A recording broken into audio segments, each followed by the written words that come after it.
السلام عليكم ورحمة الله وبركاته، أسعد الله أوقاتكم جميعا بكل خير. حياكم الله في فيديو جديد من لعبة جنشن امباكت.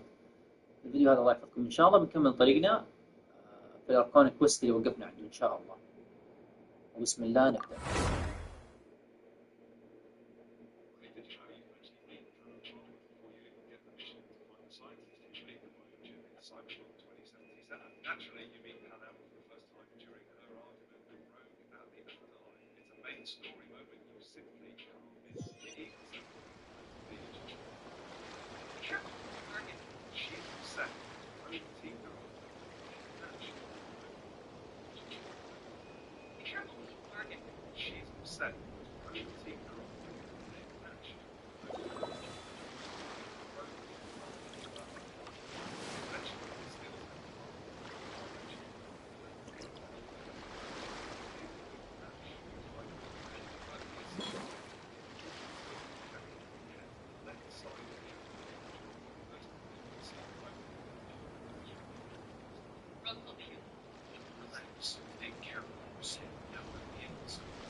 Do you think the others are making good progress?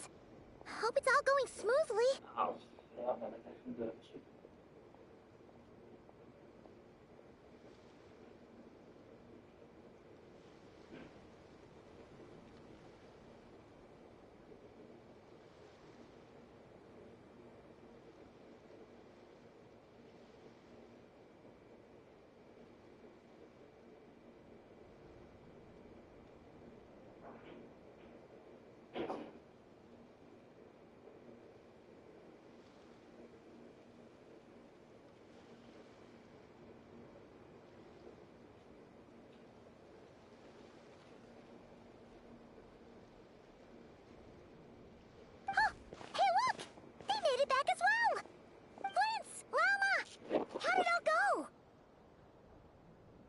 All is well, thank you. Nefer and Yehoda had to stay at the curatorium to wrap things up, so they won't be joining us for now. I ran into Miss Nefa and Miss Aino on the way back. Their work is still in progress, so I suspect they won't be back for a while either. You seem rather cheerful today, Mr. Flintz. I certainly am. I achieved what I set out to do and came away with more than I bargained for. Fighting alone can get quite tedious, but I had the good fortune to run into a pair of brave young warriors. We meet again. How have you been? Albedo! What are you doing here? Thankfully, tracking you down turned out to be a lot simpler than we envisaged. These two courageously lent me a hand while I was fighting the wild hunt. When they told me they were Servarka's colleagues, it all made sense. And given how people of outstanding talent tend to cross paths, it's no wonder you're already acquainted. So, who's your travel buddy, Albedo? Why don't you come and introduce yourself?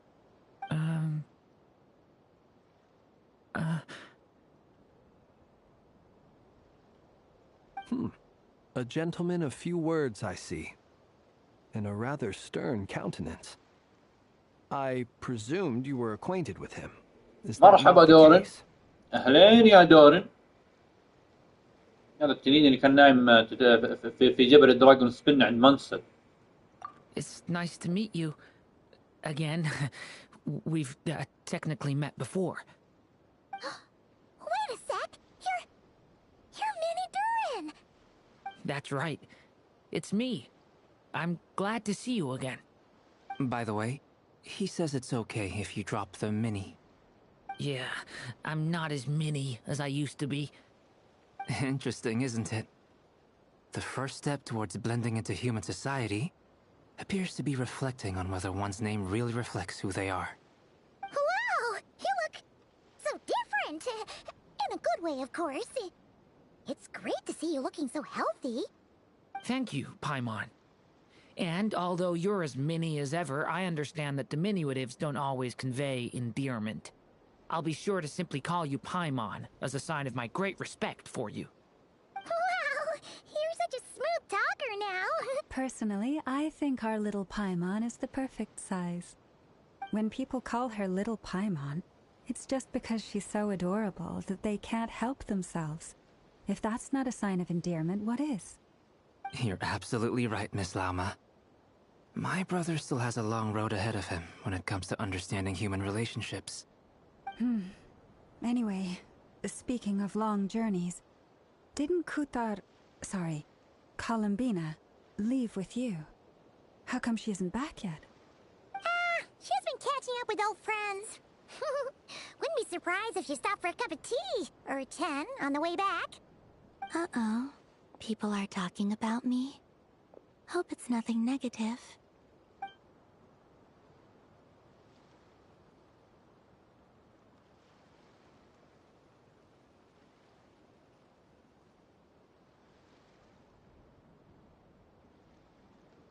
Judging from your expressions, I'm guessing it all went well? It's getting crowded here. I'll go grab some chairs. No need. This is a job for an alchemist. I'll whip some up momentarily. Thank you for your hospitality, ladies and gentlemen, but I was merely escorting my friends back. I'll be meeting Sandrone shortly, as we still have some things to discuss. It's been a pleasure, everyone. But this is where I'll say goodbye.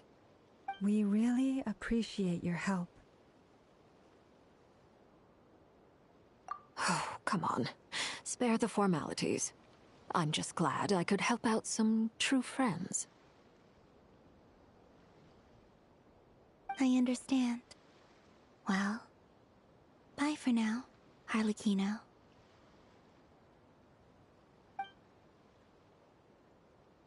Oh, this place is hopping. It's probably a good thing one of us left. Otherwise, we might not fit all these people in. Are you saying we're about to run out of chairs? As a matter of fact, I am. Come on in and see for yourself.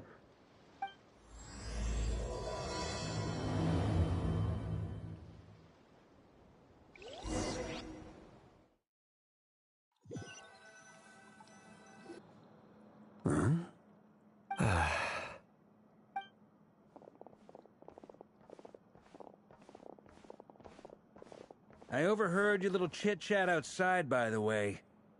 With Miss Columbina's colleague gone, عجيب back to the السيد original دنستف هنا. crew plus the other colleagues I brought in. Though it looks like we have another new face. Someone else managed to rope in a colleague too? Frankly, you and Paimon are the only people I know here. This here is Deansliff, colleague of Tibet's greatest guide, Paimon, and greatest adventurer, the Traveler. Well, not exactly colleagues, more sort of friends. When someone else jumps in to do the announcing, you know you're speaking to someone important. Let's hear what he has to say. Note to self. Once Paimon knows your name, the rest of the world will soon follow. When he comes looking for us, it's usually something important. Paimon's guessing you've heard about the Wild Hunt, then. From the looks of it, you're about to hold a meeting. If I were to say that the Wild Hunt is our mutual enemy, would that earn me a seat at the table? As the saying goes, the enemy of my enemy is my friend. Mr. Dainsliff, there's a seat with your name on it. Though, I can't promise the same for everyone else. Hey, Albedo, think you can rustle up a couple more chairs? After all this time apart, Grandmaster Varka's first order is to rustle up a couple more chairs. I've missed this. Is he being sarcastic? Hey, he's your brother. Why are you asking us? I've still got a lot to learn about the nuances of human conversation. Trying to decipher Albedo's way of speaking has been like jumping in at the deep end. Oh, good point. Paimon gets you now. Don't sweat it. I wonder what's taking Nefer so long. Perhaps you should go and check in with her. If anyone can hurry her along, it's you. I just got back from the curatorium. Besides, aren't you curious to see what's taking her so long? Miss Nefer doesn't strike me as the type to share secrets. And since gathering intel is her specialty, I'm guessing she'd prefer to keep her methods confidential. Under such circumstances, would it not be tactless for me to impose? Oh, but it's fine for me to impose. What can I say? You have an unrivaled ability to garner people's affection, Miss Moonchanter. Besides, you have far more in common with her than I do. All right, then. Impressive. She barely fought back at all. I admire your powers of persuasion, my friend. As I'm sure Miss Lauma will realize soon enough, the trick in life is to always pitch in with other people's responsibilities so that you can be selective with your own. Another trick is to simply hide in the background. Spoken like a true sage. Anyway, looks like we've got some time to kill before the meeting. Let's take a little breather, folks. And feel free to chat amongst yourselves. We'll get down to business once the other two arrive.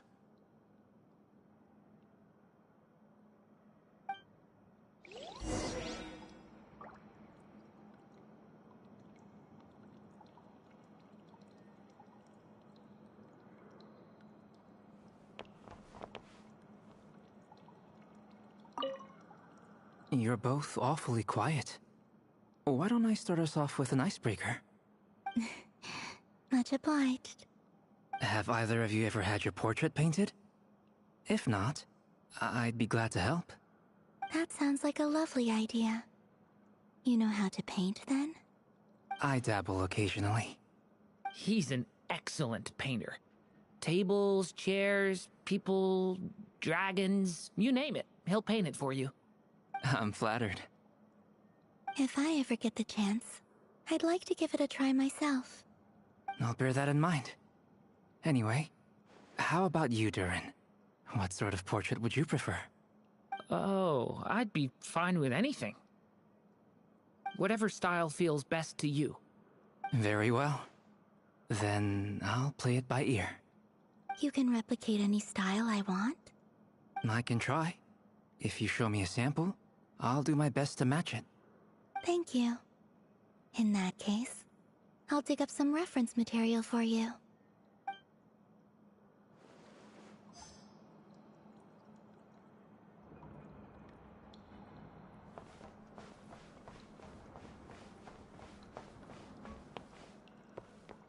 Is there something you'd like to say to me? Yeah! For starters, why'd you just show up here without even giving us a heads up? If you think back to our previous interactions, you may recall that that's hardly out of character for me. You do have a point there. Oh yeah! You'll need to find somewhere to stay the night too, right? Want to tag along with us? You never know. We might get a group discount. Sure, let's do that. Great! Paimon will handle it! And in return, we can get Dainsleif to— If that's what you had in mind, you should have said so sooner. I'd be happy to help. Oh, okay then. Paimon was only kidding, but good to know. Anyway, since we're all here together, we might as well watch each other's backs. That's just what friends do, right? Indeed. Thank you.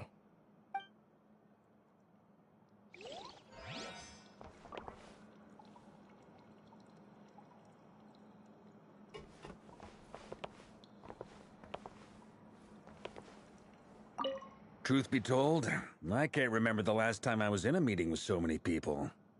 You're not alone there, my friend. The Lightkeepers also struggle to bring everyone together for a serious discussion. I don't doubt that. I've only ever met two Ratniki, one being you, and the other being that young guy, Itlua.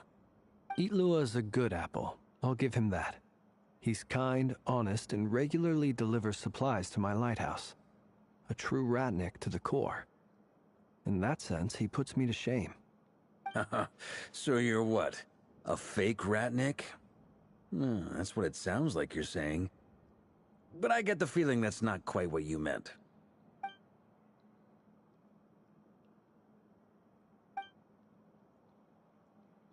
Come on, why the awkward silence? Sorry. I'm not even gonna bother trying to hide it. You've known all along, haven't you, my friend?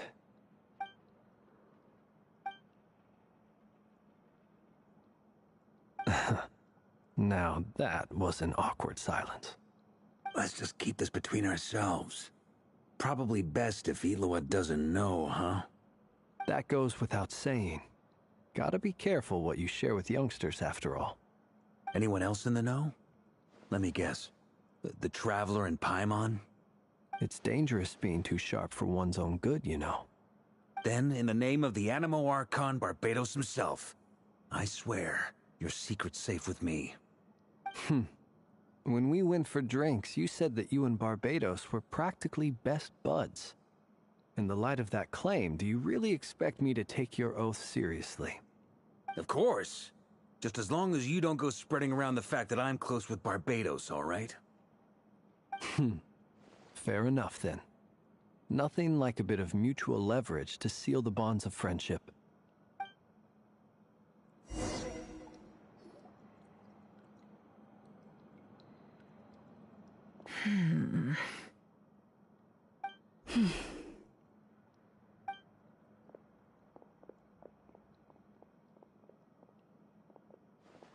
Ah, Miss Nefer. You made it after all.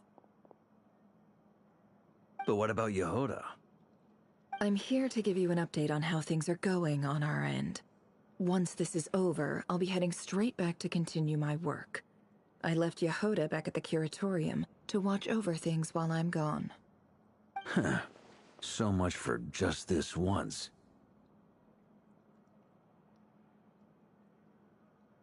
Shh! Not so loud! We're on a roll here. What if she remembers and suddenly decides to back out?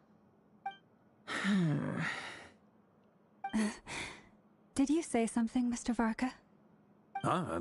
I didn't say anything. Right, Flint's? Must have been a frog. They get so noisy around here at nighttime. It's like they're putting on a concert in the background. Anyway, before we begin, there's a few introductions to make. Let me start by saying that it's an honor to be speaking before so many distinguished colleagues and collaborators. First up, we have Miss Lauma. As Moon Chanter, she's the leader of the Frost Moon Scions, a local religious community in Nodcry.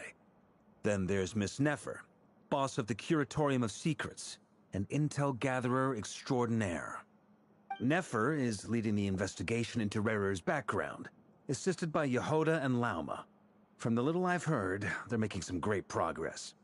Over here, we have Mr. Flint's, a Ratnik and guardian of the abandoned lighthouse. In our last operation, he courageously distracted the Wild Hunt to buy time for the rest of us. For those of you who've never met, this is Mr. Albedo, a renowned alchemist and captain of the Knights of Favonius investigation team. By his side is a new face for us all, myself included, Mr. Durin, who has come to lend his aid. Next up, we have the Moon Maiden and former Fatui Harbinger, Miss Columbina. Then we have the Traveler, who's earned more titles than I could possibly hope to list out, so I'll spare you the rundown. And Paimon, the ultimate travel companion and quite possibly the best guide in all of Tevat. Wow! That's a lot of people! Great turnout! Miss Nefer, it looks like you might have another job coming your way, so, congratulations on the booming business, I guess. You think I haven't got enough on my hands as it is? Who's looking for me now? That would be me, Miss Nefer. I have a commission for you. And you are? Who I am doesn't matter right now. What does matter is that I'd like you to gather more intelligence about the Recher of Solnari. Well, it's not as if we never take on anonymous commissions. But in your case, I'll have to decline. I'm gonna take a wild guess and say your job's probably more hassle than it's worth. Something about you seems like bad news. It's my eyes, isn't it? Conrian, I assume. And what's with the mask? Are you trying to hide your identity? In any case, the fact that you're even still alive raises an awful lot of questions for me. My name is Dainsleif. And yes, I am from Conria. As I'm sure you're aware, the Recher of Solnari's real name is Rerir. He was once an acquaintance of mine. Really? Then you must have been quite an influential figure yourself. You flatter me, but none of that matters anymore. My point was simply to clarify why I have asked Miss Nefer to investigate Rerir's background. So you're both from Conria, and it sounds like you used to be friends? What am I missing here? Surely you already know how he became one of the Five Sinners. I'll tell you everything I know. The history of Conria, the names and identities of the Five Sinners. I remember it all like it was yesterday. I have never spoken openly of this before. But the truth was exactly as people say. The Five Sinners were each driven by their own desires, and it was by playing upon these that the Abyss tempted them to their fall, tearing Conria apart in the process. The visionary, Vedifenir, who wished to foretell the future. The wise, Haroptatir, who sought limitless knowledge. Gold, Rhindaughter, who desired to create life. The foul, Surtologi, who pursued supreme strength. And last, but not least, Recher of Solnari, Rerir, Ravager of the Moon. Of the five, Rerir is the only one who remains a mystery to me. He never harbored grand ambitions. So what changed in the space of a single night? How did he come to fall like the others? In other words, you're saying that his change came as a shock to you, and you have no idea what actually happened? That's right. You mentioned how the Abyss tempted them, which led to their fall. But what did that look like in practice? And what other context can you give me about the events of that time? The more detail you can give me, the better. Strangely, now that it comes to it, I hardly know where to begin. The fateful night took place during the era of the Eclipse Dynasty.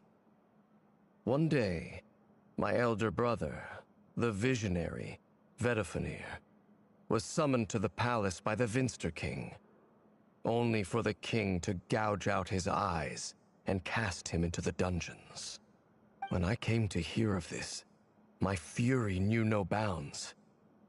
I gathered together every ally I thought I had, and together, we set a night to storm the palace and free Ved. Centuries on, the memories of that night still haunt me like a never-ending nightmare. We broke through the palace gates, just like we had planned, each striking towards our separate targets. But then, I was betrayed. Even Vedifenir, the very person I had come to rescue, abandoned me and partook of the Abyss's power. So, it's personal after all. Then tell me, Mr. Dainsleif, what price are you willing to pay? You, of all people, must know that nothing comes for free. I cannot say what price would be worthy of such a commission. But know this. Rerir was not always a madman. Believe it or not, there was a time when he was just an ordinary man, working for the Conrian Intelligence Service. Uncovering the truth of Rerir's past is the only way to unravel this mystery. But before you decide if you will accept my commission, I will tell you more about him. Enough, I hope, to help you plan your next move. Sounds pretty good to me. Feels like we just flagged down a random passerby, only to discover he's actually a master strat. Can I borrow your halo? It could be useful in the lighthouse. Hey, enough with the wisecracks! Besides, isn't that lamp of yours bright enough already? Relax. It was meant to be a compliment. If that was a little over the top for your liking, I'll make sure to tone it down next time. I'll give your proposal some serious thought, Mr. Dainsleif. Let's speak in private once the meeting is over. Before that, there's a few things I'd like to share.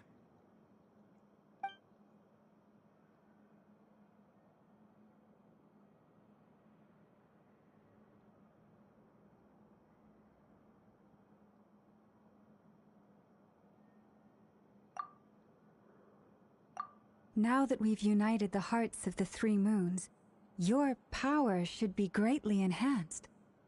But it seems like that hasn't happened yet? I believe it will take a little longer. You've done so much for me, so I want to be completely honest with you all. Even though I'm doing a lot better now, the truth is, my recovery will likely be an ongoing process. From the moment I was born, my power has been slowly ebbing away. And that is because Tevat has never accepted me. Even with the moons united as one, it seems my rejection cannot be undone. So far, I have yet to find a solution.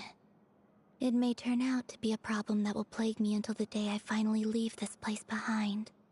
Even so, I will do everything in my power to help you drive out the Ray here of Solnari.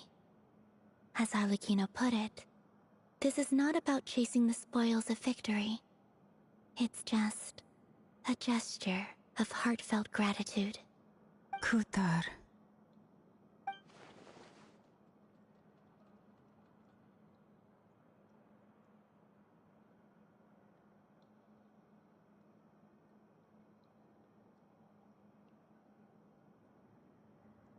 Defeating the Ray here of Solnari will be no easy task. While my strength slowly recovers, we'll also need to gather more intel. Naturally. We should take all the help we can get if we hope to defeat him. We've considered several viable plans now, but our choice hinges on the answers to a few key questions. Is it even possible to kill Rerir? What experiences shaped the person or monster he became? And what's he really after? Given Albedo's expertise in alchemy, I think we should leave him to try and answer the first of these questions. Understood. As for the other two, I'm afraid we'll have to count on you again, Miss Nefer. Believe me when I say it's not my wish to burden you. But right now, relying on your skills is our only option. So you're placing all your hopes on me, huh? We can't thank you enough for agreeing to help us. Honestly, I can hardly believe how lucky we are. You sure have a talent for changing your tune, Miss Moonchanter. Timid like Yehoda one moment, then flinches insincere flattery the next. Ladies, please. I must object to your portrayal of me. That's all. Feel free to keep bickering. Just pretend I'm not here. I almost don't want to leave this room. I'm curious to see how this plays out. I have faith in you, Miss Nefer. Something tells me you'll stand by us until the very end. Oh? And what makes you so sure of that? What if I suddenly decide that my compensation is insufficient? This isn't about the money. I can sense that you've got a deep-seated distaste for Rerir. And knowing you, that alone is motive enough. Look at them getting along so well. Like two peas in a pod. And I'm the one they accuse of insincere flattery. There is no justice. Miss Lauma, you have to understand something. Unlike you, I don't actually enjoy having everyone's hopes on my shoulders. Is that right? Well, maybe the fact that I'm willing to put my hopes in other people says more about me than you. But the fact is, I also trust you. And that's because I know that you're someone we can count on. Anyway, we've got our plan, so let's get moving. Mr. Dainsleif, let's talk. And Traveler, once we're finished, if you've nothing else planned, I'd like you to come with me. This whole experience is teaching me a lot. For instance, I now know that when other issues come up in the future, I'll have far more luck getting Lauma to convince Miss Nefer than trying to do it myself. Hate to say it, friend, but that's one of the funniest things I've heard in a while. Why? You think I've got it wrong? Quite the opposite. But what makes it so hilarious is how long it's taken you to realize.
Thank you for waiting.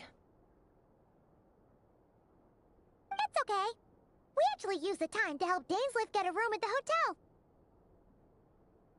That's very considerate of you. Now, I trust you share my curiosity about Rarier's past, and you seem fairly familiar with Mr. Dainsleif already. We spoke at some length after the meeting. He was the one who suggested I should invite you to join this operation. He feels confident that these secrets will be safe with you. Dane has a lot of faith in us, that's for sure.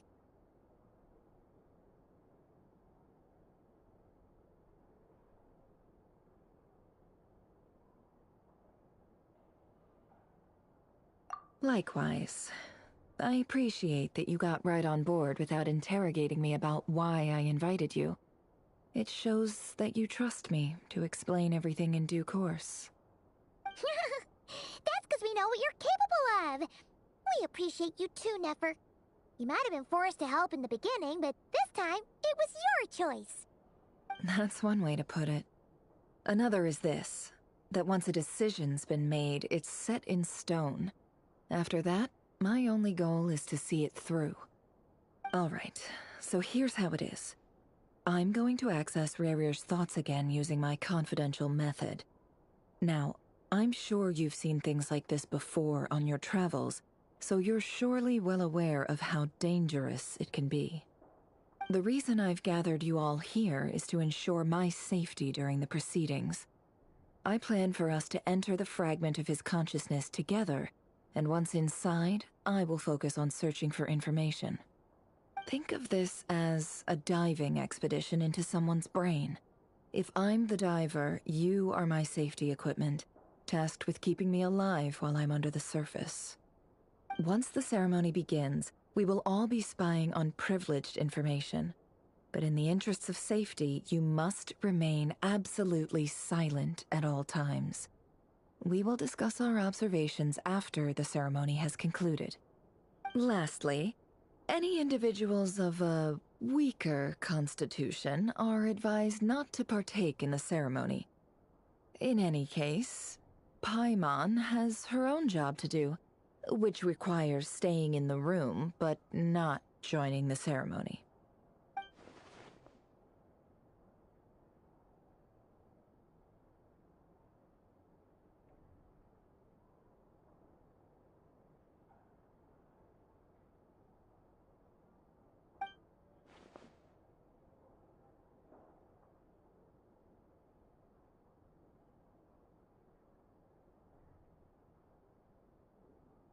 Well, good luck, everyone!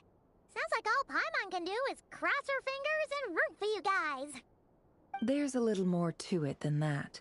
I was being serious when I said you have a job to do. While the rest of us are inside Rarir's mind, it's imperative that we have a team member on the outside. In the event that something goes wrong, you will be our first responder. I don't anticipate any issues, but the extra level of safety will be greatly appreciated. I second that. This is a dangerous operation here, and you're our whole rescue team. That's pretty much the most important job in the crew. So, Paimon's like the lifeguard? Yeah, that makes sense. All right, got it. Good. Please, take a seat. We'll get started momentarily.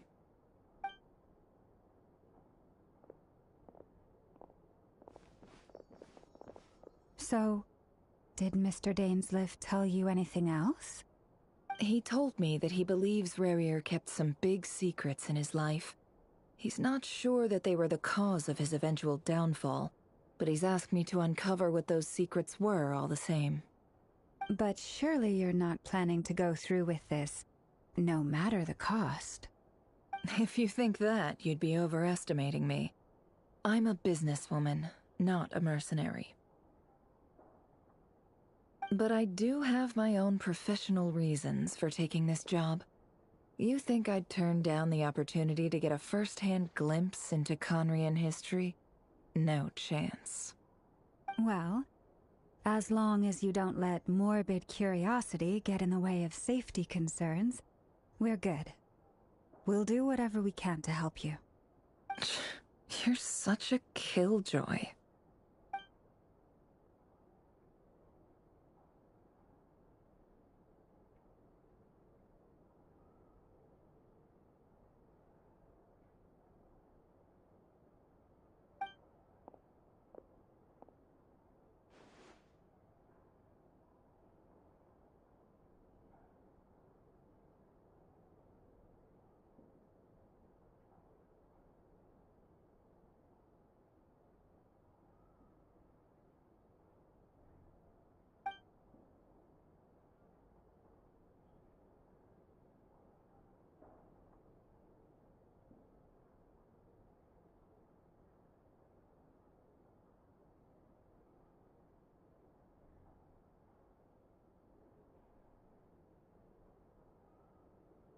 All right, I'm good to go. All set over here, too.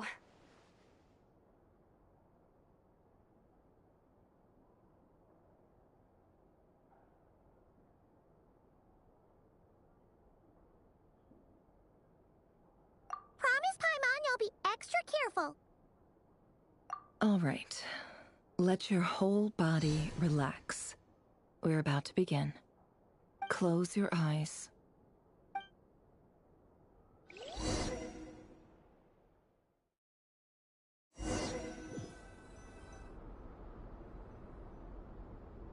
Phew. Could this be his office? Pretty standard setup.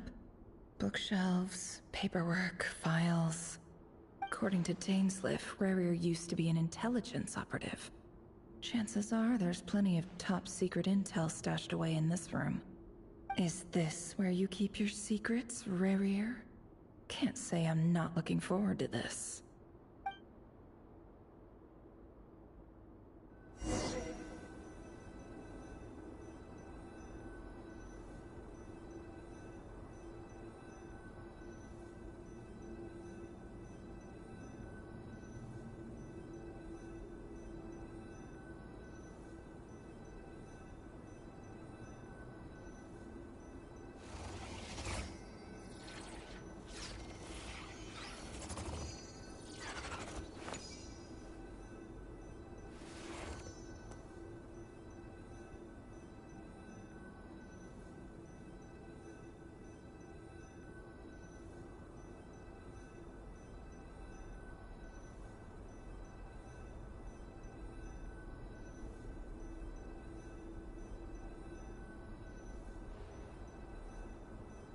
Why does Ashru sit up on the counter?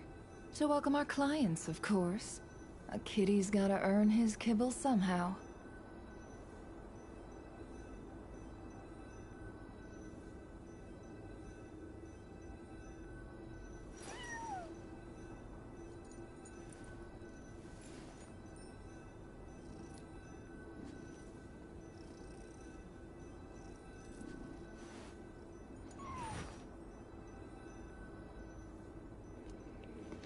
كمل يا شباب. A file took it's but at this stage.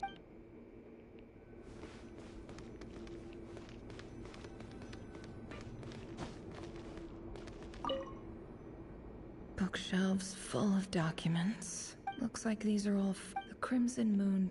Yep.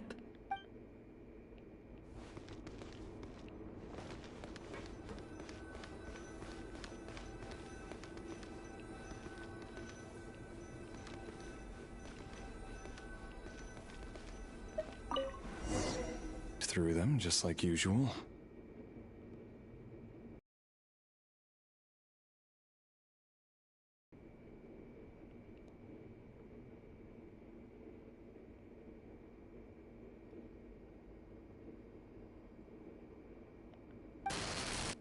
Male, fit neutralized.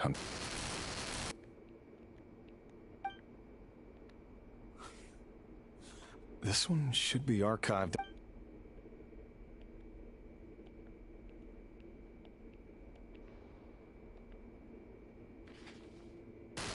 Female, 23. Occupation, off neutralized. Another one for purged. Sounds like she was that other...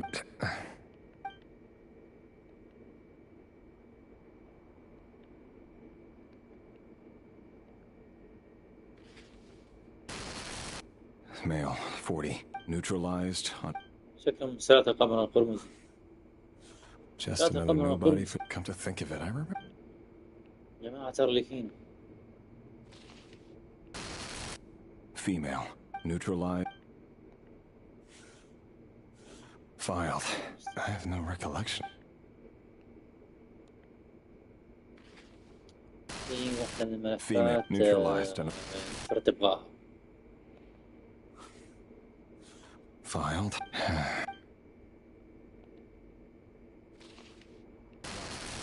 Male, neutralized.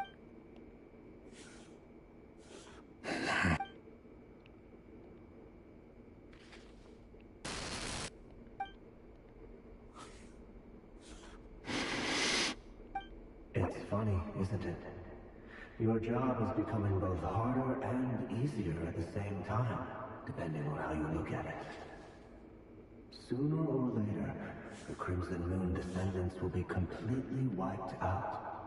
But as their numbers dwindle, they become harder and harder to track down. That's not how it is. Fortunately, however, most of the able-bodied adults have already been taken care of. The remaining weaklings will be increasingly easy to deal with. No! خلاص يا رجل الزفت. No. My job is to ensure the survival of the Eclipse Dynasty. And the only way to do that is by eliminating any and all legitimate line of work. Every single one of my colleagues can attest to my fairness. ما أدري الأشكال هذه الله المستعان. كيف وصلت لها منصب؟ ونسي شغله.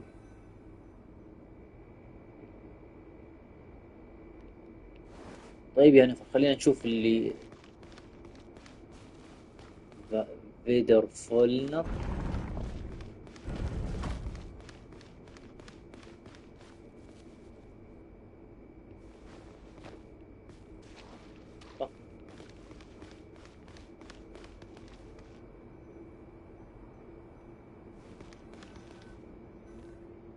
Mr. Vedafelnir? It's been quite some time since we last met. Revier, I trust you're here because you have something important to discuss. Forgive me. I wasn't tuning out, it's just, I notice you didn't even phrase that as a question. As if you knew I was coming. Tell me, does someone in your position ever feel the need to ask questions at all? It is indeed within my power to foresee certain things. Things like your arrival. I was just thinking. It won't be long before I'll be inviting both you and Dane to my wedding. That isn't a lie, but nor is it a fact as such. It's a wish, isn't it? No fooling a prophet, is there? Ever since that day we met for drinks, I knew it was only a matter of time before you came looking for me. Does it feel good? Knowing how the future will unfold. I'm afraid the notions of good and bad fail to capture the complexity of what such a power entails. Once you've seen what will come to pass, it can be all too easy to succumb to fear and melancholy. Unless, of course, you learn to abandon these feelings.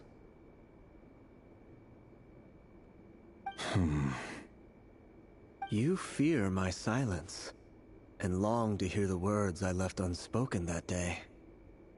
That's right. You must have noticed my reluctance to broach the subject. And the reason is simple. Because the truth could never have lived up to your hopes. For both our sakes, such words are better left unsaid. The burden of prophecy was never meant for your shoulders. So who exactly do you deem worthy to hear your prophecies? None but our exalted king? Or rather, our king as he once was. You're closer to his majesty than I am. You must know better than anyone how much he's changed. You say that as though it is to my benefit. Yet precisely because of that, I dare not speak rashly. A king can turn out to be the most virtuous of rulers, or a tyrant more terrible than the most vicious of dragons. You are so wise and far-sighted, yet still you would have me live in fear of the unknown? You make a fair point.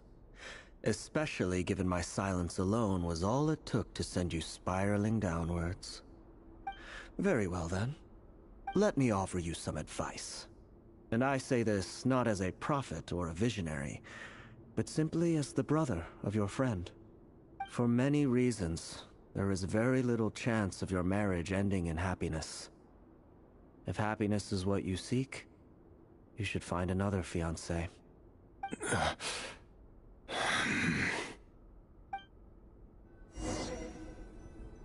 Hold on. There's that same black fog again. Could this memory belong to Thelindis? Guess I'd better tread carefully.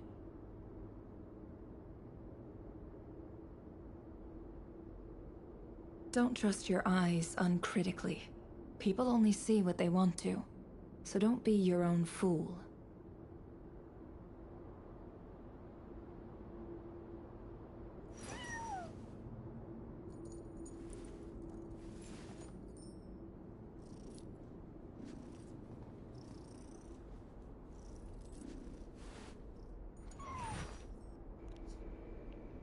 كم أنت لطيفة يا نفير. عاد لو كانت حقيقة انك قتلتي ناس بريئة عشان تصير خالدة، الله المستعان. Wait. Hear me out. This time we finally got a clear look at his face and learned his true identity. His name is Rayrir, and he claims to be one of the king's guards. What did you say? A cruel irony, isn't it?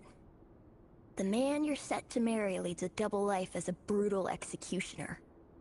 Why are you telling me all of this now? Simple.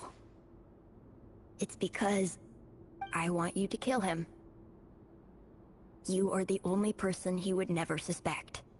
No, absolutely not. I would never dream of doing such a despicable thing. So you'll just stand by and watch him slaughter us to the last? Do not forget that the blood of the Crimson Moon flows in your veins too. The blood of the Crimson Moon? What does that matter now? The dynasty has long been dead and gone. You think that alone is reason enough for me to throw away everything I have? Why wouldn't it be? You too were once a child of the Crimson Moon, just like me. Don't tell me you've never felt so much as a flicker of fury for the way we were trampled into the dust. As long as you promise to abandon this pipe dream of restoring your dynasty, I can try to persuade him. Or have him persuade the Vinster King. Persuade the Vinster King? Do you even know why he's so obsessed with hunting us down? Why he keeps trying to force us to hand over our secrets? Over and over again? Or why we refuse to give up on restoring the dynasty? The Vinster King. A blind fool. His eyes clouded by powers from beyond this world. A petty little man with a miser's heart.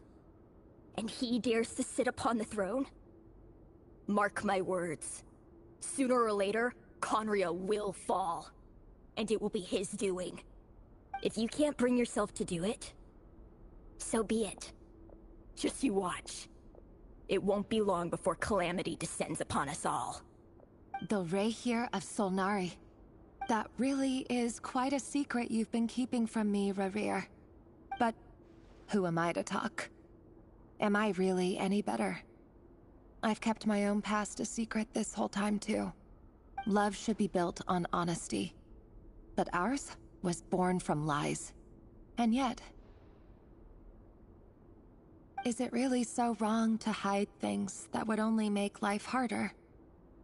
If we don't cover up the parts that no one else should see, how can we go on pretending to be normal? Vedifulnir must have known all this. And that's why he made his prophecy. In the end, nothing stays hidden forever.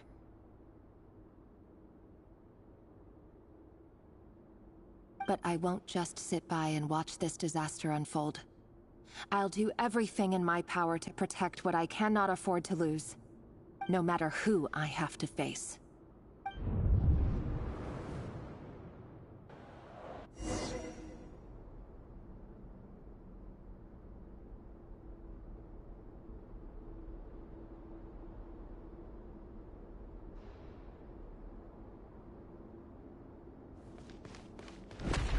Huh? Was that Rerir who just walked past the window? Doesn't it give you the chills that he still takes the same road to work every day? As if nothing ever happened. Those people at the deli. Enough already. They're clearly pretty taken by their own disguises, so just smile and play along. Pull the rug from under beasts like that? Risk having your throat torn out. Deli? Oh. They're talking about those people from the opposition. Right. I'd almost forgot. But surely you can see he's not the man he pretends to be! We're not going to survive this, are we? But why does it have to be this way? Do we really deserve to die just because of the blood that runs through our veins? Felindis, are you even listening? Sorry, Freether. My mind was off wandering. I heard you, though. You're talking about what Rerir said. He's just following the King's orders. He's a secret agent, and it's his job to hunt down rebels and dissidents. By the time you first met— No. Rerir has no idea I have anything to do with the Crimson Moon. My family are only distant relatives of the main lineage, and besides, my eyes are perfectly ordinary. Truth be told, apart from my teacher, pretty much no one knows I have any connection to any of it. It's been a long time since my family severed ties. But as Orlog said, who could possibly talk sense into that raving lunatic of a king? No one. I'll work something out. Trust me, I'm with you all. But for now, you need to keep yourselves hidden. Don't let anyone find you, anyone at all. Don't forget that Rerir is an Eclipse operative. You need to be extra careful when he's around. And when I am too. For now, don't come looking for me.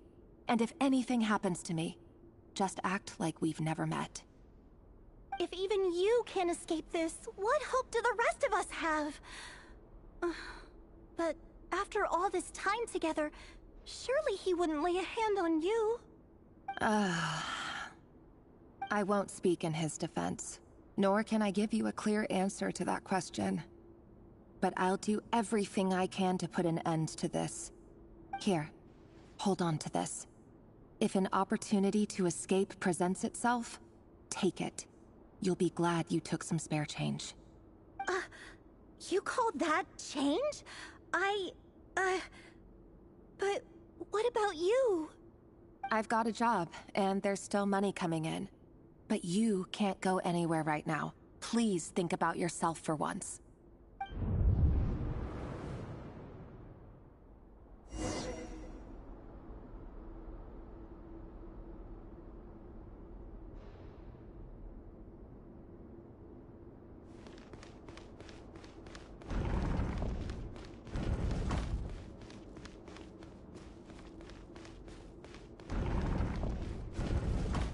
Another day, another round of assassination training. Training ground is just beyond this hidden passageway. When you kill a person, doesn't it bother you when you end up covered in their blood? Why would it? Aren't we all just walking blood bags? But not everyone is بعد الصلاة حبنا نكمل إن شاء الله بعد الصلاة. like prey. You've been a hunter for so long now. You seem to have forgotten that most people don't just go around killing one another. Leave me alone.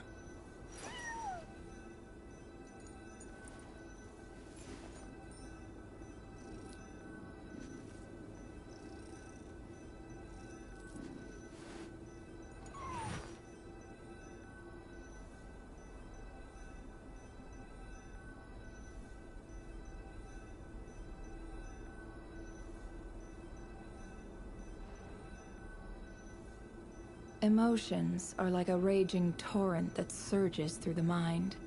More often than not, if you try to hold them back, you'll be swept away by their unstoppable force. And if you try to ignore them entirely, you'll end up tearing yourself to pieces.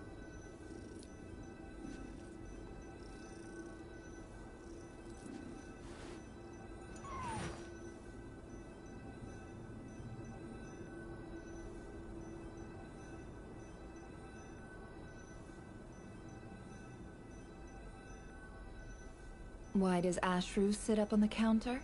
To welcome our clients, of course. A kitty's gotta earn his kibble somehow.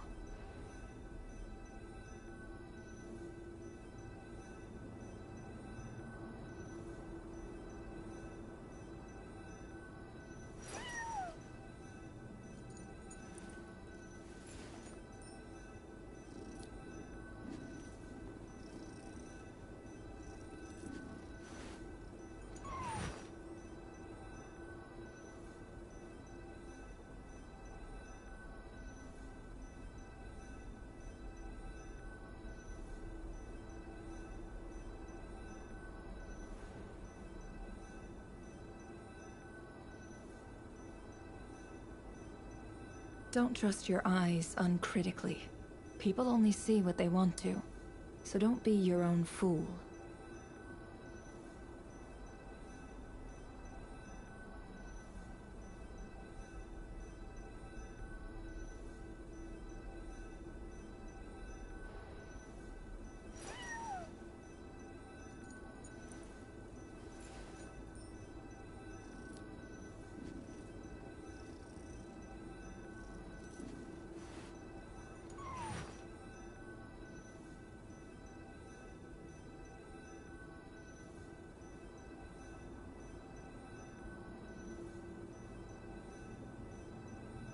Emotions are like a raging torrent that surges through the mind.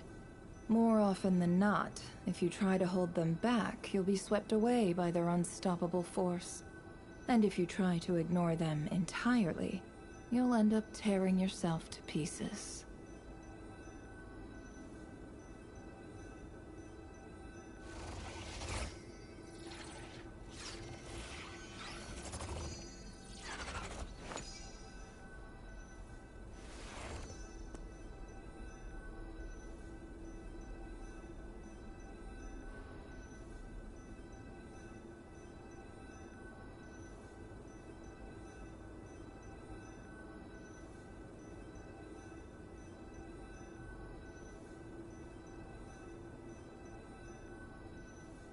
Don't trust your eyes uncritically.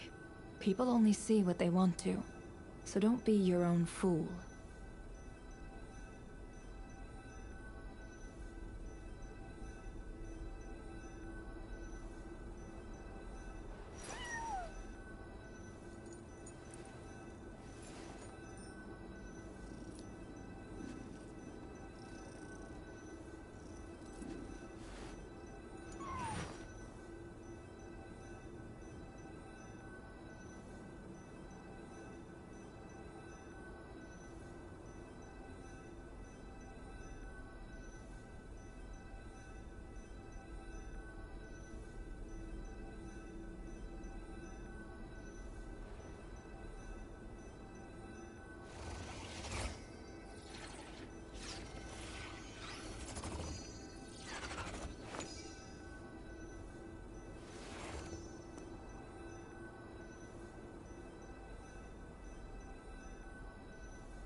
Why does Ashru sit up on the counter?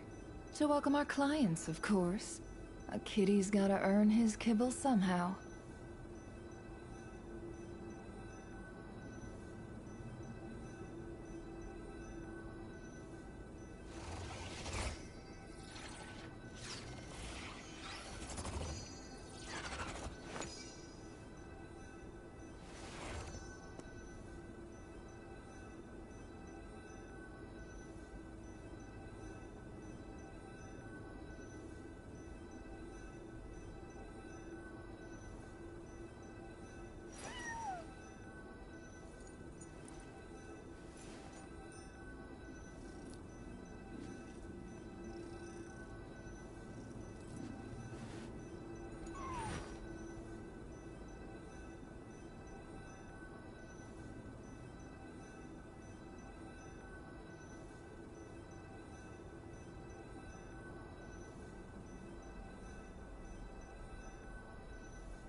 Emotions are like a raging torrent that surges through the mind.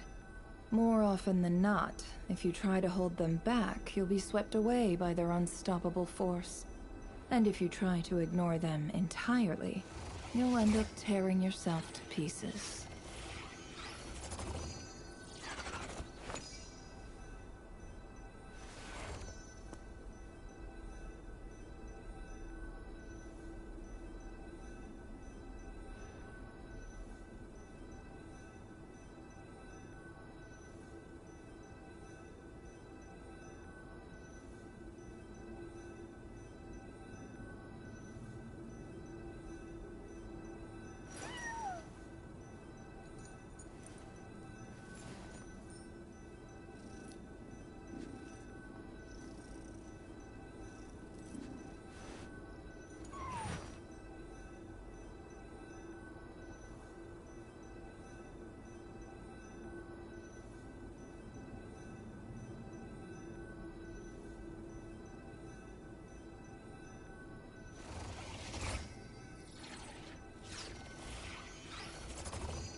Don't trust your eyes uncritically.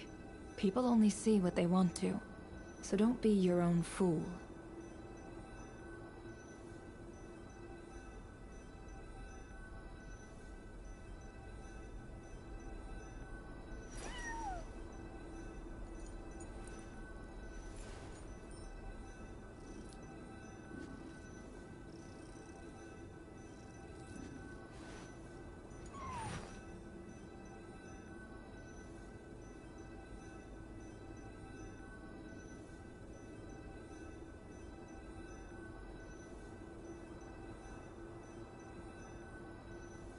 Why does Ashru sit up on the counter?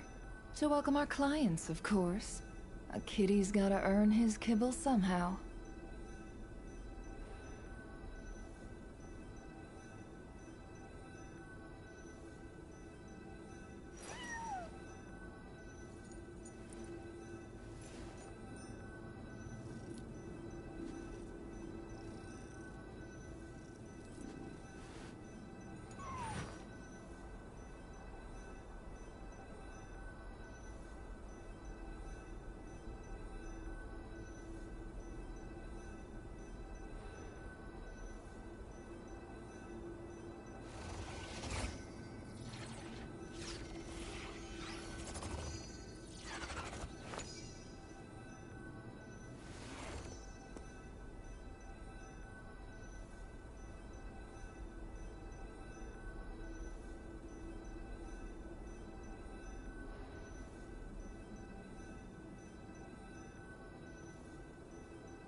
Don't trust your eyes uncritically.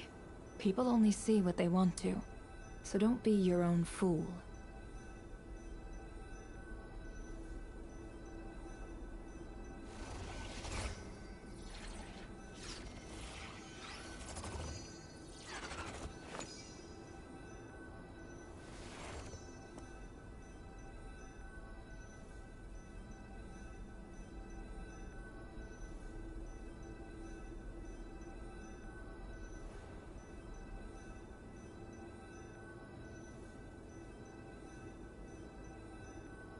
Why does Ashru sit up on the counter?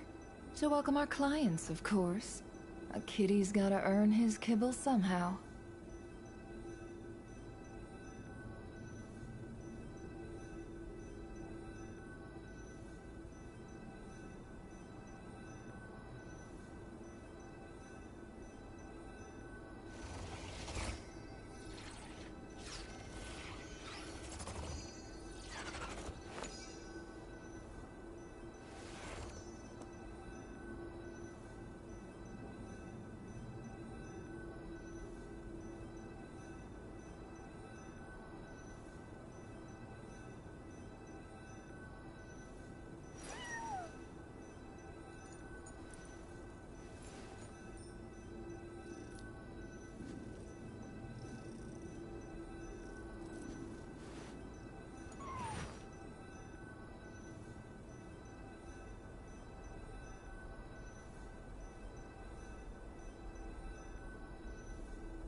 Emotions are like a raging torrent that surges through the mind.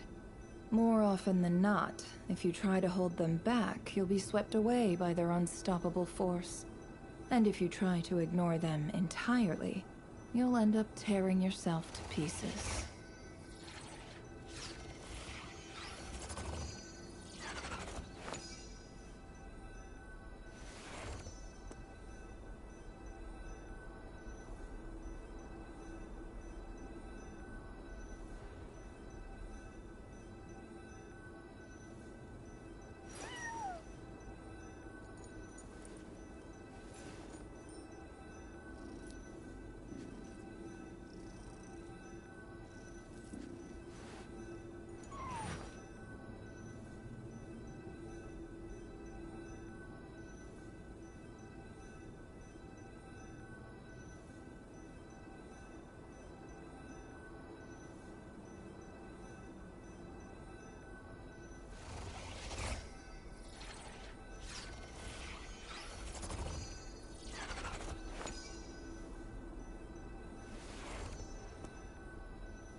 Why does Ashru sit up on the counter? To welcome our clients, of course. A kitty's gotta earn his kibble somehow.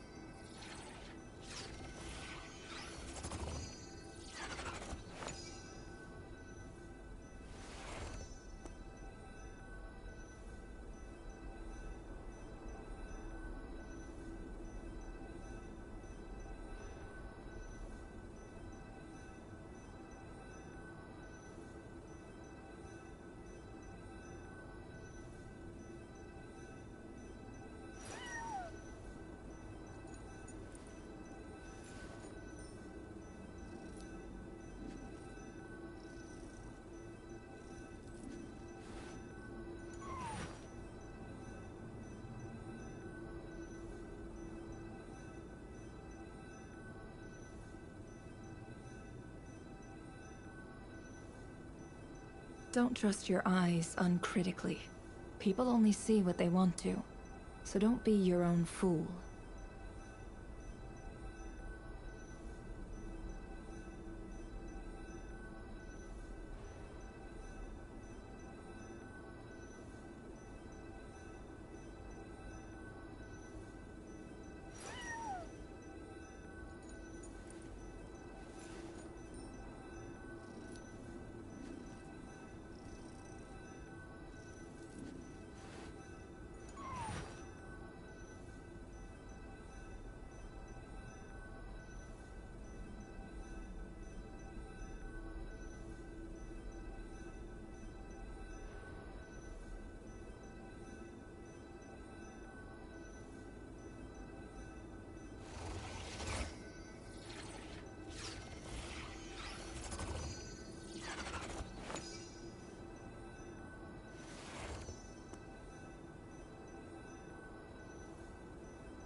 Emotions are like a raging torrent that surges through the mind. More often than not, if you try to hold them back, you'll be swept away by their unstoppable force. And if you try to ignore them entirely, you'll end up tearing yourself to pieces.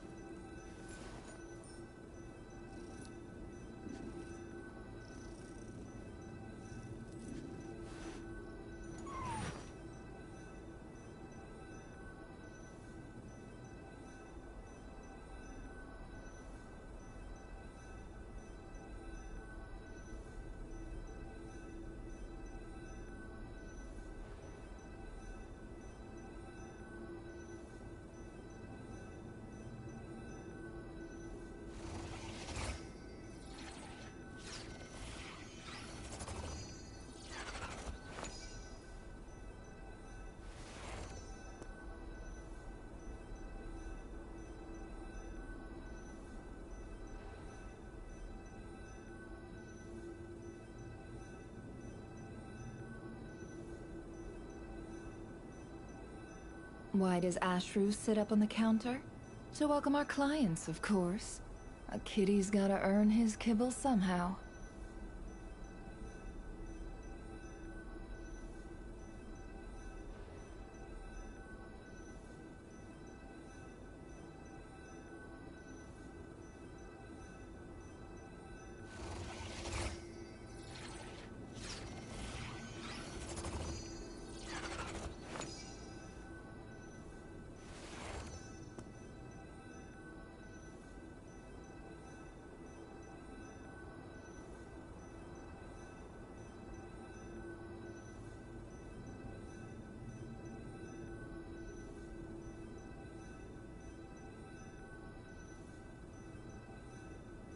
Emotions are like a raging torrent that surges through the mind.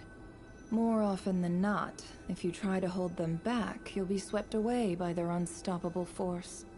And if you try to ignore them entirely, you'll end up tearing yourself to pieces.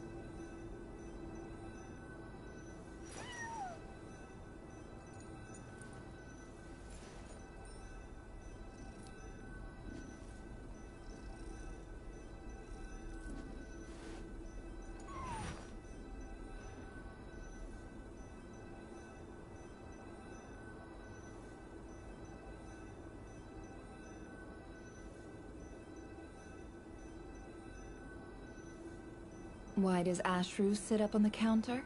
To welcome our clients, of course. A kitty's gotta earn his kibble somehow.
Emotions are like a raging torrent that surges through the mind. More often than not, if you try to hold them back, you'll be swept away by their unstoppable force. And if you try to ignore them entirely, you'll end up tearing yourself to pieces.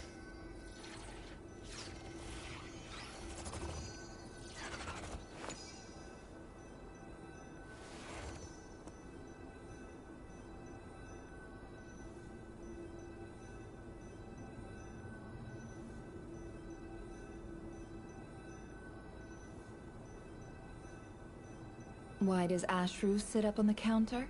To welcome our clients, of course. A kitty's gotta earn his kibble somehow.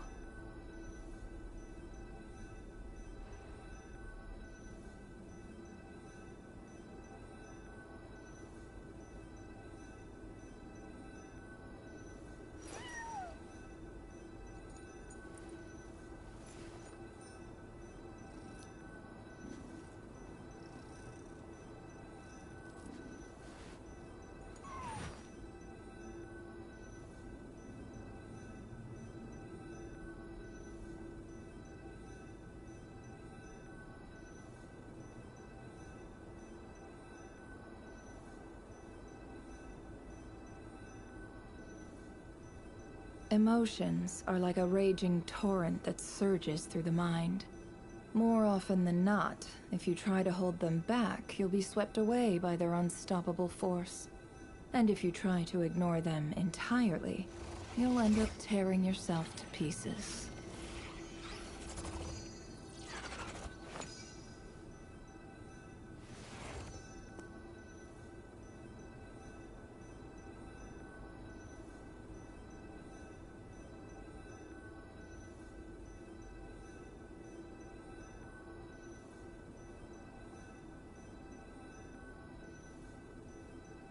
Don't trust your eyes uncritically.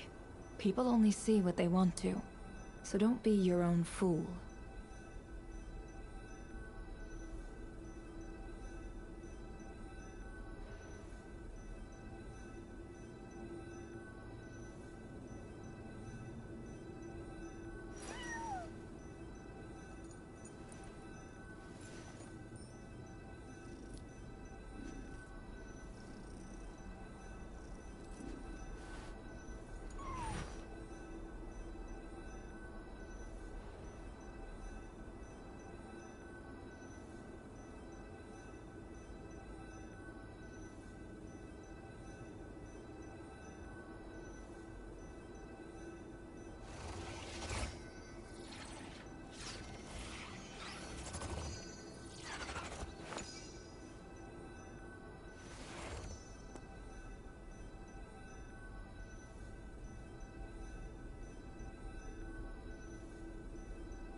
Why does Ashru sit up on the counter? To welcome our clients, of course. A kitty's gotta earn his kibble somehow.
Emotions are like a raging torrent that surges through the mind. More often than not, if you try to hold them back, you'll be swept away by their unstoppable force. And if you try to ignore them entirely, you'll end up tearing yourself to pieces.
Don't trust your eyes uncritically.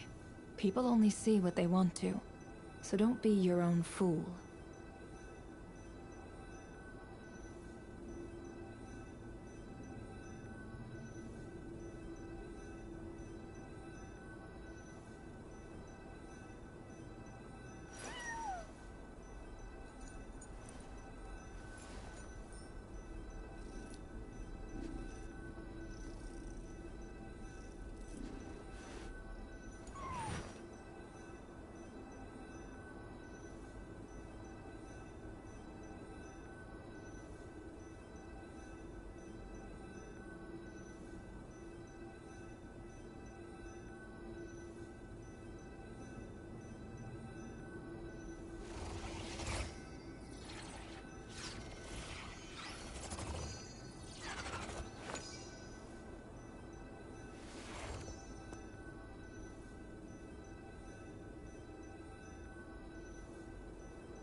رجعنا لكم يا أحبة. كمل بسم الله. Make sure you have a firm grip on the handle. Then choose your angle well. Keep your movements light and brisk. And the prey won't sense a thing. I doubt that. I'll bet no one's ever died a quiet death at your end. I work clean. Traces.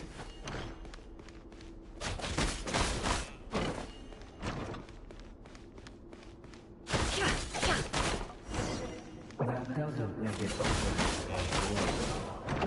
The king now. And he doesn't. It won't happen. He's changed. Ever since he fell under the spell of that hour. In the beginning, he only had you take out a handful of the guilty. But now... For once, I don't have always been guilty. And I've carried out my work flawlessly.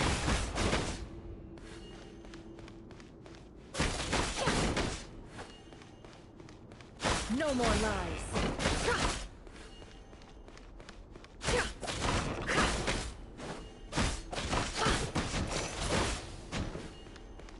Can't hide the truth.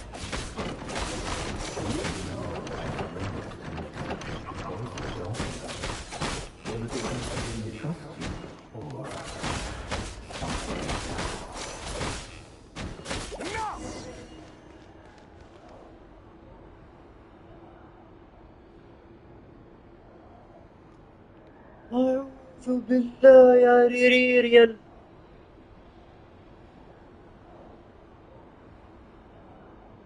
على أساس إنه يتدرب على الثانيين إنه قتلهم. المجرم. Why does Ashru sit up on the counter? To welcome our clients, of course. المجرم. A kitty's gotta earn his kibble somehow. يا لطيف كيف تغير مكاننا الأحمر.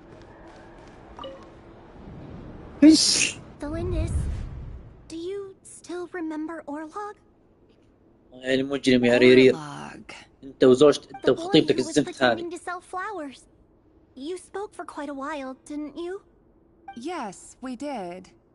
What about him? He was arrested 2 days ago. Chances are he's already dead. He... I just don't get it! After everything he's done, why do you still stand by him? Or does it mean nothing to you that people keep dying? No, that's not... Just hear me out. I need to go now, Thelindis. They're looking for us. You take care too. If you ever need a place to hide, come find us.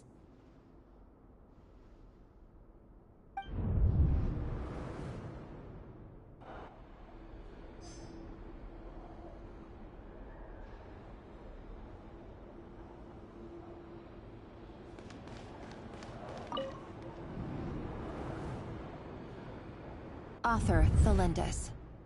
Over the course of this week, the research object was subjected to interference for a total of 47 hours for experimental purposes. The results are as follows. All subjects of observation that were sent inside have now... The situation within is proving more problematic than anticipated. No progress whatsoever. What now? Won't you give me even a glimmer of hope? Things are getting worse by the day. I have to find a way or we'll all be in danger.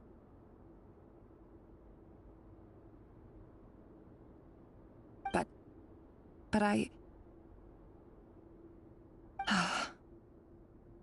If all this research comes to nothing, what then? Sooner or later, it'll be my neck on the line. But could he really bring himself to kill me? No. Surely he wouldn't have the heart.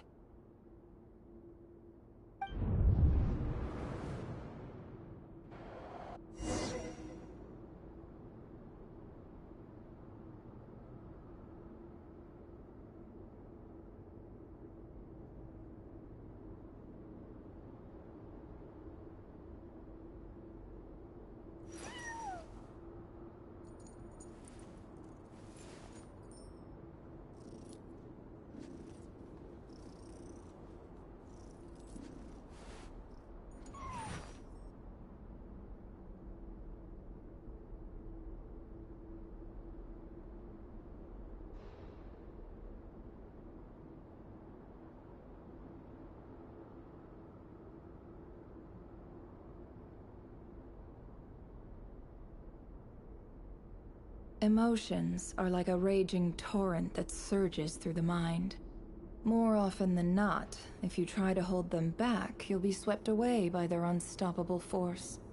And if you try to ignore them entirely, you'll end up tearing yourself to pieces.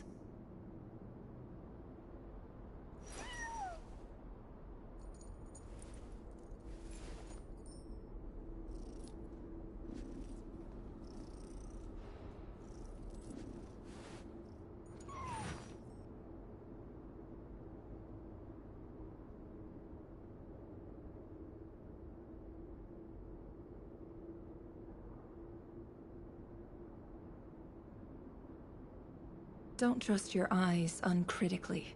People only see what they want to, so don't be your own fool.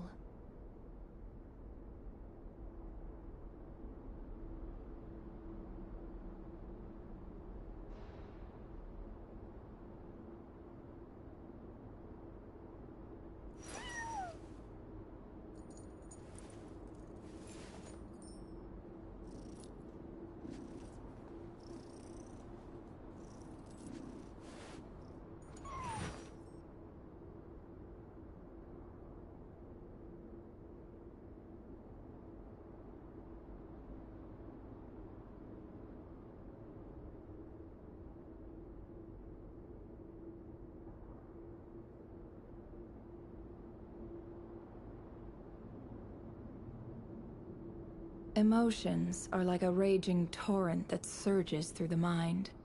More often than not, if you try to hold them back, you'll be swept away by their unstoppable force. And if you try to ignore them entirely, you'll end up tearing yourself to pieces.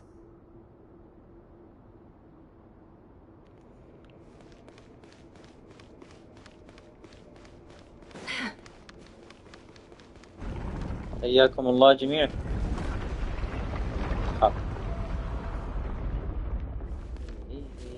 على هالمناظر اللي تسد النفس. Why won't you just let us go? We don't even know each other. All we want is to live ordinary, peaceful lives. You want to live?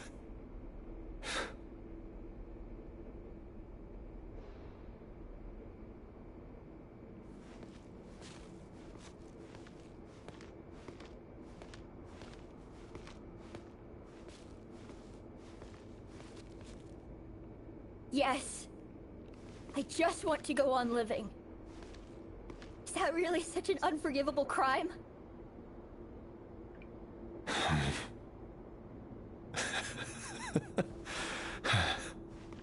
You want to go on living. I want to keep living too.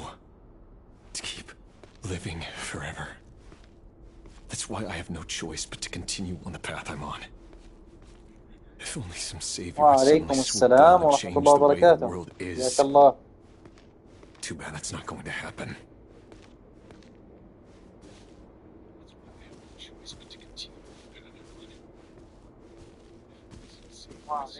Imagine that. If there really were such a person, you and I wouldn't be standing here like this, would we?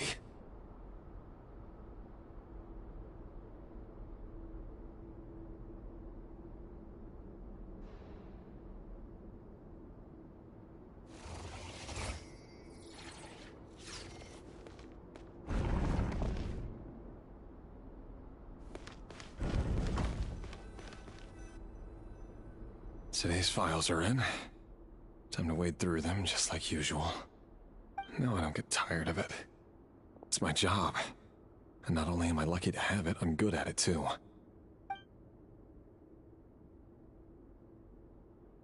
Huh. Wait. That's... Thalindis?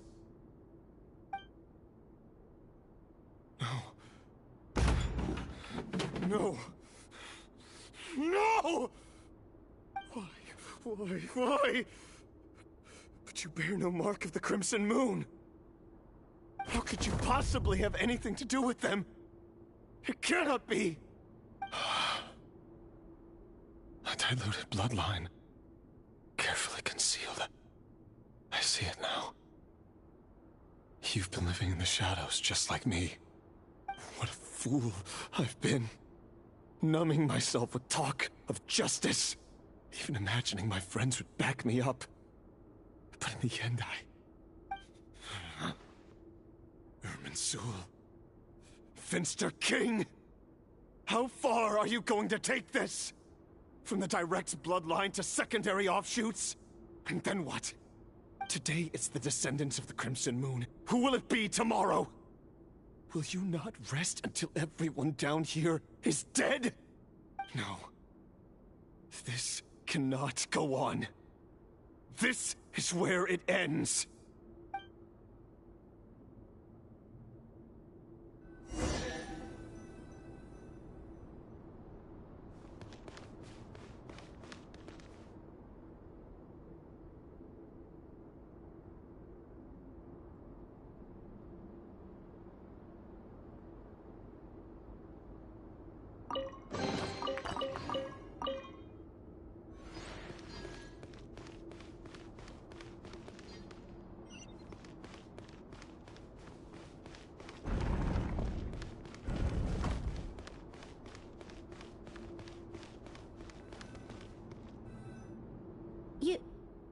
You're really letting me go? I am. As long as you can guarantee that no one will find you. Don't worry, I'll be extra careful. No one will know I was here. But... what about you? Me? If you let me go, you won't be... Good point. In that case, maybe you should stay. No, please! I just want to see the outside world again. To... Go on living? Yes. I know you're a man of your word. So please, just let me go. If I let you leave, what will become of me? Just kidding. Go, now. But remember, don't let anyone know you were caught. We'll be seeing each other again very soon if you do.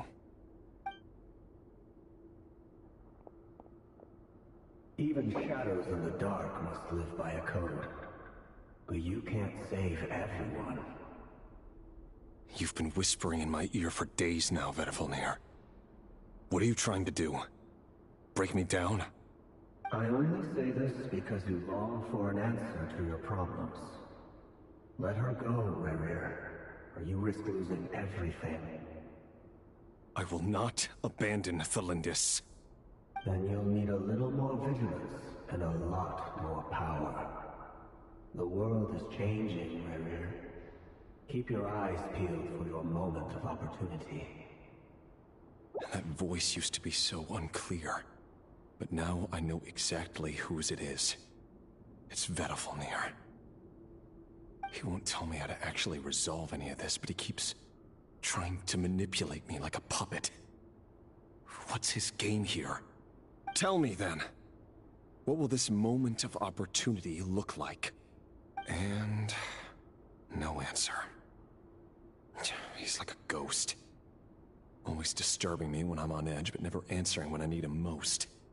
So, the Eclipse Dynasty was purging, well, massacring the descendants of the Crimson Moon. And it seems like it was all connected to the Finster King's research. The King's obsession with abyssal power left the future of Conria hanging in the balance. No wonder every aspect of Rerir's life was so unstable. And it looks like this Thelindis, Rerir's would-be fiancée, herself belonged to a sub-branch of the Crimson Moon Dynasty's descendants. It almost defies belief that a couple like them could hide the truth from each other for so long. If the Finster King hadn't intervened in such a drastic way, they might have gone on deceiving each other for the rest of their lives. And why does Vedifalnir, Dainslif's older brother, keep talking in Rerir's head? This guy kept more secrets than I ever imagined. The human mind is like a vast desert of shifting sands. When you follow the flow of someone's memories, you only ever see the parts they're willing to let surface.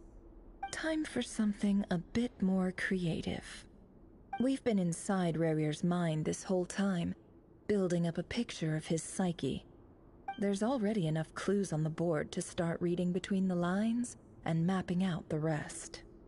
Now, we can finally begin to put the pieces together. Sure, it'll only be a reconstruction, part simulation, part reasoning, but it's usually pretty accurate.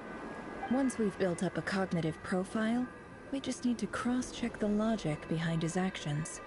And then we'll be able to take a sneak peek at whatever it is that Rarir has really been hiding.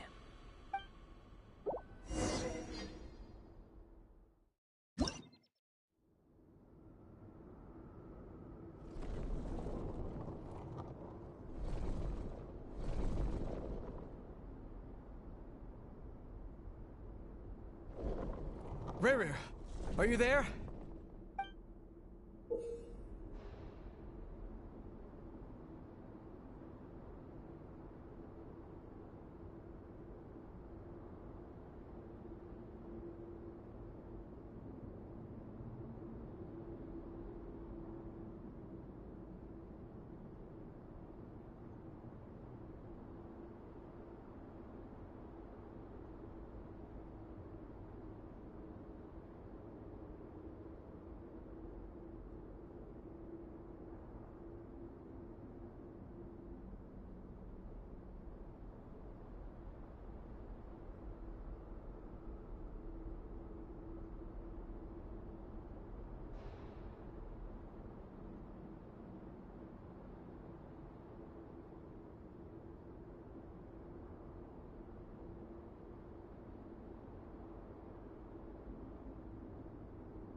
Hey, Rarir! Come out, it's urgent! Dane? What's wrong? Quick, come with me. I'll explain everything once we've met up with the others. Okay. I'll come. But the Lindis is still over at the Universitas. I'll need to leave her a note. All right then, but make it quick. I've never seen Dane so worked up before. Whatever this is, it must be big trouble.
الكاميرا زاويتها زفت.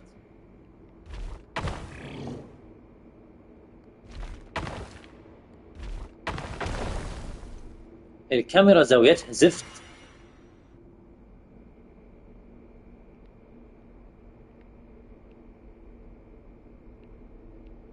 الزاوية زفت زفت زفت. ما أعطيتها زاوية كويسة.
اف او ال ال او دبليو.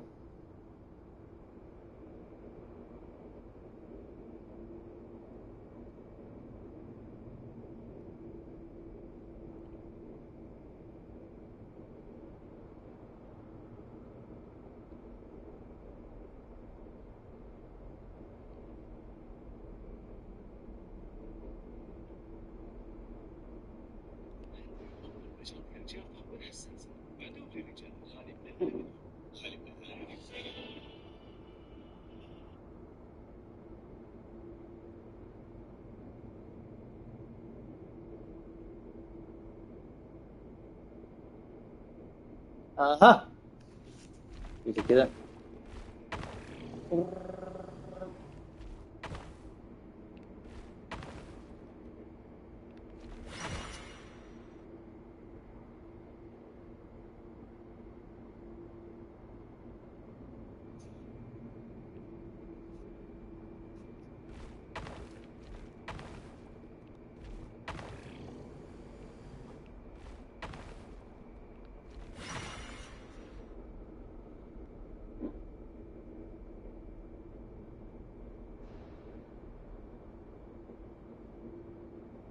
Well, this is a nice change, meeting you all at this hour.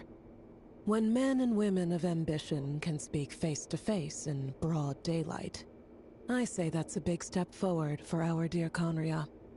Don't be ridiculous. We do not fear the day. Why would we seek refuge in the night? You might ask your blade that same question. I'm told it prefers the cover of darkness. The word on the street is that Sir Delogi only strikes when he has an unfair advantage. But that is patently false. I see you're missing an arm and a leg. Surely only a fair fight could explain that.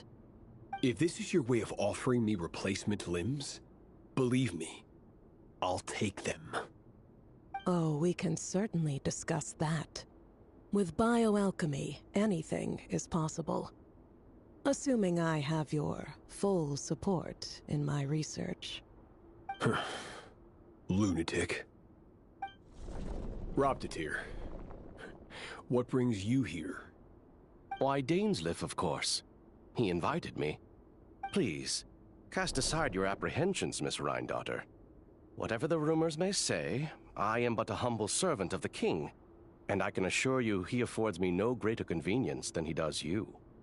Well, the Universitas Magistrorum won't stop fawning over you, so at least some of the rumors must be true. You're clearly doing well for yourself, so drop the humble servant act. It endears you to no one. You're president of the Universitas Magistrorum, the chief royal mage known as the Wise by royal appointment, and by far the most favored among the 4 pillars of Conria. Vice President Veet doesn't even try to hide his envy when he sees you. My success is the product of hard work and good luck. It's as simple as that. Were the king not such an extremist, I hardly think I would have received a senior post at my age. Of course, no job is without its gripes. Serving a king like ours can be a challenging task, as I'm sure you can imagine. And as for Efterveet, in missing out on the presidency, he's dodged a mountain of stress. Like everything else in life, it comes with pros and cons. You're all here. I apologize for the short notice, but it was an emergency.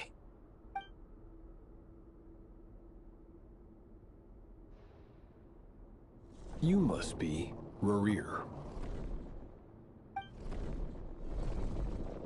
Mr. Sertologi.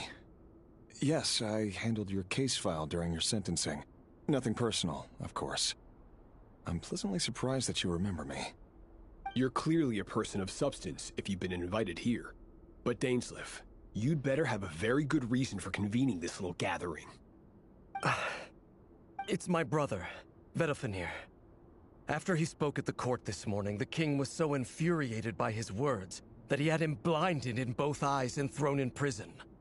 Vedofenir in prison? Strange.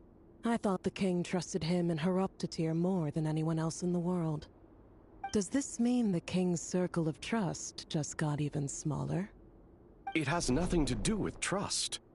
It's about what the king wants, which is as clear as day to anyone paying attention.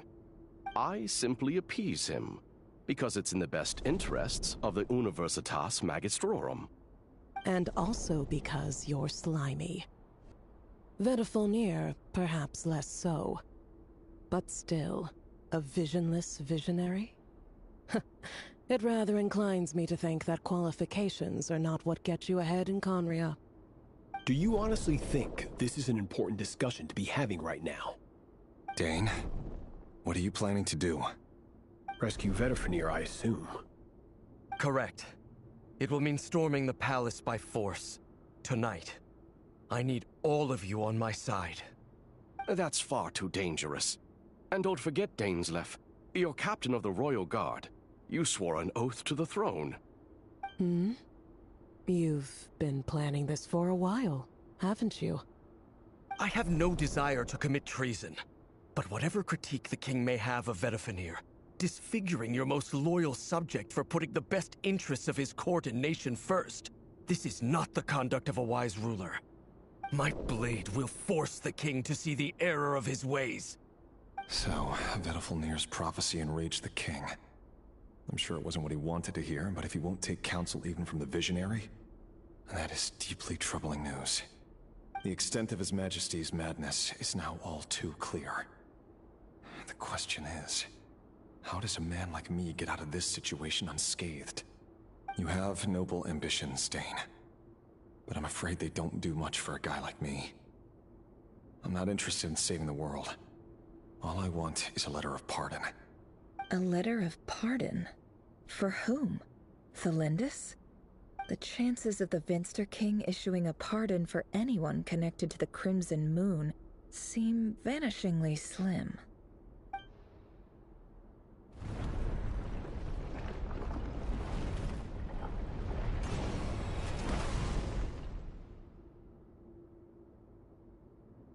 This black fog over the board must have some connection to Thelindis. But why is it taking this form? Does it have something to do with Rerir's past? Another mystery I'll need to unravel.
Author Thelindis. Over the course of this week, The research object was subjected to interference for a total of 60 hours for experimental purposes. The results are as follows. Research dating back to the Crimson Moon Dynasty has established 2 points regarding moon marrow. Firstly, its origins have something to do with a god's power. Secondly, it serves as a portal to an as-yet indeterminate location. Moon marrow can thus be defined as a spatial gateway. However, there are a number of hurdles to overcome before we can answer the question of where it leads to. To start with, opening the gateway requires a specific power source, which the relevant literature indicates. An enormous amount of power is then required to keep the gate open. Currently, the total power output of our instruments remains in the single digits. To make matters worse, I am now the only staff member remaining in the Moon Marrow lab. The Universitas Magistrorum recently decided to move most of its personnel into abyssal energy research, which has stymied all Crimson Moon-related projects. This is not a wise move. I have always maintained that placing all our hopes in a single source of power is risky, especially one as poorly understood as this. As well as making ourselves overly reliant on a single resource, we are neglecting other promising technologies. I apologize if this comes across as disrespectful. But as a Moon Marrow researcher, I desperately want to see the world beyond the gateway. If we really made it there one day, what would we find? And how would we go about taming the unknown? My imagination is endlessly fueled by questions such as these.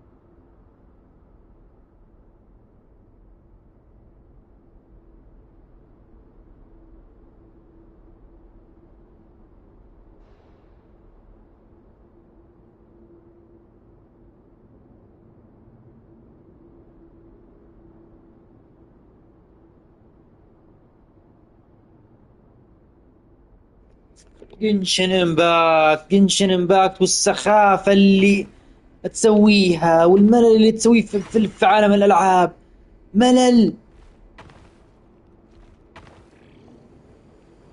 والله ملل. ما أسخفكم وما أسخف نظام لعبكم.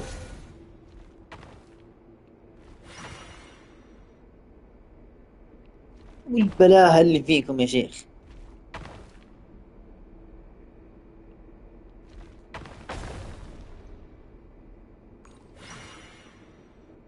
مين بالله بلاها. نظام ممل نظام ممل.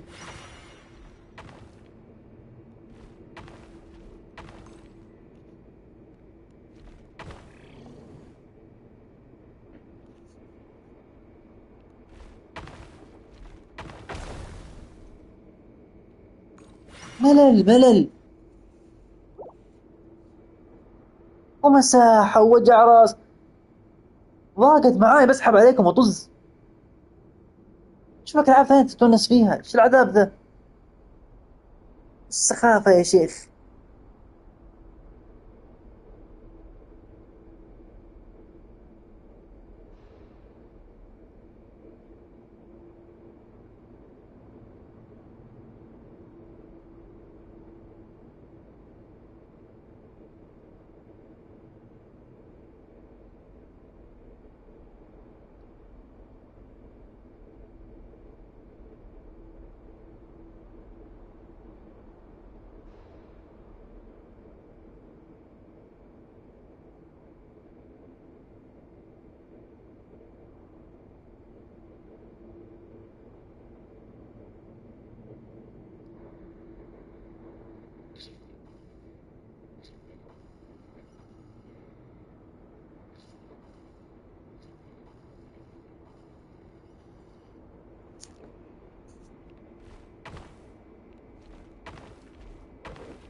بسم الله بسم الله يا الله.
This is for you. I heard you're gonna leave the city with your parents. Valindis, did you hear about what happened? I've heard nothing. Rerir got back very late last Friday, and he was acting a little unusual, but he slept pretty well, so I'm guessing whatever he did was a good deed. You never saw him, and I don't know what he did. And this conversation never happened. You understand? What if he finds out that you pried into his secrets? Don't be silly. I don't know what secrets he does or doesn't have. All I know is he's just a normal guy who happens to run some errands for the king. Are you scared of him? I don't know. The Rerir I know doesn't match the person you all describe. Logically, I should be scared of him. And yet, I don't want to lose him. But enough about that. You should get going, and be careful with the package I gave you. Keep it secret. Keep it safe. What's in it? A piece of the moon. All you need to know is that as long as you keep it safe, then in the future, everyone will be able to see a red moon. A red moon? You mean our moon? That's right. Our moon. Promise me you'll look after it. I promise, Valindis. The Crimson Moon bloodline will never die out. Its light, the color of blood, will become like a fire that flows in our veins, no matter how long it takes.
Hurry, everyone, and stick to the plan. Sir Dainsleif, what are you? Is this treason? انتم والغاسكم You know what الغبية دي. happens to those who betray the throne. Please, don't do this. It is the king himself who has betrayed the throne. He has betrayed all of Conria. If you have any love left for justice in your heart, you should join me. It's showtime. Dane and his group will handle the troops in the palace. Then Hroptatyr and Rhindaughter will disarm the security measures. My job is to enter the prison and rescue Vedifalnir. Stay safe. Wish me luck. Look after my brother. Draw your blade. It is time for justice to prevail.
This place is filthy.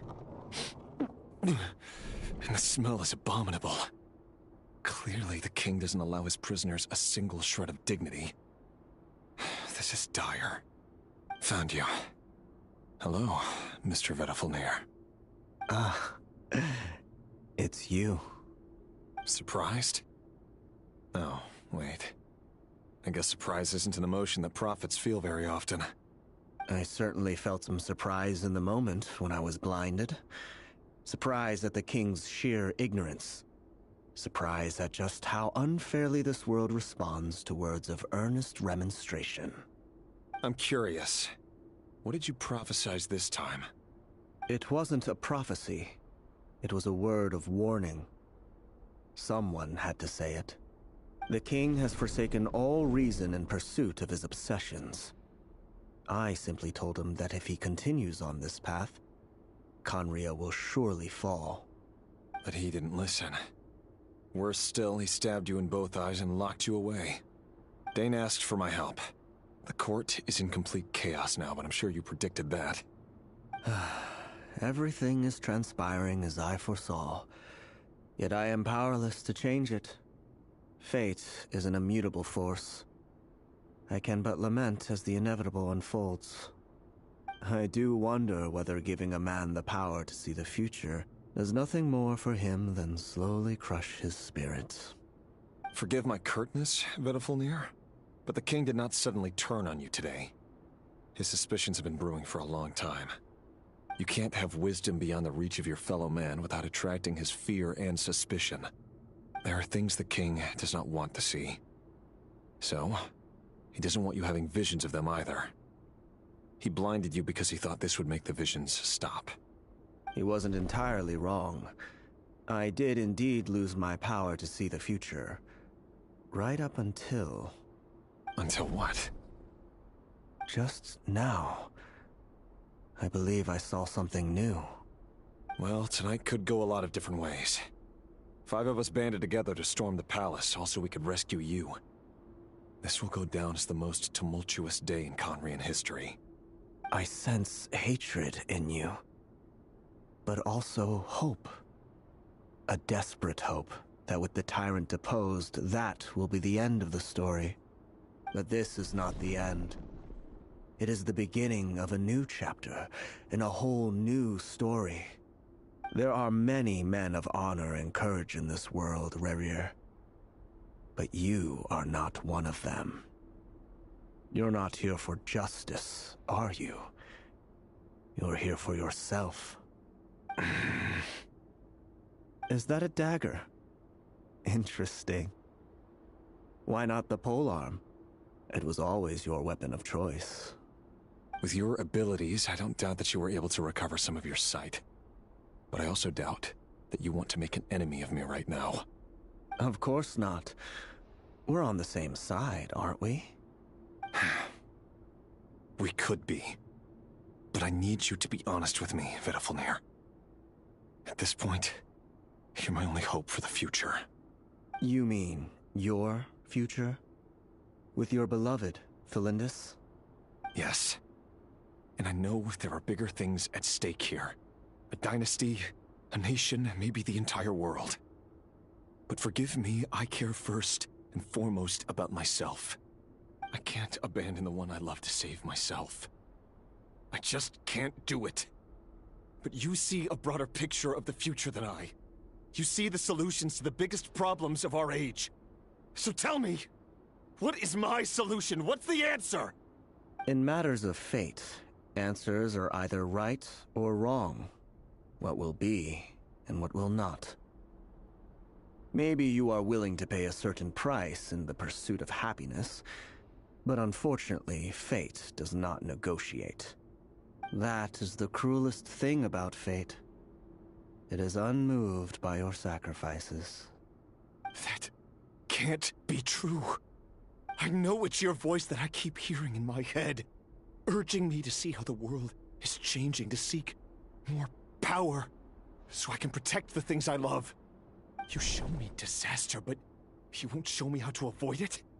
Why? Why are you doing all this? My voice.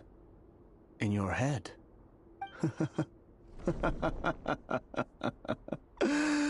So, you hear it too? The voice that steals your mind, gains your trust, and drives you crazy. It turns out that we are not so different, you and I. Vedifalnir just broke into the strangest smile I've ever seen in my life. As if he'd discovered some monumental secret. But then he suddenly switched to looking extremely weary. Very well then. My advice to you is as follows. You must persevere. Whatever trials and tribulations you may face, be steadfast in the belief that they are your path to the future. For as long as you live, your story with Thelindis shall not come to an end. That is the only chance you have of fighting back against fate. It is up to you whether you believe my words. Regardless, that is all I will say on the matter. I have no right to intervene any further. I will hold you to your word. Thank you for setting me free. In return, I will tell you one more thing that you cannot afford to ignore. Just then, a strange wave of energy rippled through the city. We had no idea what it could mean. If I were you, I would head to the Universitas Magistrorum. The Universitas? Oh no! I'm sure we'll be seeing each other again very soon, Rerir. Whatever Vedifalnir said, I didn't catch it. I didn't even help him out of the prison. There was no time to lose.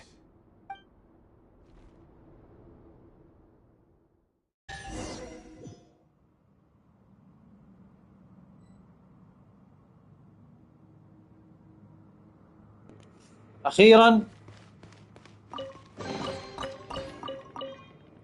بغينا العب التشست هذه البايخة.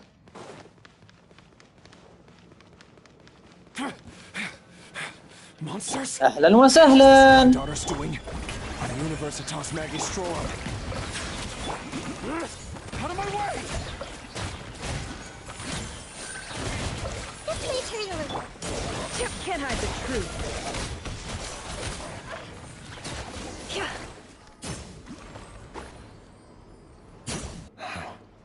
The Universitas.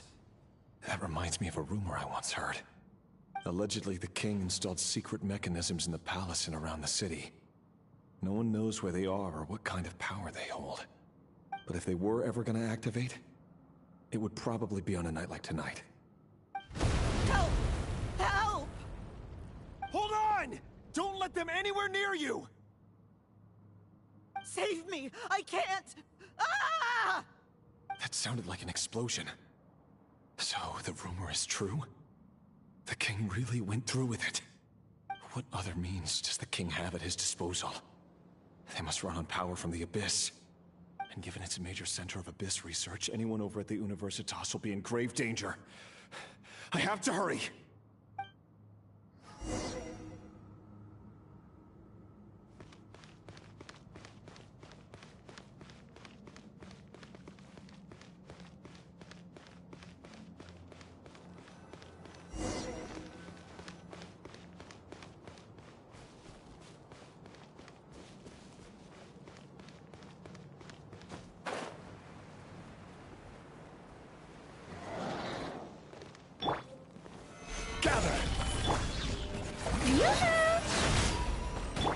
Bow your head.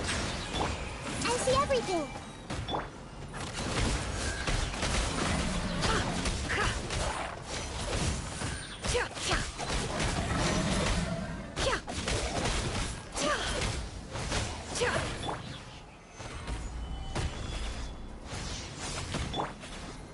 May I present?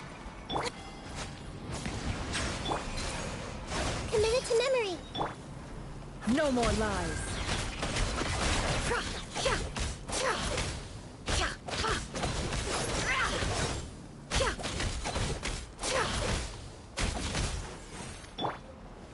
Stabilize. The show begins. Everyone hold hands! It all adds up. The deception ends here.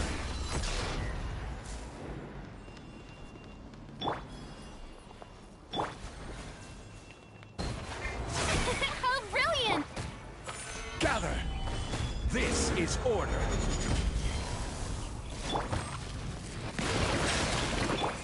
I see everything!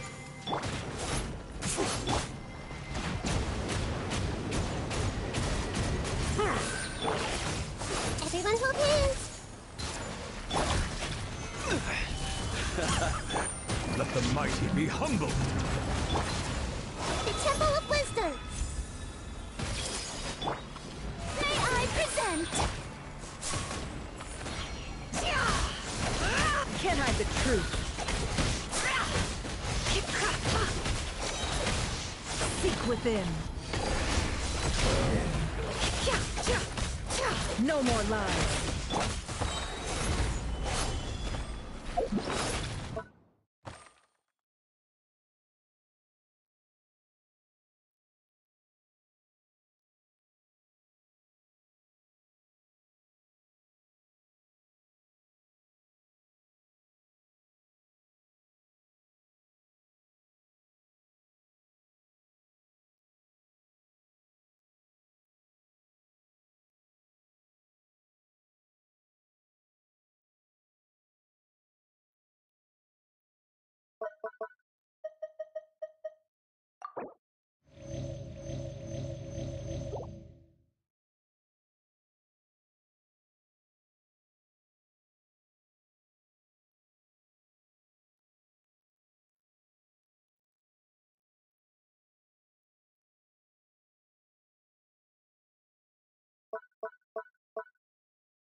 Can't hide the truth.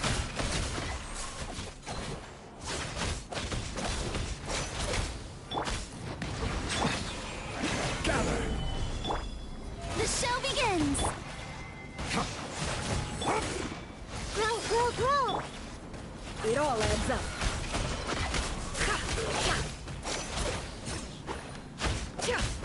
Can't hide the truth.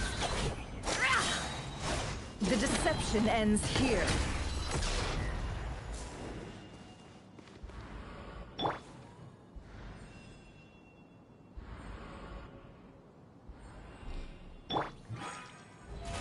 How brilliant!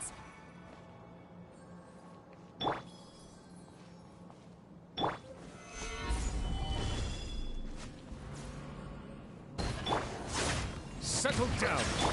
Committed to memory! Let's see what you're made of.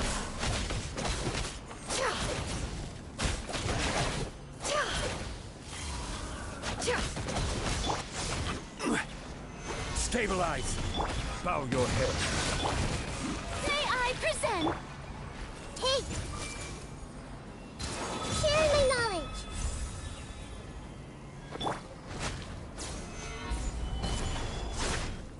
Order guide you.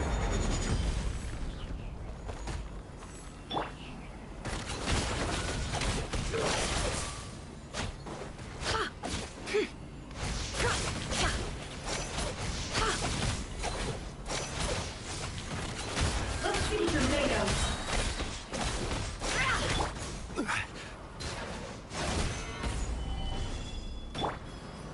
The times beckon.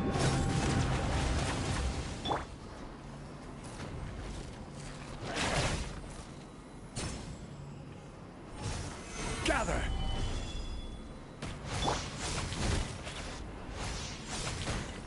Seek within.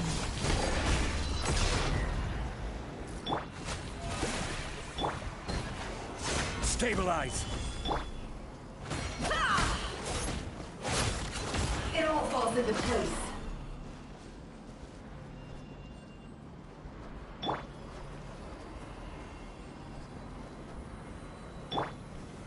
Solidify!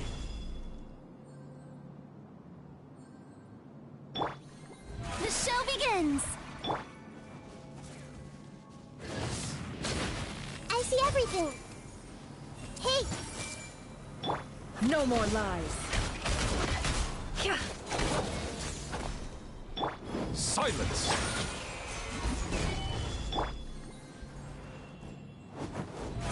How brilliant! Time to shine! Grow, grow, grow!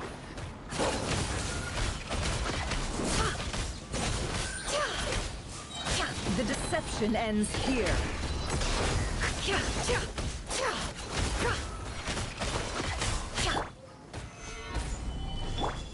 May I Bow your head. Can't hide the truth.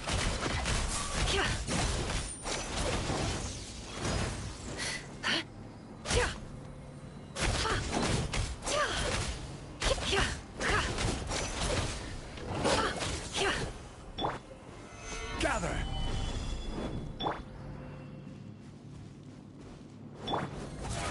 How brilliant!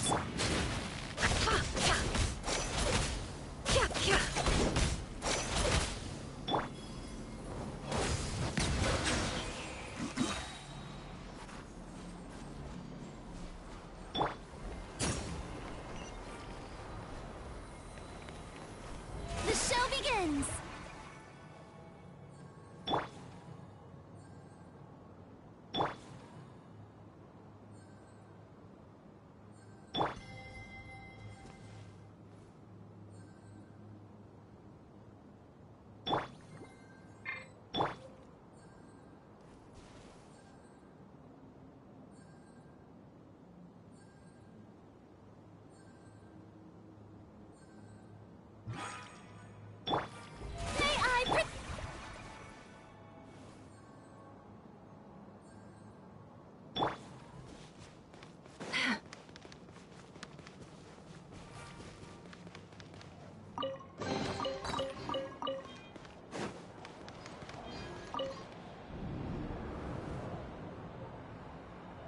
Monsters! At the Universitas Magistrorum? Why now? Oh no! They're coming! It's no use. The table won't hold out much longer. The weapons. Where are the weapons? Of course. All the lab equipment was upgraded after the inspection last week, but the new weapons haven't been allocated yet. I'm done for. Is anyone there? I need help! Ah!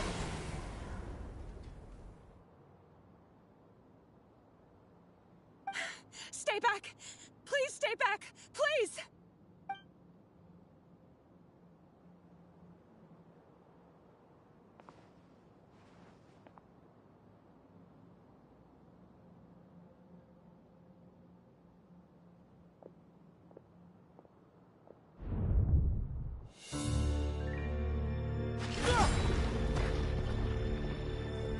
What's that? Reverie. So the rumors about your work are true. What? No! Listen, something happened at the palace tonight. We have to leave! You don't need to lie to me anymore. What do you mean? I know why you're worried, and I will respect the decision you've made. But it's okay, because I found a solution. I know how to end all this. You can have it back. The normal life you so desire. But until then, I'm afraid our wedding will have to wait. Cylinders? No, don't do it! Cylinders!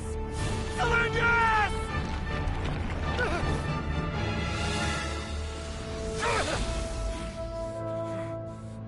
I told you, Reverie. Let her go. You will find someone better. No! No, I won't do it! I have to save her! By what means exactly? A lowly pawn.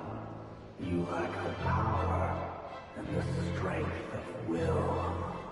Do you know a way? Tell me! Come to the palace. Join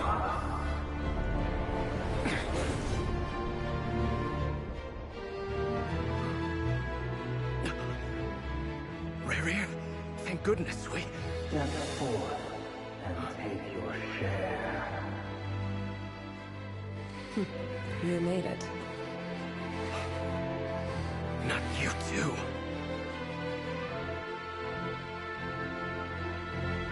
Hatred or grief, despair, desire. We all have our own.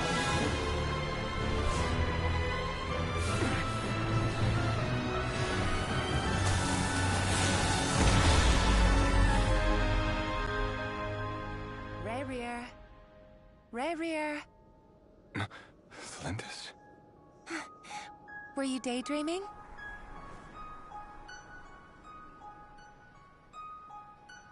You still remember, Rayrear?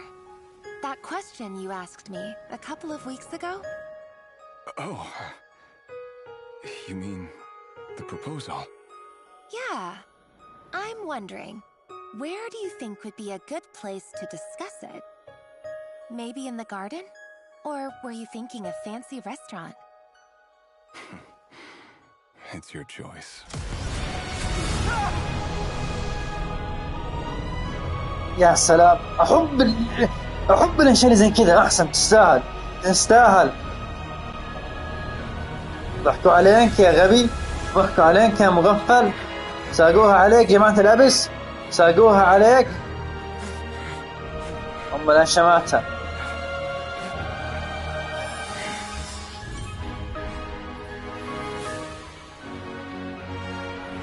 كلبة وماتت، ان شاء الله تكون ماتت.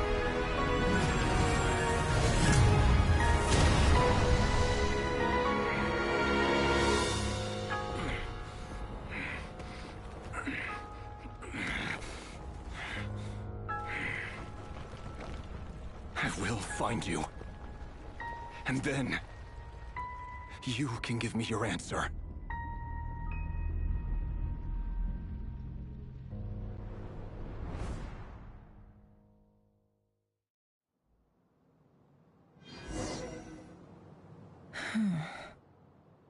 So that's how the Raker of Solnari was born. A monster created by circumstance is a monster all the same. Viewing other people's thoughts for too long can get uncomfortable. Right now, I'm feeling a strong sense of loathing. In a nutshell, the story of Conria is what happens when the truth falls by the wayside. Everyone tells little white lies, and before long, you have a huge pack of lies that destroys everything. Whew. Time to get back. His past is filled with sorrow, but the tale of any fallen civilization is one of endless tragedy. Cruel as it may be, that was Conria's fate.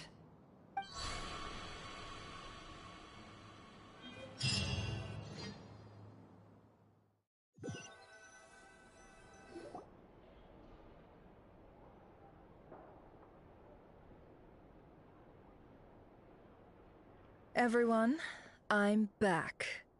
Can I get a standing ovation? Never! How are you holding up? Feeling okay? She's fine. Boss is a pro. Yes, I'm fine. You will have seen the events of Rayrear's life through my thoughts. It's now clear that he is just a regular nobody, driven by personal tragedy, as he said himself. I mostly agree. There's only so much we can know about him from his memories alone, but they did give us a clear glimpse into his life in Conria. However, I would not consider Rayrear to be a nobody. He was deeply involved in the events of that era. Yet, when the catastrophe of a generation strikes, nobody is safe. Sounds to me like you're speaking in riddles again. Is this you urging me not to abandon the people of Nodcry in their hour of need? That's not what I meant. Although I do hope you choose to remain a part of the plan. Without you, the mission ahead will be all but impossible. Then try to remember that I respond better to the carrot than the stick. And I don't appreciate being bossed around. Now, As for you, Missy, you were excellent. You stuck to the rules of the ceremony and kept your mouth shut the entire time. Bravo. Cool! So, can you fill me in on the deets now? Most of what I saw went right over my head. Patience. You'll hear the whole story, don't you worry. But let's meet up with the others first. It will save me narrating it twice. Yehoda? Yes, boss! Let me get that door for ya. That's more like it. For a moment there, I was worried you'd forgotten about the first clause of your employment contract. Forgive my curiosity, but what does the first clause say? It says I gotta do the annoying stuff that boss is too lazy to do for herself. Like opening the door, pouring the tea, yada yada. Is that right? If something is in the contract, it's because she willingly agreed to it. Rest assured that the Curatorium abides by the very strictest of labor policies. You don't seriously think I'm cruel enough to treat her like my slave? In any case, I've hardly shied away from my share of the work today. Hope I don't catch Flintz and Varka lounging about in their chairs, enjoying a leisurely cup of tea. There's nothing I dislike more than other people enjoying themselves while I'm hard at work.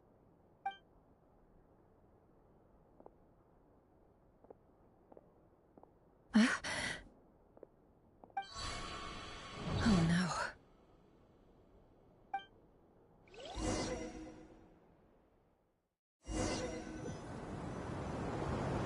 Sorry to disturb you, but we seem to have run into some trouble. Evidently so. Don't worry, I'm not about to leave you to fend for yourselves. I'm not that kind of boss. And it would go against the Curatorium's labor policy. I'm sorry? What did you hear me say? I wasn't talking about labor policy. Wait. How long have I been standing here? Not long. You just appeared by the door a moment ago.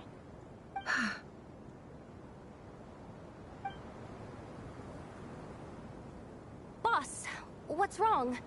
You look like you've seen a ghost. We've been tricked. We never left at all. Somehow I hallucinated that whole scene back inside the office. Hallucinated? But how? How indeed. This place should heed my will alone. All thoughts and actions that occur in here are just a result of pawns moving across the chessboard in a carefully calculated manner. And nobody has access to this chess set but me. So you control everything in here? More or less. But yes, it's a special technique of mine. Has anything like this ever happened before? Only once. It was the first time I used the chess set. Is there any similarity between what happened then and what's happening now? I suppose my thoughts are a little turbulent, which was also the case my first time. Is there anything I can do to help? The first clause of your contract clearly states that I only need your help with things that I'm too lazy to do myself. Meaning you're not feeling lazy right now? Meaning this is not something Yehoda can help with. The chess set is a personal treasure that I alone understand. I must be the one to find our way out of here. Boss, it's fine. Really. Let me do something useful. Oh, listen to you. Whatever would I do without you, Yehoda? What? Really? Yes, really. Where would I ever find another employee as obedient and servile as you? God forbid anything ever happens to you. Oh, okay. Well, anyway, I was thinking of fetching some water. There's gotta be a source around here somewhere. I suggest everyone finds someplace comfortable to take a rest. We gotta conserve our energy. Even though all this chess malarkey doesn't exist in a physical sense, mentally speaking, it's all real. And so is our tiredness and fatigue. You don't want to dismiss mental fatigue. Just because it isn't physical doesn't mean it's any less serious. But anyway, I got your backs, so don't worry about a thing. Don't I have the best employees? Jealous much? If we can find a suitable time, I'd love to borrow Yehoda for a day to help out at the Frost Moon Scions. Would you be amenable to that, Boss Nefer? Oh, Lauma. Have I ever told you just how pretty you are? Beauty runs from the tips of your antlers to the depths of your imagination. Time to rally, everyone. Follow me. As we continue our journey, the same rules will apply. That means stay focused and no talking no matter what we encounter. And don't disturb the chess pieces. You have my word that I will get us all out of here.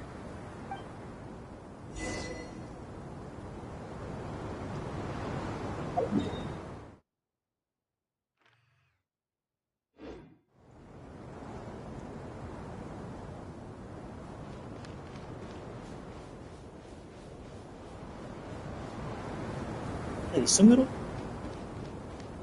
غريب الشاب الحين من النخل ذا سمروا بس ما ادري فين بالضبط. This place looks familiar. قرية آرو. That's not a good sign. There's someone up ahead. I wasn't expecting visitors at this hour. Wait, is that? Oh, it's him. There you are. Sinue's been looking for you all day. I think he has some news for you. Oh yeah? What were you doing just now, Uncle Retinue? Hiding away some more loose change? I know I saw Samora. عجيب خلنا نسمع What do you صوته. mean loose change? Oh, come on, I'm too old for this. Just pretend you saw nothing.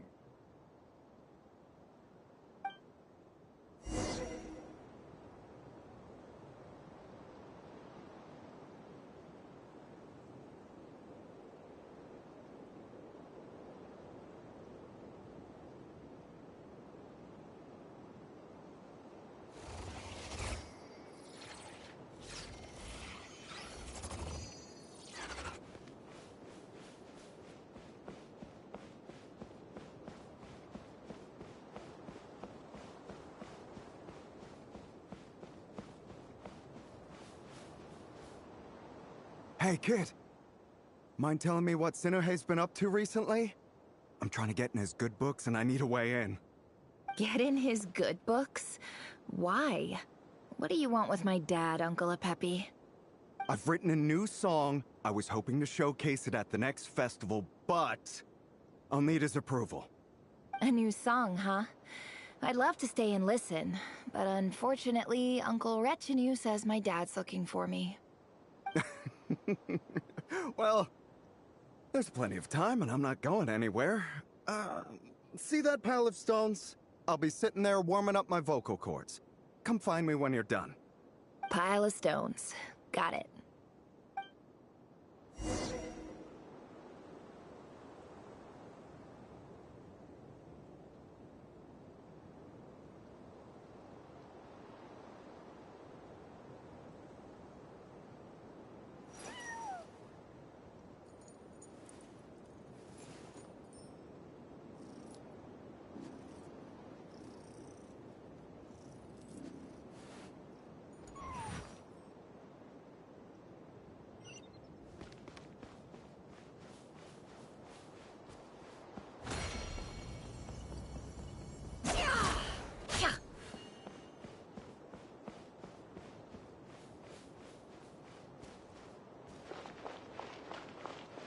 Hi, Dad. Uncle Retinue said you were looking for me. Ah, there's my little princess. If you'd gotten back just a little sooner, you could have shared the spoils of war with me. Spoils of war? Who were you fighting against, Dad? It was just a figure of speech. The aftermath of a sandstorm is no time to be waging war. I was talking about our war against thirst.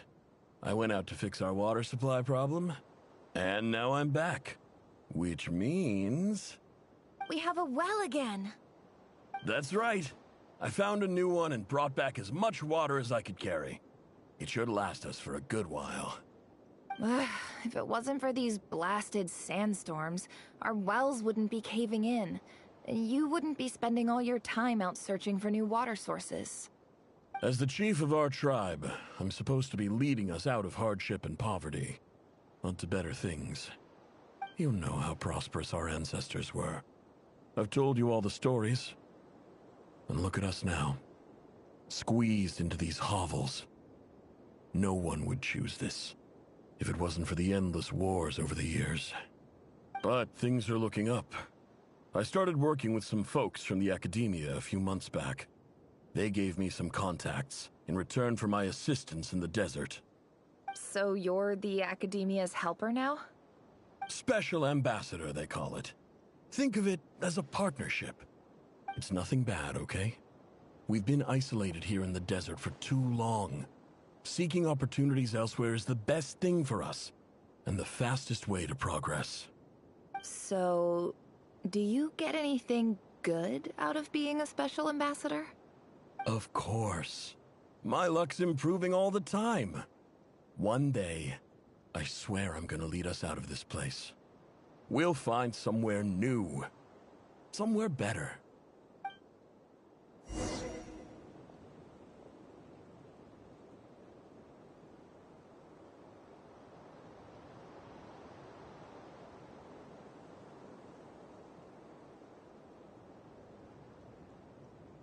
Don't trust your eyes uncritically.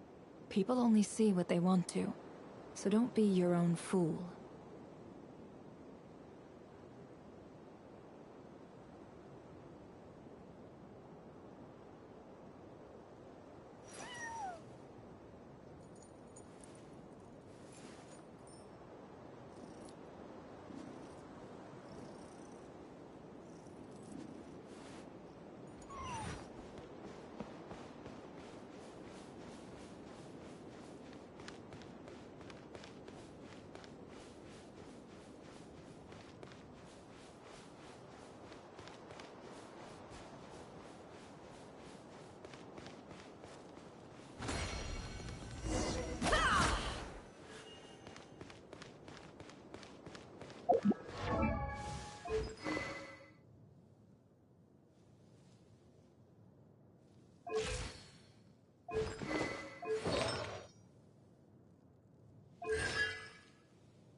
That's our well, and you know it. You stole from us. Well, you've gone from chief to thief, and now you have to face the consequences. Did you really think you could take our water without permission and get away with it? You're either brave, stupid, or both. And that special ambassador act? Yeah, nice try. We spoke to the academia. They said it was all news to them. You're a liar and a cheat!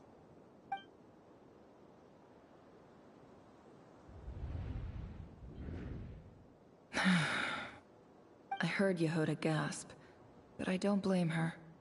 Most people are terrified by the sight of blood. Corpses strewn across the ground. The wounds are clearly from scimitars and daggers. The desert dwellers' weapons of choice. There's a handwritten note on the ground. Let's see what it says. Halil, this is Sinuhe, chief of the Shimti tribe. Surely you remember me. I was the one who helped you and your colleagues avoid the quicksand in the desert. This is my second time writing to you. I assume my last letter must have gotten lost in the mail, as I didn't receive a reply. I hope this one makes it to you safely. I'm writing to you because I need some help. That sandstorm the other day completely blocked up our well, forcing me to look for another water source in Iab and Unut territory. It was a matter of survival. Praise the gods. The well of the Eob tribe was intact. It was my last resort. I drew what water I could and left, but not without being spotted. I fear they will retaliate. You told me to write to you if I ever needed help. You said you'd be my ally in the academia. I urgently need you to formally recognize my title of Special Ambassador and send some of your people to assist me for a few days. It's the only way I can convince them that this was the academia's decision and prevent them from retaliating. This is an emergency. Please send help as soon as possible. Looks like this letter never got sent. The writer died a grisly death, and the letter was trampled into the ground. It's badly defaced. Some parts are barely legible. What a ridiculous lie the surviving Shimti tell. Their whole village was butchered over a sip of water.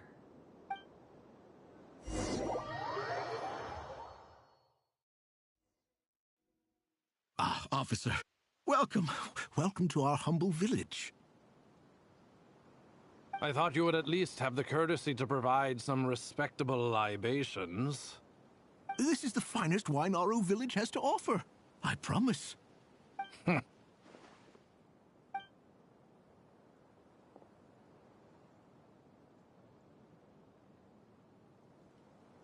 The Academia has agreed to reserve a single space for a candidate from your village. But I remain skeptical of this entire endeavor. I highly doubt anyone in this desert possesses serious academic potential. Please, have faith. If not in us, then in our god. The child we found shows great promise. I beg you, take her away from this place. Give her a chance. Don't let her talent go to waste. I don't recognize her. New arrival? She showed up here a few days ago and we took her in. She's a really bright kid. Please help. I'm begging you. So...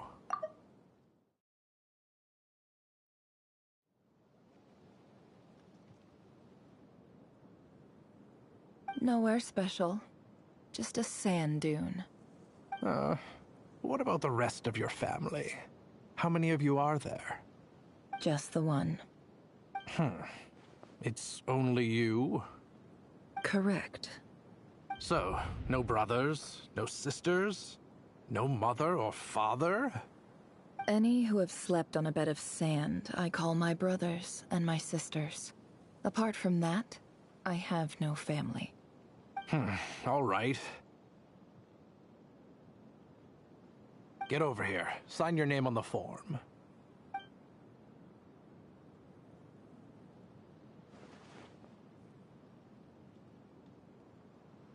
Never? You're rather fair-skinned for a desert dweller.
Nefer, this term's assignments have been issued already. Please read through the materials thoroughly, conduct your own additional research, and then write an essay on the topic. Yes, Professor, I'm aware. I just had a couple more questions I wanted to get your perspective on. Oh? Please ask away. Well, I saw the other students' problem sheets, and I couldn't help but notice that my assignment is much easier than theirs. Do you really think I'm a weak student? A weak student? Goodness, no. Quite the opposite. You have a sharp mind. Almost too sharp. I think what you're saying is, a weak student wouldn't have noticed the discrepancy. And if they did, they certainly wouldn't complain about the lighter workload. You see, sharp as they come. You see things the way they are. And I'm sure you know why they're like that. Because of where I come from. Because I'm different. I'm sorry, Nefer. I don't like it any more than you do. It's just... Anyway, you said you had a couple of questions. What's the other one? I wanted to check. If someone sent me a letter to the academia, where do I go to collect it? Ah, your family wrote to you. Well, as long as they put your name on the envelope, someone should hand it right to you. Not exactly. It's not even a recent letter. I was just curious where the mail would end up if no one collects it. The House of Dana, I expect. I know there's a box for unclaimed mail somewhere in there, probably sitting on a shelf. Whatever you're looking for, that'd be the place to start. Okay, got it. Thank you, Professor. Oh, don't mention it. Honestly, I feel like I failed you. I'm supposed to be your teacher, but I haven't taught you anything. Hey, don't say that. You're a great teacher, and you do your best for all your students. But the rules are the rules. You're not allowed to teach students like me. It's not just the academia either. The whole world bends over backwards for the successful, and leaves the losers to suffer and die. Oh, my dear child. Don't tell me you've given up on life already. I haven't. I just think that if you want to make it in this world, you have to find a way to become successful.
This must be it.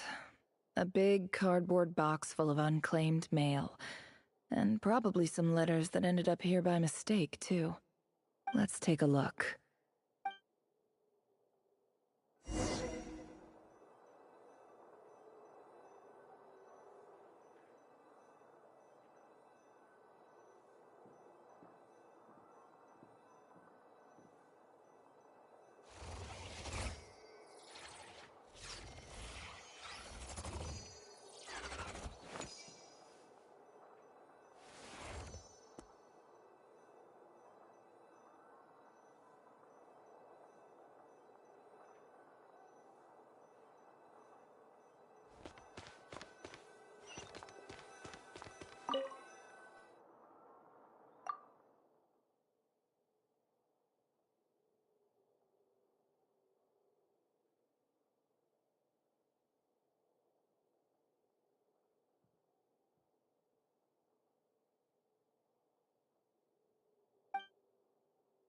A dilapidations. This one was never. Who was it? This one. In clinical terms, this seems like something. Wait. The note says, This next one is addressed to Grant. A few words of protest regarding in recent, however, as well as education is as grand. I do hope you. Great, and the sender. So this is where. Whatever. I'm not exactly holding out I can't believe how. I don't believe for once. Wait.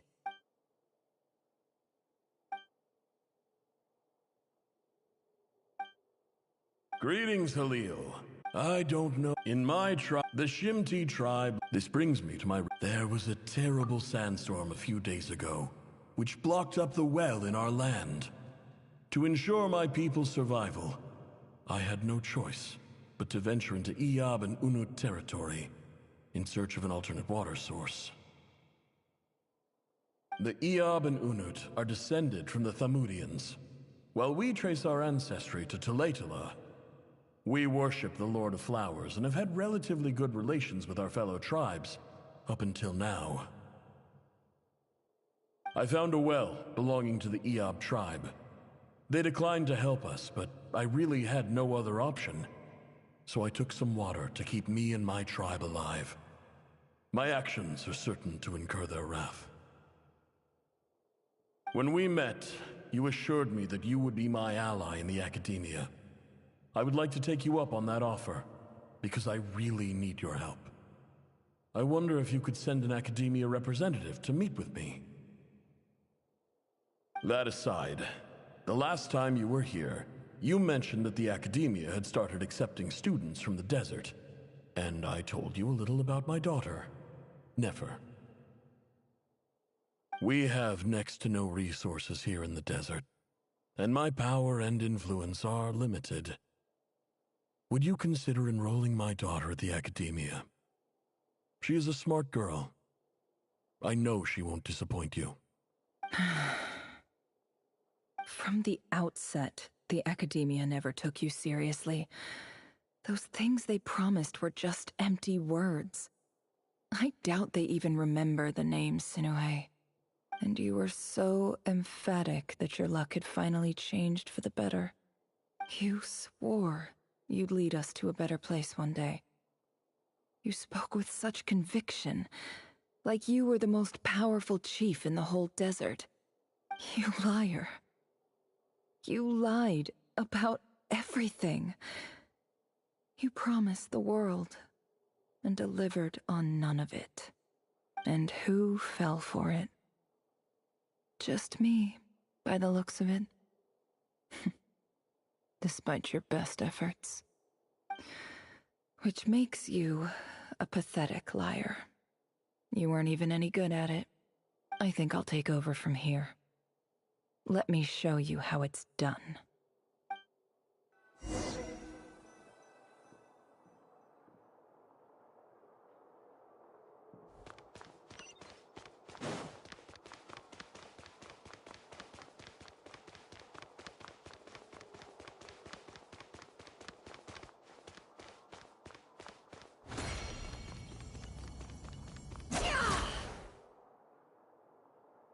I just came to say goodbye.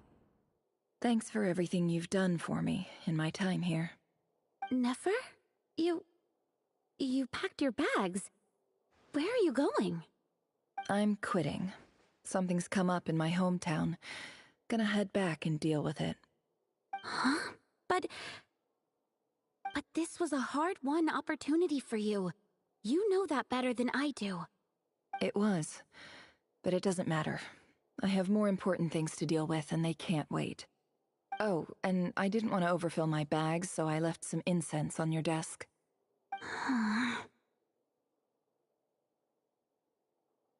What's wrong? I thought you liked incense. Although, I did read somewhere in the House of Dana that it has hallucinogenic effects. Don't use it all at once, all right? Isn't this the stuff you brought from your hometown? You're just letting me have it? But you said it's a rare and valuable commodity. Yeah, about that. I lied. It's not rare at all. There's this bunch of ruins near my hometown that are practically overgrown with this plant. It's not worth much. Keep it. It's fine. But Nefer... All right. That's all from me. You take care.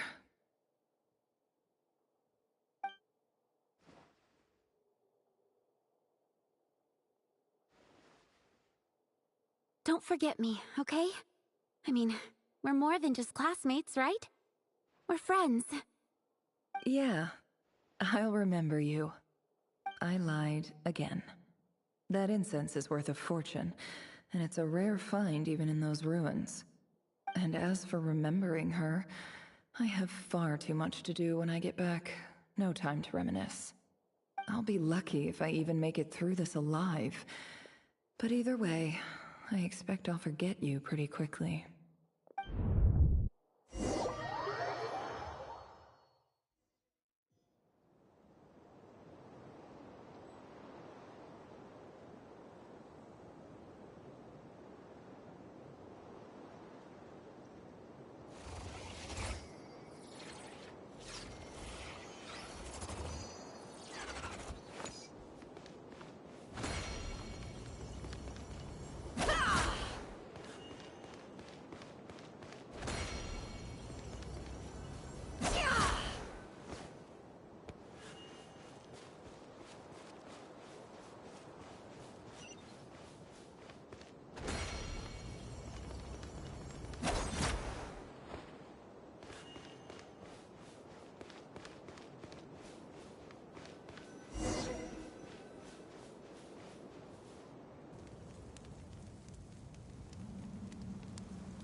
It's a pleasure to meet you, Mr. Arif.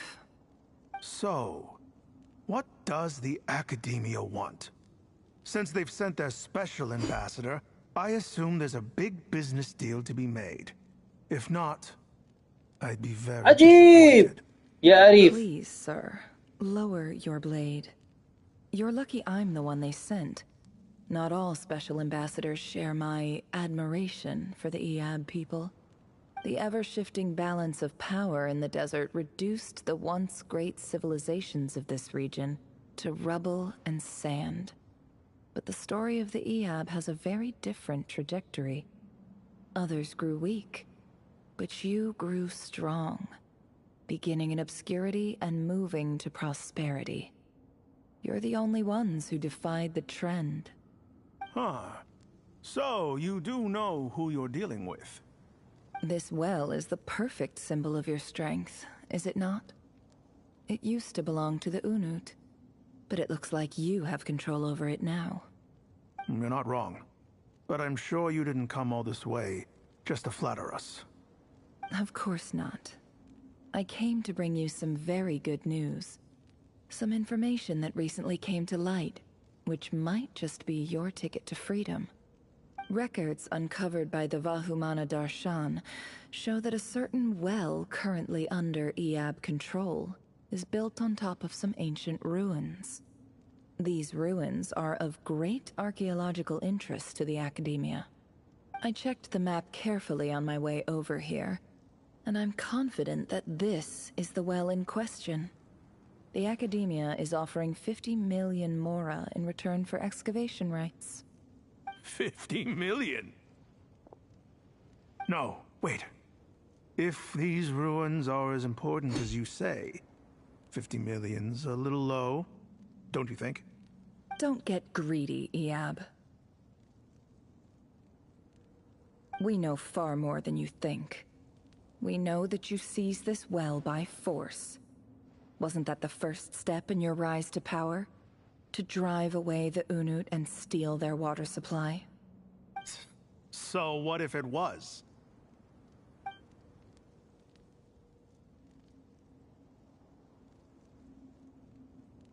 Don't worry. As unscrupulous as it was, it's something we're willing to overlook. The Academia is only interested in dealing with the de facto power holders in the region. I hope I am making myself clear. And I hope your words are the truth. If I find out the Academia is trying to play me, I'll hunt down every one of your people and make you watch as I cut their heads off one by one. I assure you, Chief, That would not be in your long-term interests. You don't want to make an enemy of the academia. You see how I'm dressed, don't you? I appreciate that you've never been to the rainforest, but surely even you recognize an ambassador's attire when you see it. And what does a barbarian like you have to lose anyway? You really think the Sumeru Academia would bother to come all this way just to lie to you? We have more important things to worry about. All right, I take your point. The Academia is the highest authority in the land. I'm sure you're trustworthy people. In that case, we have a deal. We will sell you the excavation rights. I'd like to thank you, Ambassador. This is good news indeed. Excellent news. In fact, it calls for a celebration. Would you do us the honor of staying a while and enjoying some EAB hospitality? Gladly. I am partial to wine myself, and I trust you are as well. So let's indulge in a few drinks together, in celebration of this momentous occasion.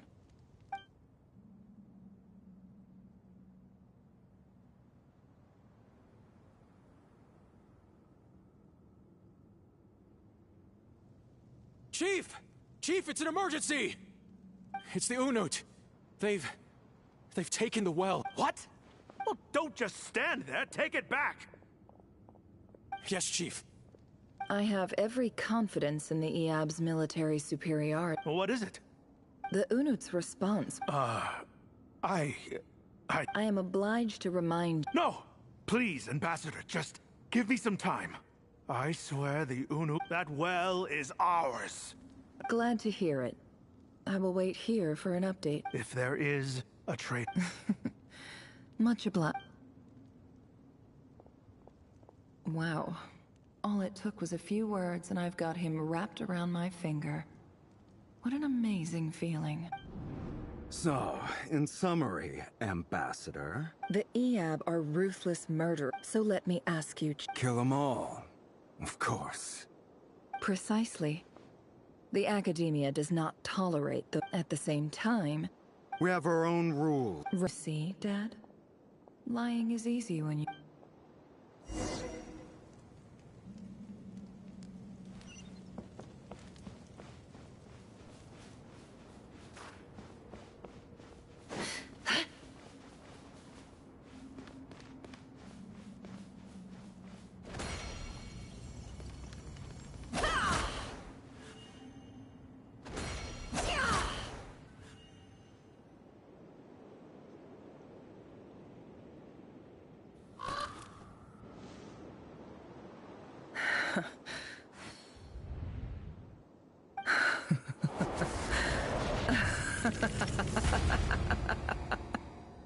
Look at yourselves. You may be vile, savage monsters, but your butchered bodies bleed like any others. You're no different. You're nothing special at all. The monsters who destroyed my home, they're just ordinary, petty human beings. What a joke.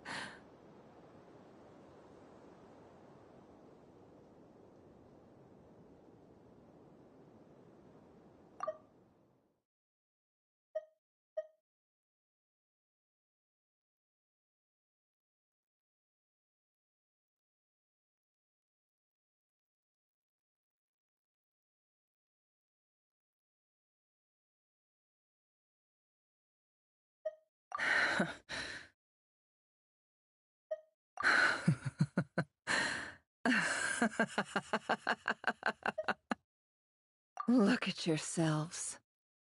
You may be vile, savage monsters, but your butchered bodies bleed like any others. You're no different. You're nothing special at all.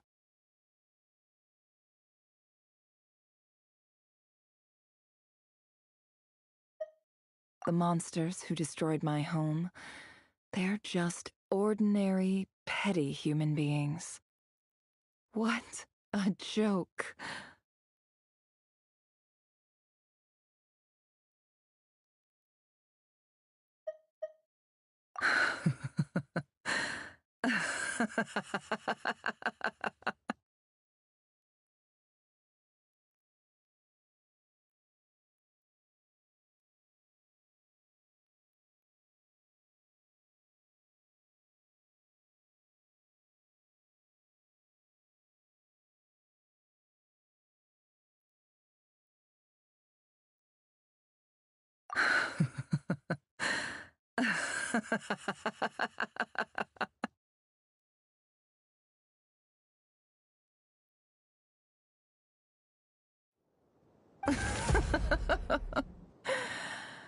I think we're even now. Maybe I've even done the desert a favor. It's a better place without all these people around. Oh, Sinuhe, my gullible fool of a father. Perhaps if you'd been as ruthless as I was today, our tribespeople would still be alive. In this dog-eat-dog world, a chief needs to be tough to survive. But you couldn't do what had to be done. So I did it for you. Nefer, it's okay. All of this is in the past now. I believe I remember you promising to remain silent. Yeah, but even so... Yehoda, is there anything you can do to ease the tension? Alright, time for a sharp turn onto a completely different topic. So, anyway, that's enough of that. When are we getting out of this place? Feels like we've been walking forever. I'm getting pretty tired. Oh, Lauma, you tired? Yes. If we can find somewhere to sit down, I could certainly do with a rest. It's not far now. There should be a temple just up ahead.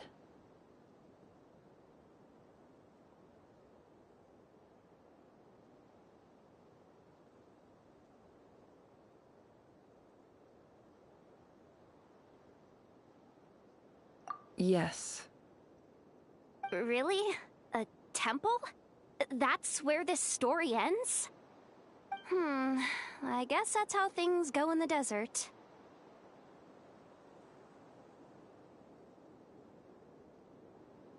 Desert dwellers can never escape their destiny. Or so everyone says. I never wanted to believe it, but looking back now, I'm as desert as they come. You mentioned a temple. What's waiting for us there?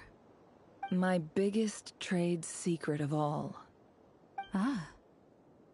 Then I'm guessing it's where you got your power from. The power to peer into other people's minds. I didn't know you were clued up on any other religions. I'm no expert in the history of Sumeru, but since you come from the desert, I would imagine it has something to do with King Deshret. Sounds impressive.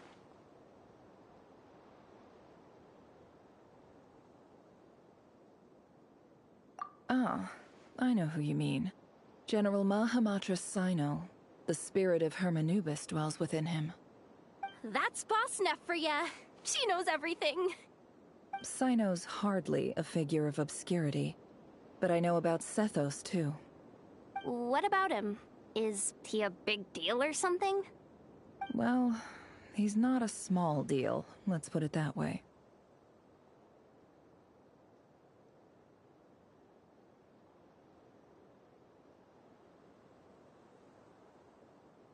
Please, this is the bare-bone basics. Save the flattery. Thanks for your patience, everyone. I'm sure it's been a lot to take in. With any luck, that's our exit just up ahead.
Uh-oh.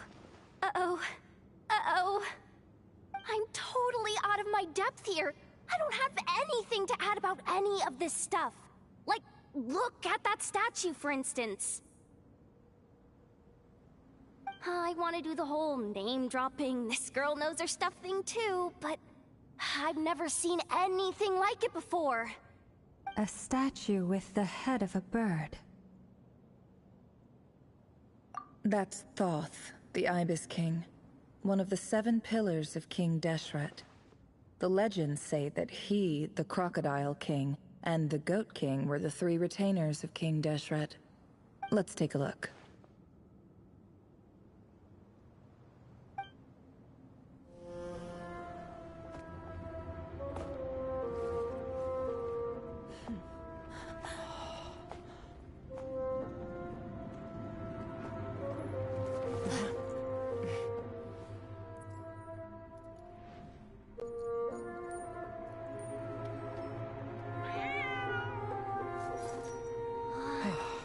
It's just Ashru.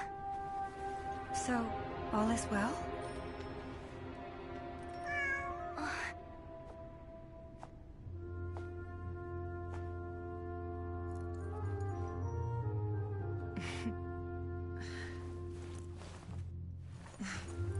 Typically speaking, at this point, the world disintegrates. Then we find ourselves back in the outside world. Besides, these are my memories. There's nothing to fear. You're sure? Of course. It's almost over.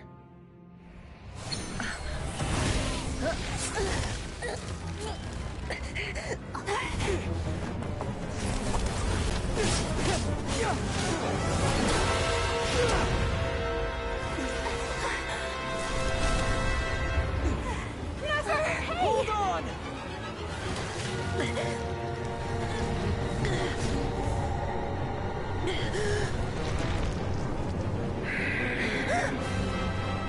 Knowing too much is always a death sentence. Speak for yourself.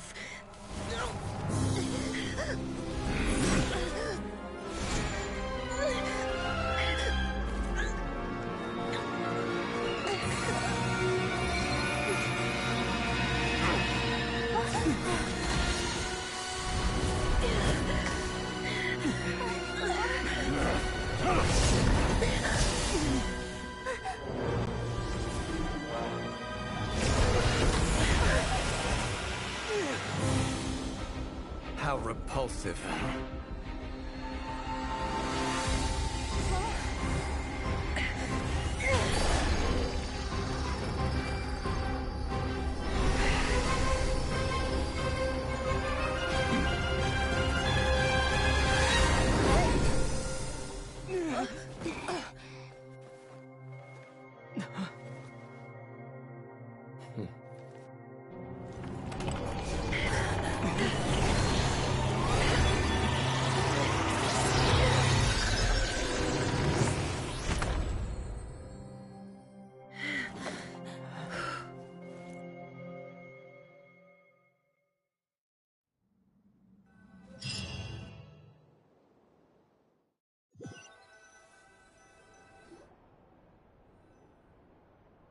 Timed that pretty well, didn't I?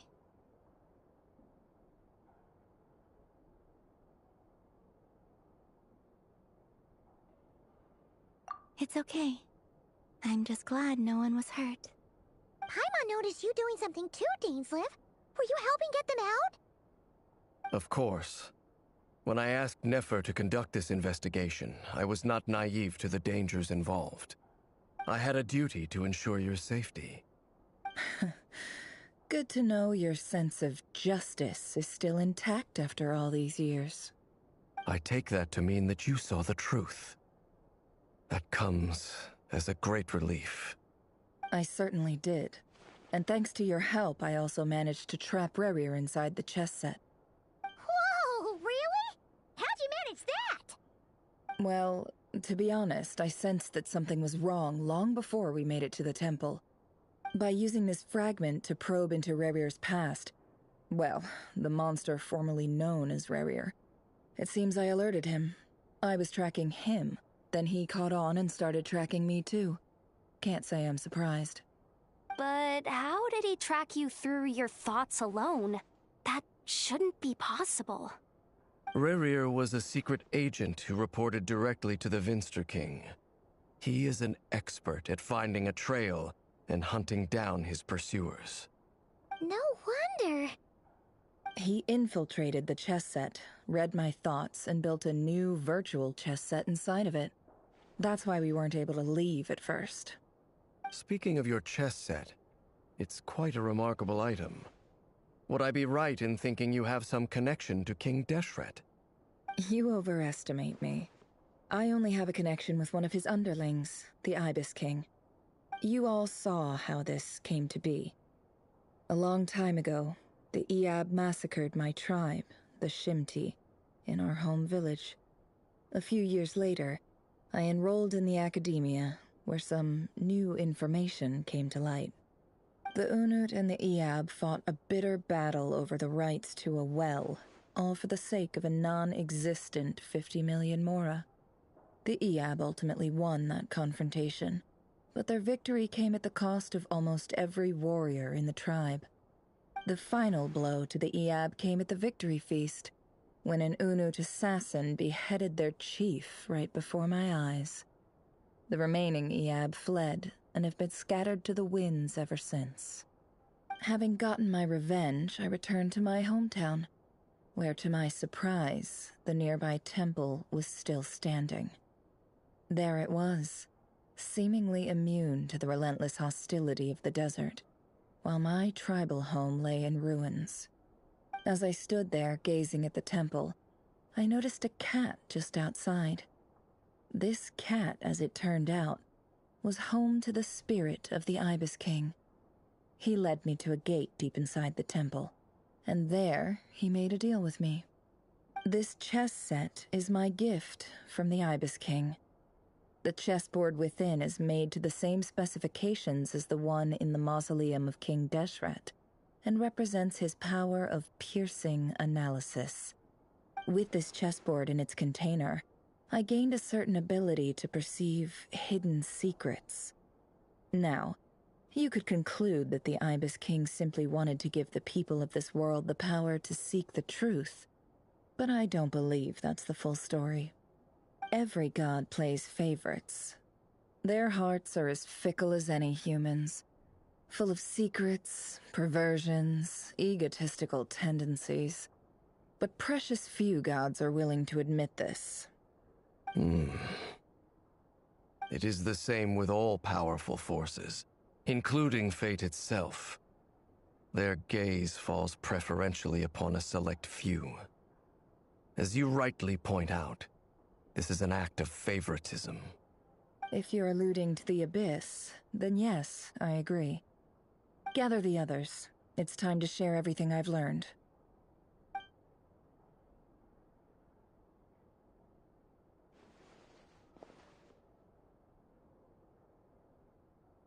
Thank you all for being here. As promised, I did some further investigating into the Raker of Solnari's background.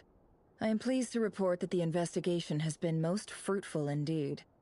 The Raker of Solnari, real name Rerir, was once a Conrian subject who served the Vinster King. I will now share the important details of his story. Please save any questions or comments for the end.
So that's why he's so obsessed with the moon.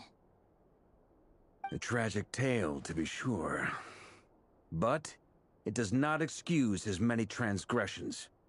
No matter how much Rerir suffered in the past, the fact remains that he is what we know today as the Wild Hunt, wreaking havoc upon innocent lives in Notcry. He becomes more dangerous with each passing day. If left unchecked, it is simply a matter of time before all of Teyvat suffers the consequences.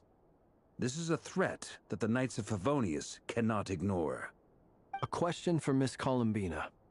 Forgive me if this is presumptuous, but have you ever seen the spatial gateway that appeared in Rerir's memory? Never. But I have heard stories of something called the Moon Gate, and this seems to fit the description. Miss Lama, any thoughts on this?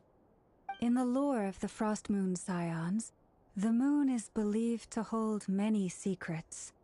Some sources speak of ancient knowledge, others of a gateway to the unknown. The term Moon Gate is one I have heard before. But as is the case with all of our legends, there are no records of any first-hand witnesses. We cannot know whether it truly exists. Then back to Miss Columbina. As a moon goddess yourself, do you have some idea of where the Moon Gate leads to? Not at this stage, sorry. I do hold the power of the Frost Moon, and my strength is recovering well. I can sense that the gate would open at my command, but... But there's more to the power of the Frost Moon than that? Yes. A moon goddess has the right to open the Moon Gate, since it is a path to the moon. But as never mentioned, holding open a spatial gateway takes a huge amount of power. And right now, I need to conserve my energy to fight the Rerir of Solnari. I'm afraid this is one mystery we may have to leave unsolved for now. I agree. Better to save your strength. But if you'll humor me for a moment, I have a bold conjecture of my own regarding the world beyond the gateway. I highly suspect that neither Tholindis nor Rerir made it through unscathed. The evidence pointing to this is the fact that the Rerir of Solnari exists in the form of countless fragments. With the abyssal power he wields, no ordinary foe can touch him, let alone tear him to shreds. And yet, the Wild Hunt proliferates wherever his scattered fragments lie, drawing hordes of monsters to many different locations across the land. So your theory is that Rerir was physically torn to shreds by some powerful force? Hence, why the Wild Hunt is a distributed phenomenon, rather than a unified one? Makes sense to me. Explains why the Wild Hunt is so pervasive, and why he's been trying to piece himself back together. He was whole to begin with, and he wants to be whole again. Without the power of the Abyss on his side, he almost certainly would have perished the moment he was torn apart. But the Abyss, much like a curse, has kept him alive. I could not agree more. The power of the Abyss is most surely a curse. It is a compelling explanation, and one that accords with my present understanding of Abyss creatures. Whether the life form in question is primitive or advanced, if a curse has extended its lifespan unnaturally, it will continue to survive in spite of everything. This raises some interesting questions.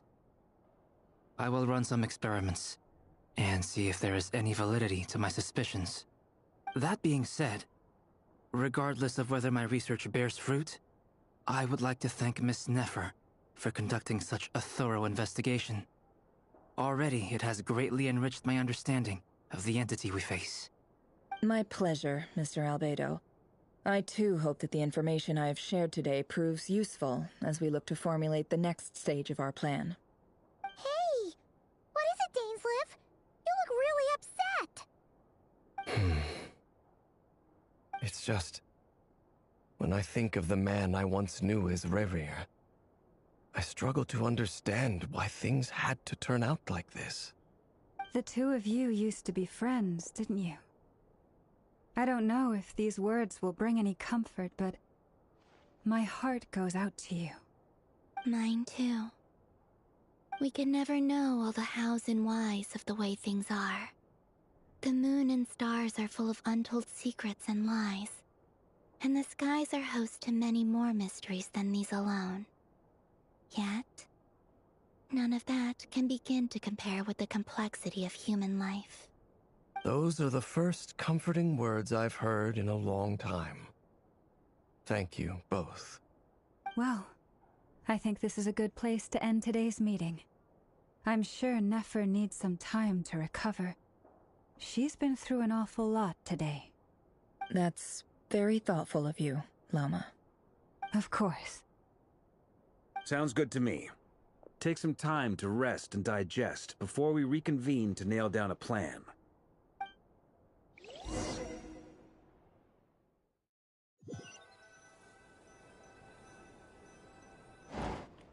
Hey, is this a bad time? Hope I didn't kill the conversation.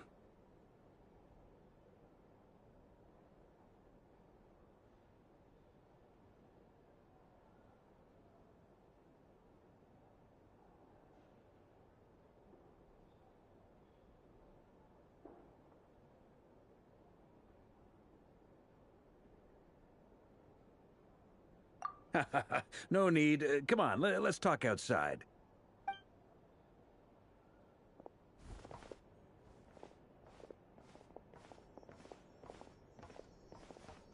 Anyway, Nefer went back to the curatorium to get some rest. But before she left, she shared some things with me that I thought you should be aware of.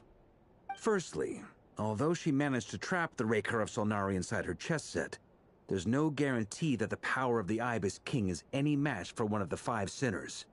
Their powers are beyond our comprehension. It's only a matter of time before he finds a way to break out. We have to come up with a plan and take care of him before that happens. Honestly, Paimon figured that might be the case. So, how long have we got? Well, I asked her that same question. She talked for a long time, but for the most part, it seemed like she was trying to convince me how precious her chess set is, and what a long and storied history it has. It felt like some kind of sales pitch, you know? The kind where you end up handing over Mora against your will? Anyway, after all that, she finally answered the question. 2 days, at most. 2 days? Holy moly! Can we even recruit enough help in that time? That remains to be seen. Which brings me to the second issue. Dainsleif is obviously conflicted about this whole thing.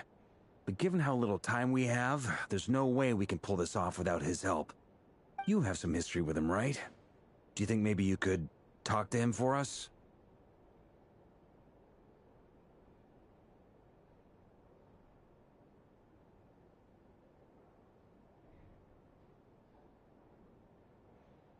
Great. I appreciate it.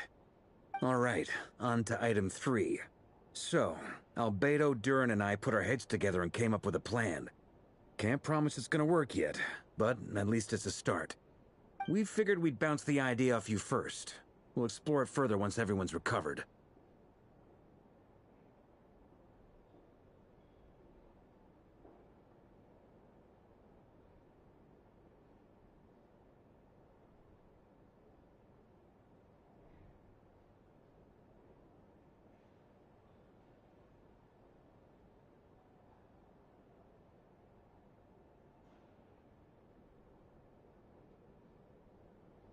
Oh, Paimon's dying to hear this.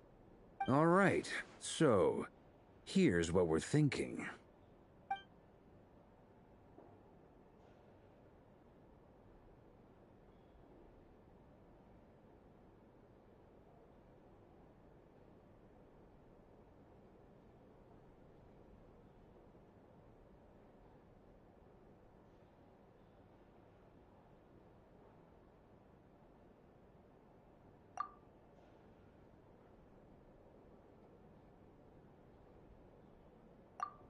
We felt a little uneasy about roping you into this. I mean, firstly, you're not locals, and secondly, none of us are your boss.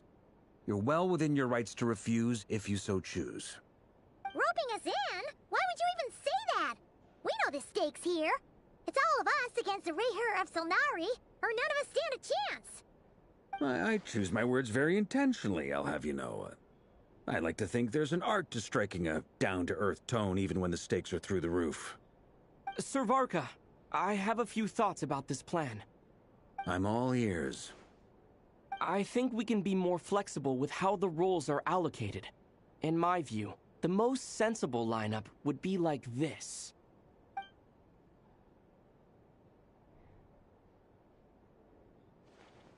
I see your point, yeah.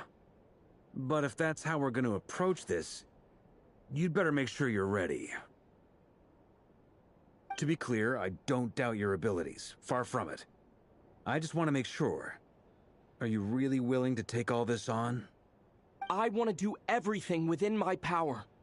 The Rahier of Solnari is a truly fearsome opponent, and if I do my part, it'll greatly reduce the risk for everyone else involved.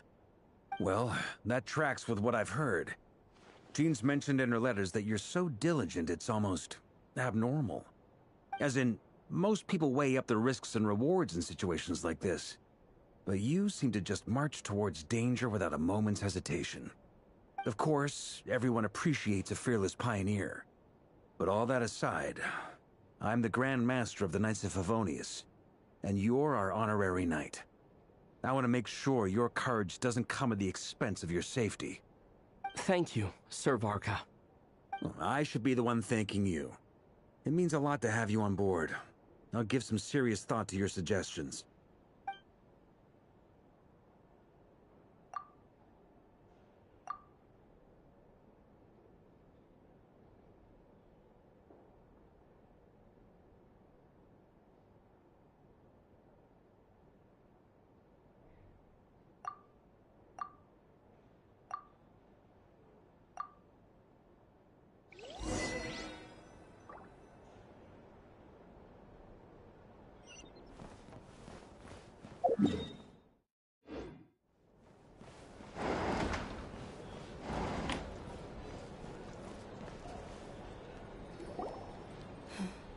This is a thorough plan, but I do have one last question before we take action.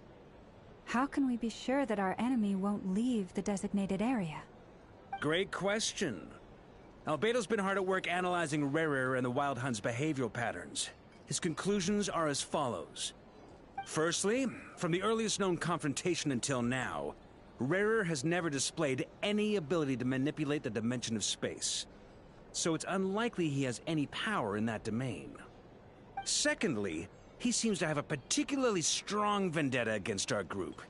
If we put him in a fight-or-flight situation, he'll choose to fight every time.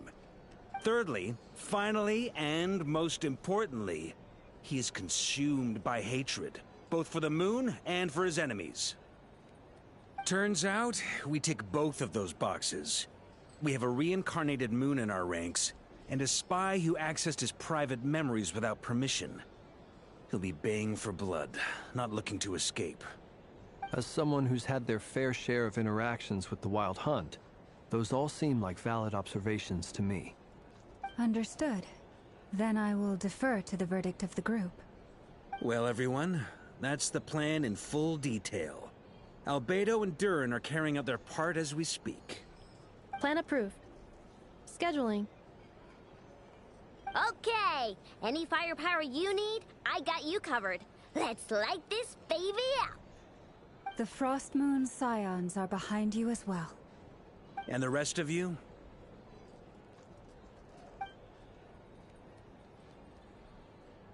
No objections? All right, then it's settled.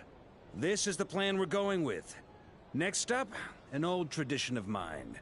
Anyone who wants to back out, now's your chance. Wait, we can still back out of this? Everyone says things they regret, right? I don't want anyone feeling trapped because their mouth said yes before their brain had time to think things through. A very people-first approach. I hear that's common practice in the Knights of Favonius. Heh. Who'd you hear it from? D-Luke? Shh. We don't use people's real names at work. This contact will be known only as Owl, please and thank you. This plan can only work if everyone does their part. Flint's and I will absolutely support it. We shall indeed. You'll be glad you accepted our help. Also, you are the last person I expected to see here, Miss Dory. It's not often I get called Dory in a work context. My peers usually call me Lord Sangama Bay. So, the longer your name, the higher your net worth. Is that the idea here? In that case, Mr. Flint's here must be worth a fortune. That's right, I know your full name. It's... The walls are thin here. I'd appreciate you keeping that a secret. Okay, fine.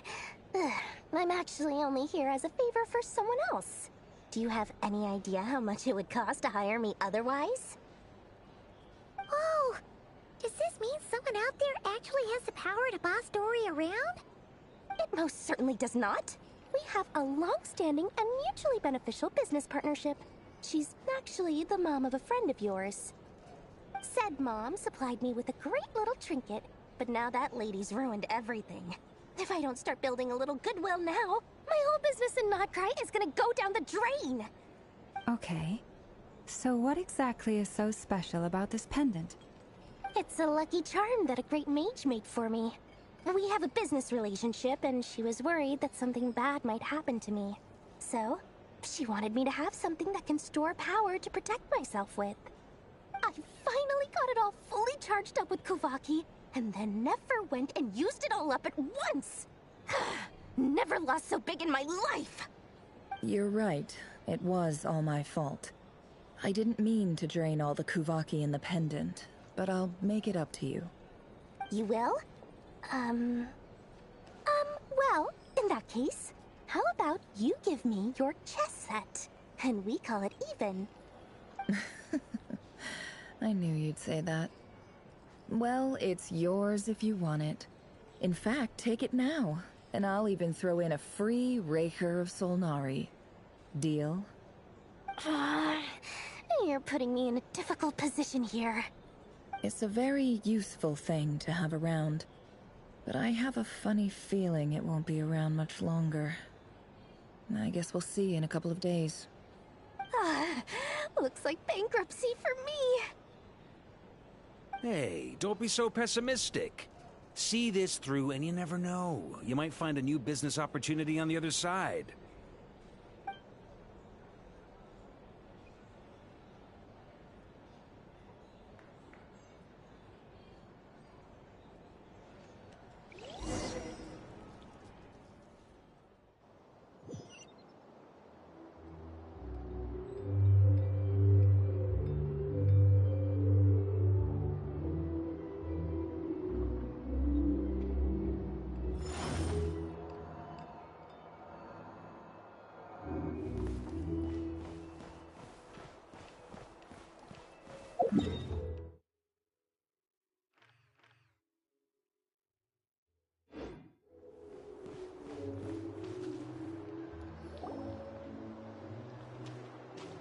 Dory!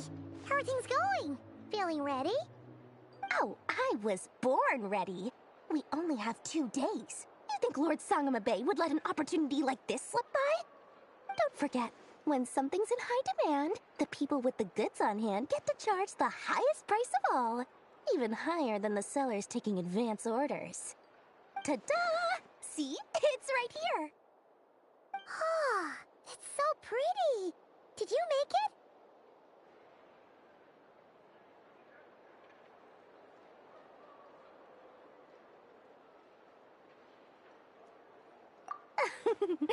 No, I have a supplier. We go way back, so he made me a very attractive offer. Aha! No wonder you were talking about lucky charms at the meeting. You've been getting Kaveh to make them for you. That's not the full story. It actually started a while back as a project between me and the Dendro Archon. Mage Alice once warned me that this world won't stay safe forever. There may come a day when everyone faces a great crisis. I passed this on to the Dendro Archon, and she secretly brought together a research team made up of Sumeru's top scholars to invent a technology that could keep people safe. I won't go into the details because it's all very complicated, But if you want to know more, you can ask the Dendro Archon about it sometime. Anyway, point being, it was the Dendro Archon who asked Kaveh to build this little contraption. As one of the top Kashara War talents, he was the obvious choice. Took him long enough. He stressed over it for ages. Must have gone through at least a dozen designs before producing a final product. But that's Kaveh for you. Marak delivered it to me a couple of days ago, along with a letter from Kaveh. Could I ask why I'm sending this technology to you? And what's your proposed use case? Has it been approved by the relevant authorities? So nosy. My fault for sending him the research permit to begin with. Surely Nahida must have told him you were involved in this project. He was probably just nervous because you're always so secretive about your business. Could be, could be.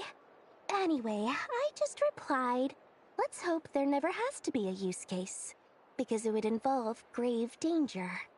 Fair enough. But it sounds like he was just being cautious. He probably felt responsible as the one who made it. Or maybe he was asking as a favor for his housemate. He's done that before. Not sure why, though. His housemate doesn't seem to really care that much about this kind of stuff. Either way, all's well that ends well.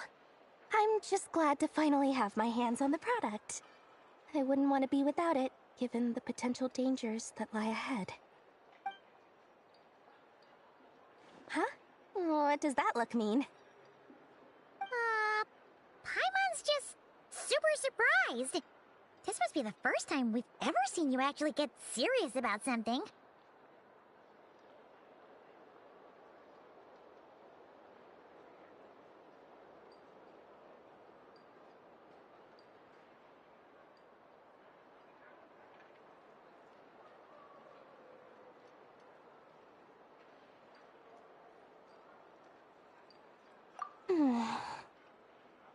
Well, a long time ago, I made a promise to myself. I promised that I was gonna live every day of my life with a big beaming smile. Obviously, Mora plays a big part in that. But there are always gonna be times in life when you have to give something back. That could mean paying back a debt, returning a favor, or showing some kindness. Alice has been a huge help to me over the years. She was the first investor I ever had. And I want my investors to know that Lord Sangama Bay is the best in the business. And more than that, no one knows what the future will bring. Whatever happens, I want to make sure the Dendro Archon and all of Sumeru is prepared to face whatever comes.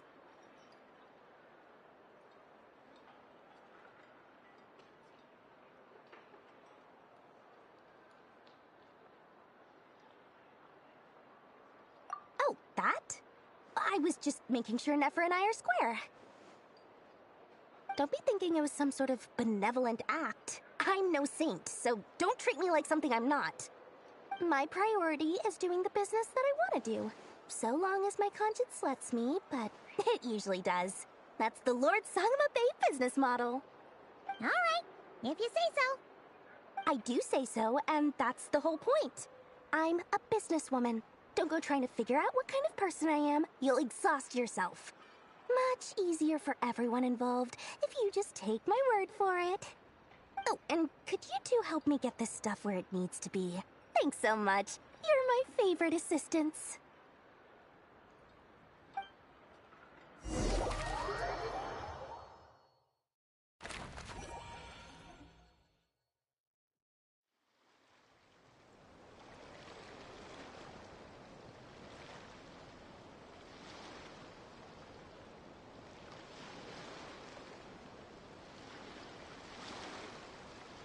Every journey has its final day. Don't rush.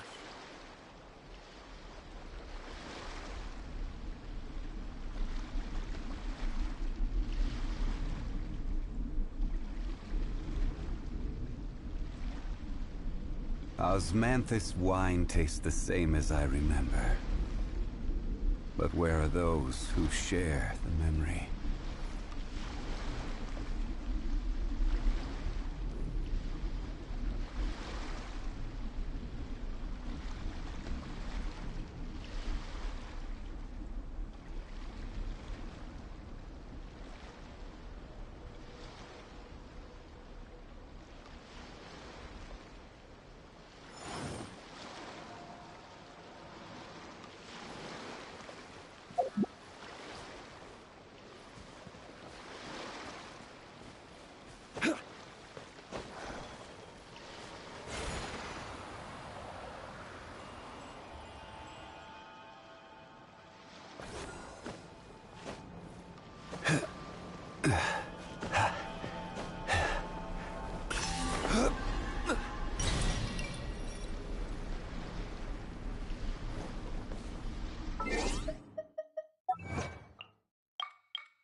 ما شاء الله تبارك الله.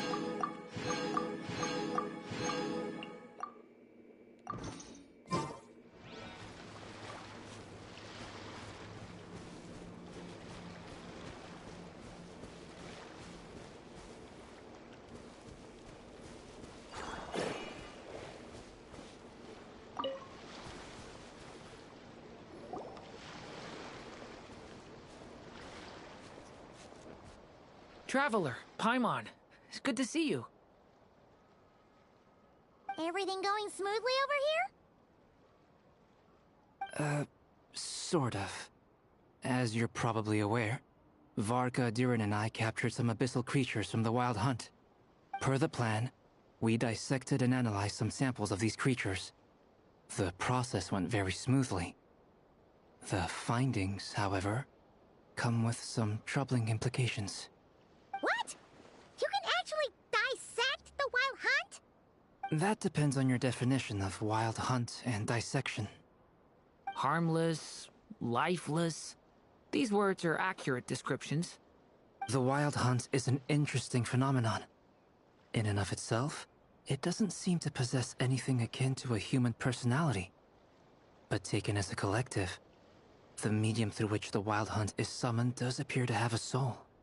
Master griped a lot about the wise Horoptetyr, and seemed somewhat fascinated with the foul Certology. But she barely mentioned Rerir at all. I don't think that was because of his lower social standing, though. Anyway, it's a pity. I should like to hear her thoughts on the nature of the lifeform he has become today. It's a strange mix. The furious energy of an abyssal being channeled through a fractured physical existence. A consequence of being torn apart by an unknown power. Perhaps the only explanation for his survival in this state is that he sacrificed a degree of individuality in exchange for a continued existence. Oh, sorry.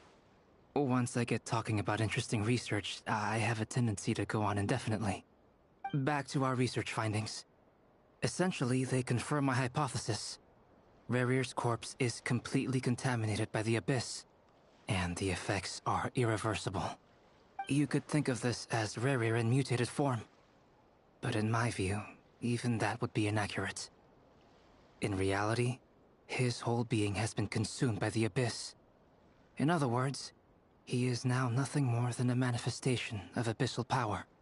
Unfortunately, at present, we have no means of completely eradicating abyssal power. Hence, we cannot fundamentally destroy the Reihir of Solnari either. Oh, that's terrible news! So, that's it? We can't defeat him? Not even if we get the power of the Three Moons? Miss Columbina's situation is a difficult one. She can never achieve wholeness when the world does not accept her presence. It's as if her creator banished her to a place she can never be accepted.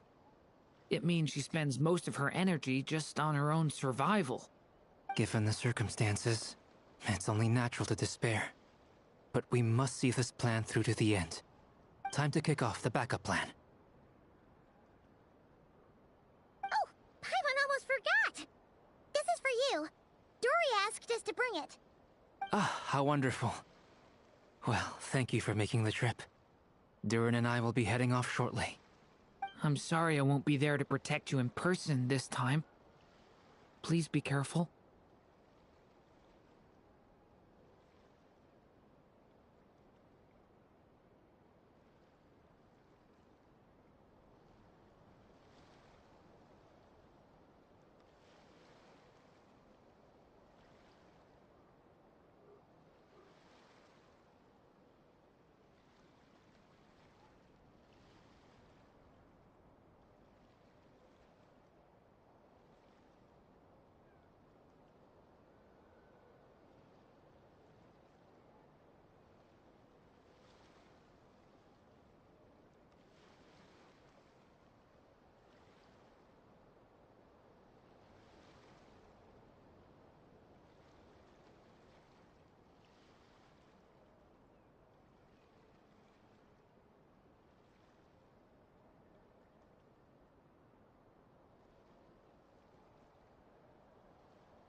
All right then.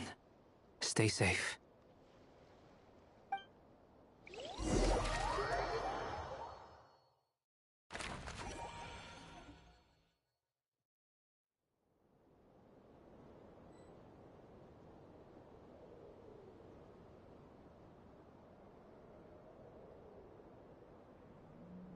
Osmanthus wine tastes the same as I remember. But where are those who share the memory?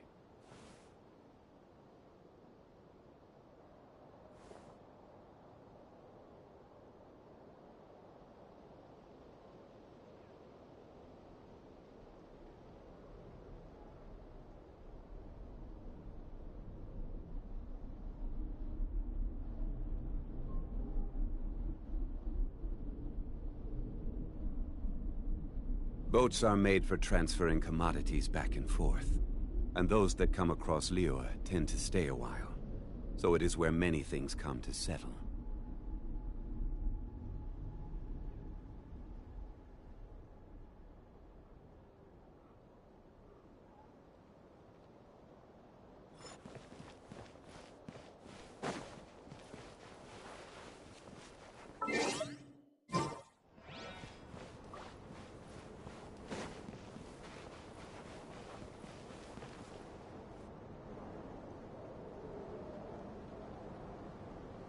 Miss Lauma, is everyone here? Yes. The fate of my flock is in your hands, Grand Master Varka. Please keep them safe. My lady, what are you saying? Within the next 24 hours, we will face the biggest crisis the world has ever seen. This is not a burden that we deserve to bear, but I believe that we reap what we sow in this life. So I intend to act. I must do what I think is right. For me, that means fighting for the future of Nodcry. This gentleman is the Grand Master of the Knights of Favonius, Varka, Knight of Boreas. In my absence, please follow his lead. Hey, everyone. Guess I should introduce myself. Well, to start with, I know my way around a battlefield. Biggest strengths are honesty and hard workingness. Anyway, point is, I don't intend to let Lauma down. I'm gonna do everything in my power to keep every last one of you safe and sound.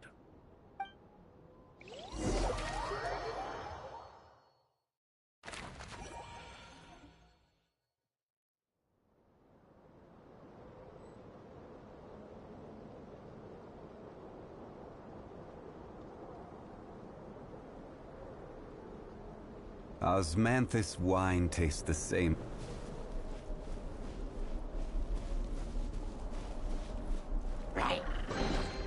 One man's stone is another man's... Stabilize! I see everything! Yeah! Commit to memory!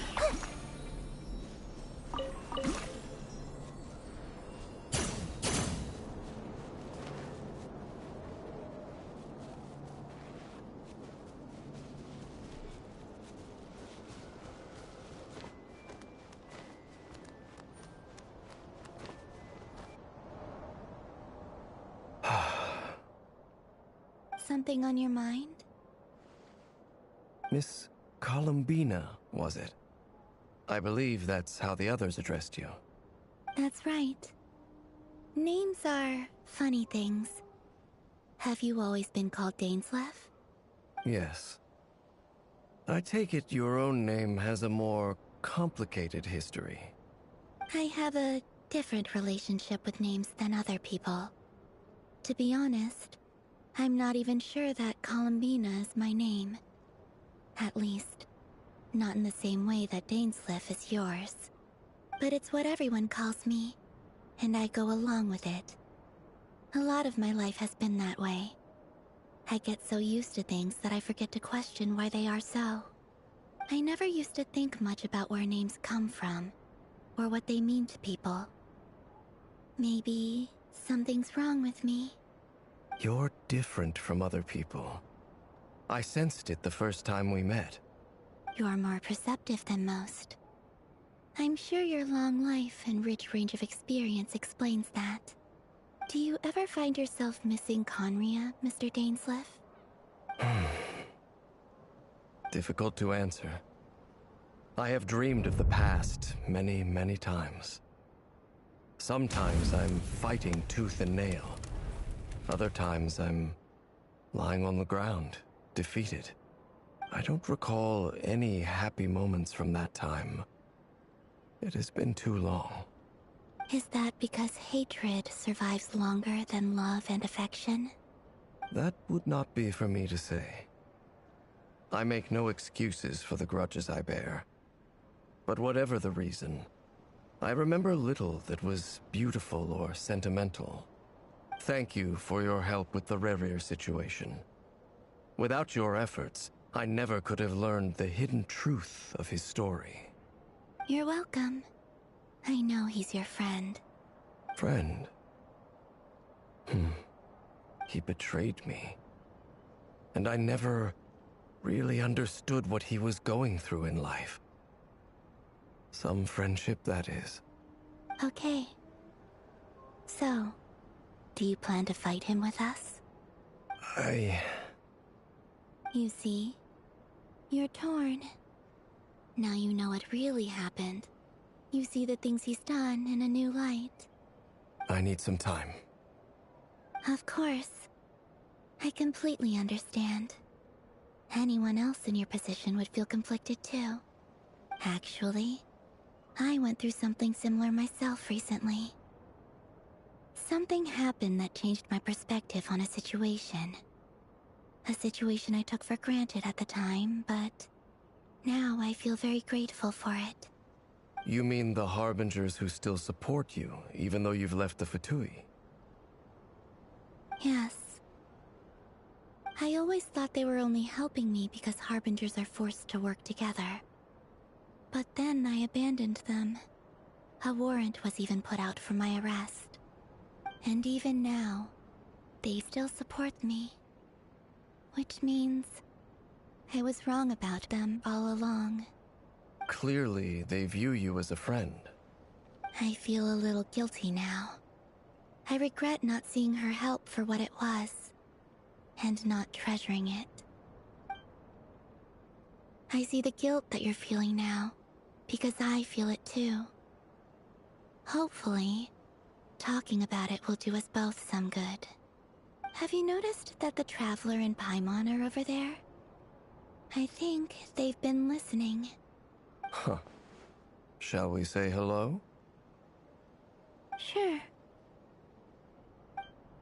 Hello. Ah! They caught us!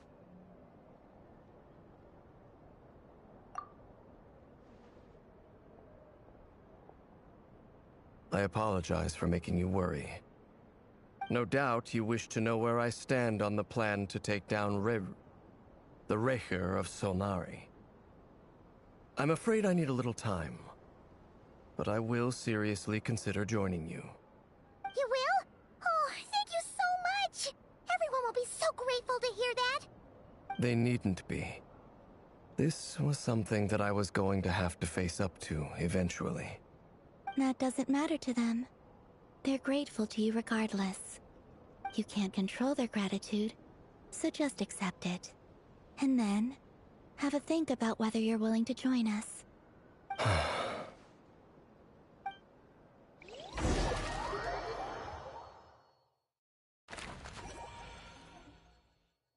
It's nearly showtime! Let's go rendezvous with the others. You know the place.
Ah, you're earlier than I expected.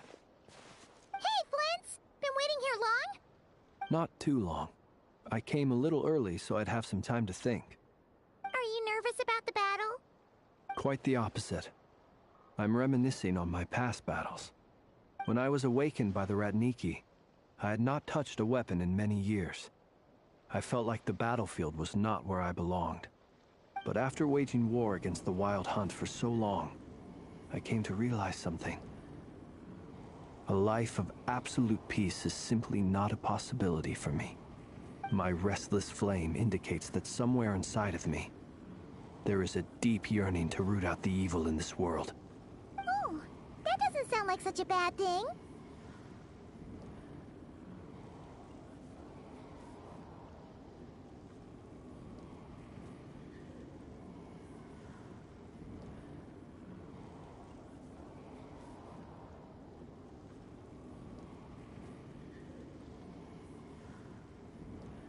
Well, in the past, when I was a Fae whose primary concern was hibernation, it was hardly ideal. But it certainly serves me well here in the present. And I am delighted to be able to join forces with you in this endeavor. Looks like I'm not the first to arrive. Ah, Miss Lauma. Did you sleep okay last night? I struggled to settle down at first, because of the nerves. But don't worry. Please, I'm just doing my part. Never! Over here!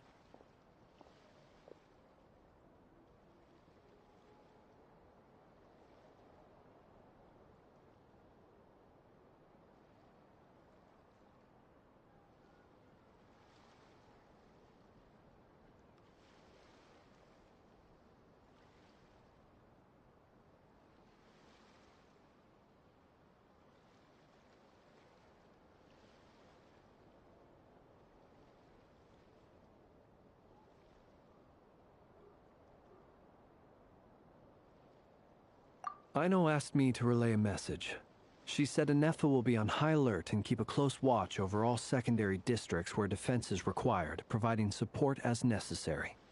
Meanwhile, Aino herself will provide range support to us directly, using her latest invention. Excellent. My thanks to all involved. The chest set's looking a little unstable. It won't hold him much longer. We should be prepared to engage at a moment's notice. No sense sitting around waiting. Let's make the first move while we still have the option. I agree. Paimon, find a safe hiding place. Got it! Be careful, Traveler! I will.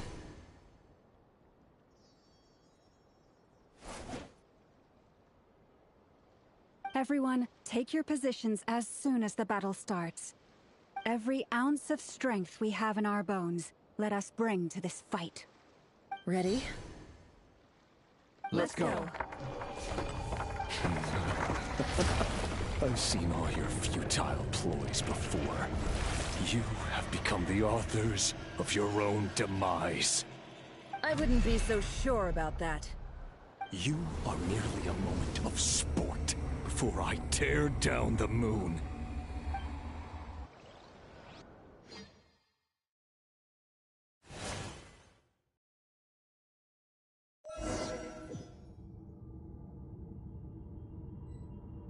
Stay on your toes. Moonlight betrayed you. Yep, you too. Let me help you guys.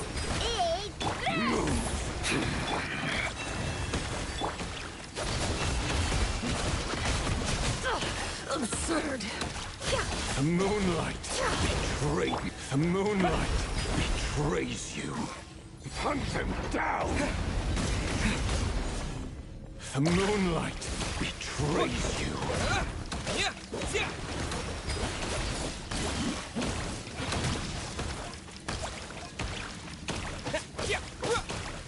Close your eyes. Leave this place. Can't hide the truth.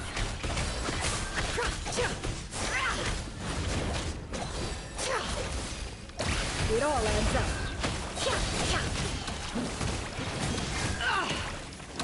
Can't hide the truth. The moonlight.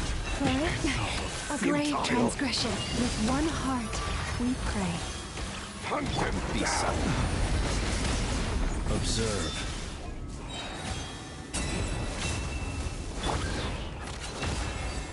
It all falls into place. Hunt them down! The mystery unravels. How unfortunate. Futile! Hunt them down! The moonlight betrays you. Move! The moonlight Hunt them down! Move! Close your eyes. The moonlight betrays Water jet! you. Wipe out! It began with the moon, and so shall it end. The moon will protect you.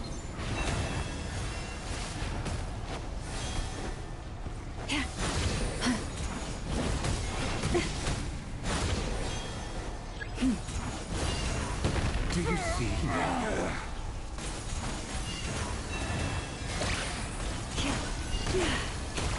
Vanir, when will it be as you foretold?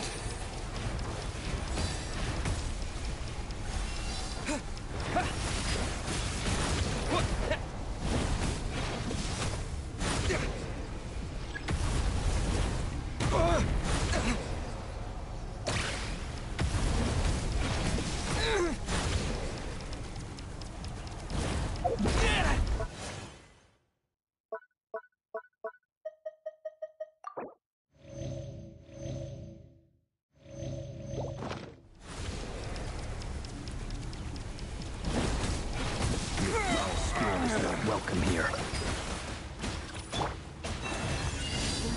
For the everlasting forest.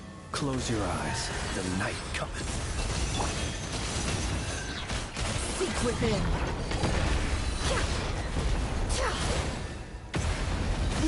Shame. It all falls into place. It's all futile.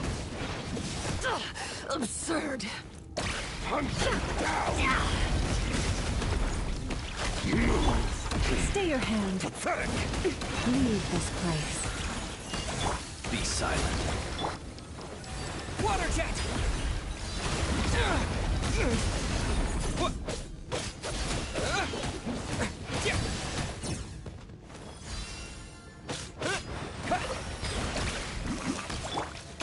Close your eyes. Are you quite finished?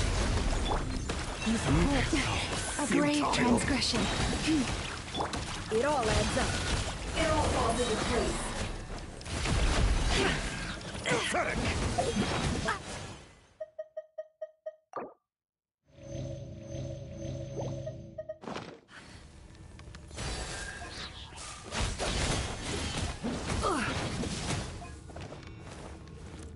Move!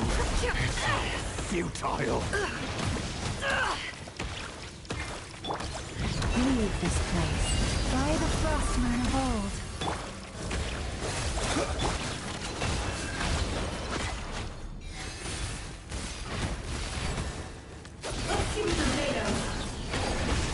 The mystery unravels. The moonlight. Move. Water jet! Bombs away! Pathetic! Observe. Close your eyes. Hunt them down! Steady now. To dust. It's all futile!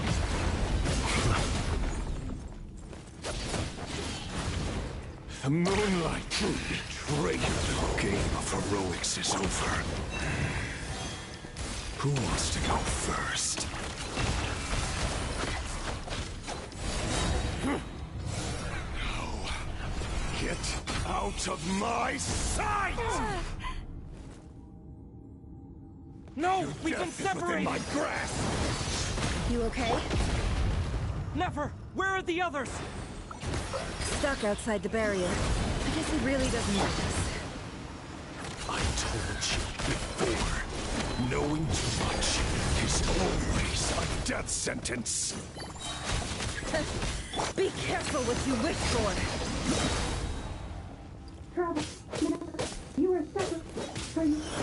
Lelma! Can you hear me? Hold on, Prince. Silence. But at least I know they're still there. I need to focus. Stick to the plan. Remember my most important task. Just keep stalling him. If I can stall him for long enough, the moment will come.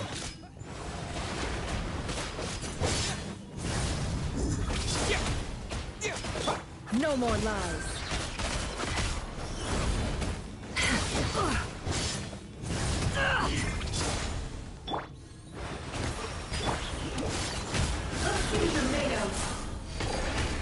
Seek within.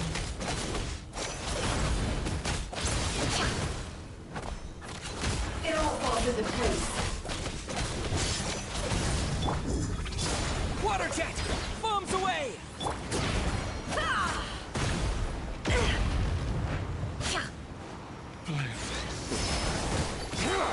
Can't hide the truth.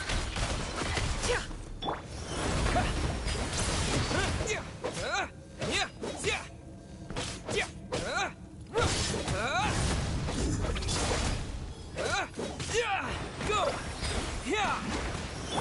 No more lies. The deception ends here.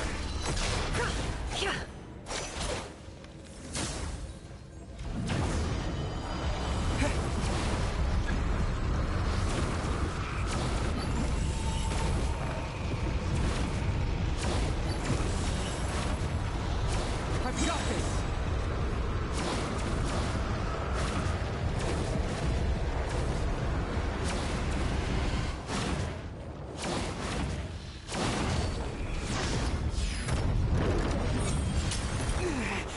The shield's broken. Within my grasp. I can't keep this up. Don't push your luck. Can't hide the truth.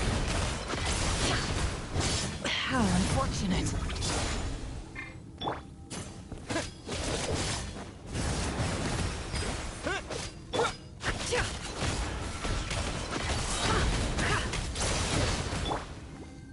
Wipe out! It all adds up. Seek within.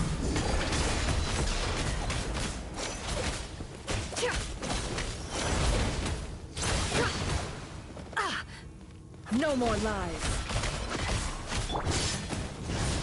Water jet! It all falls into place.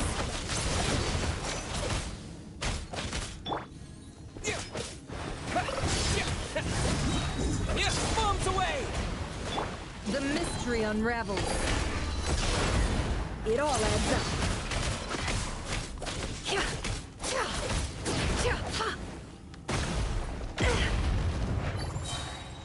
Nowhere to run, nowhere to hide.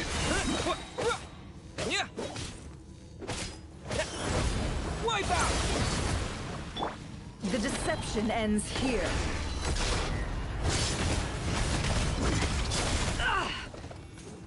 No more lies. It all falls into place. Shameless. Bombs away! The mystery unravels. Can't hide the truth. Time to come clean.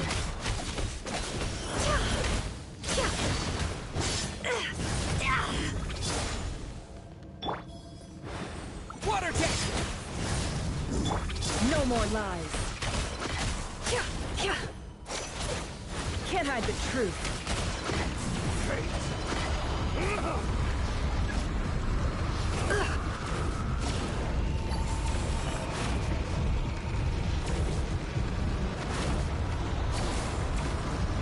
Curses. There's no other way.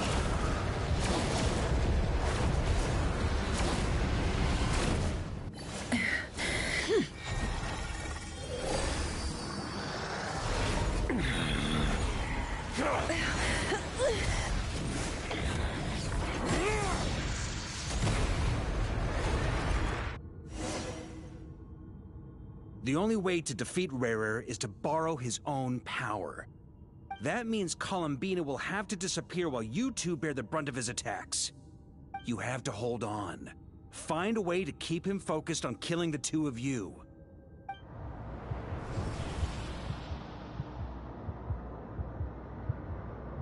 Nefer, your eyes are bleeding. Soon you will be powerless to resist. And then, I will reduce you to dust. But that dust will plague your memories. Come on, keep holding on. Any other tricks up your sleeve? Let's see them. As entertaining as they are. You've backed yourself into a corner. You don't fool me. I see your fear clear as day. I have to stoke his rage. Make him unleash everything. You fear what you could never defeat.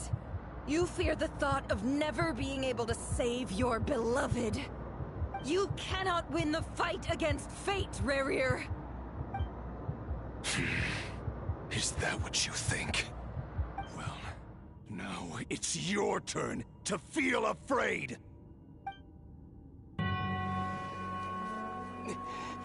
You fear the sound of your own name? Is it us you hate? Or is it what you've become? Let's see what becomes of you!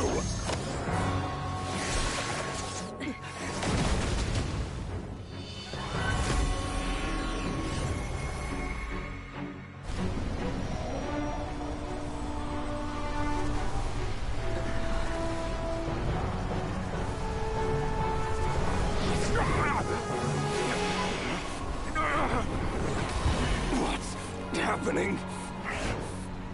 That power. I've seen it before.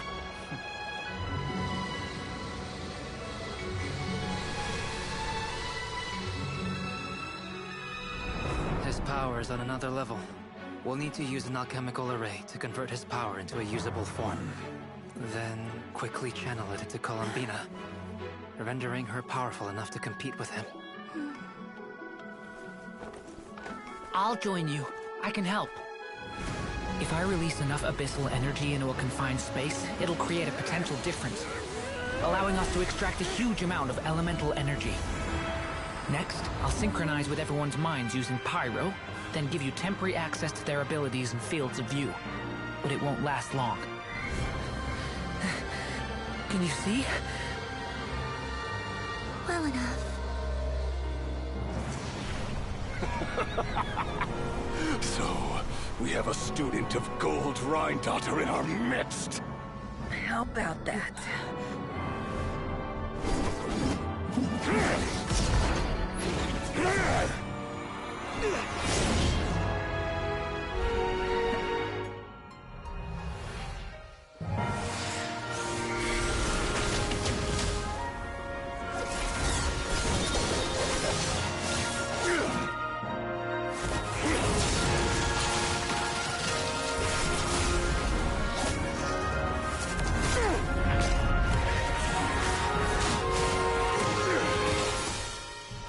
You use my own power against me? Just like how you stole Kuvaki. Look familiar?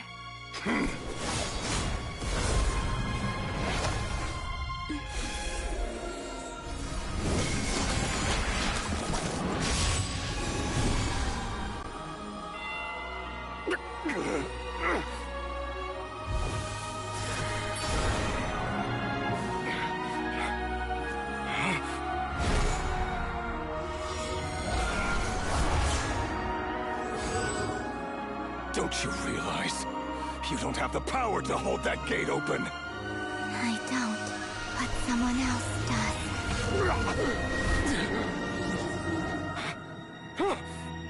Goodbye, Rerir.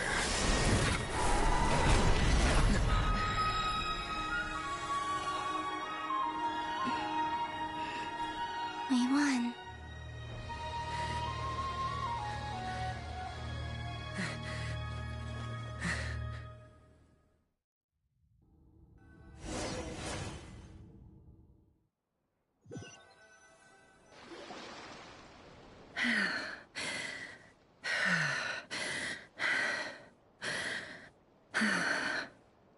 Nefer, how are your eyes? They're fine. Apart from the blindness, of course. It's not too late. Let me handle it.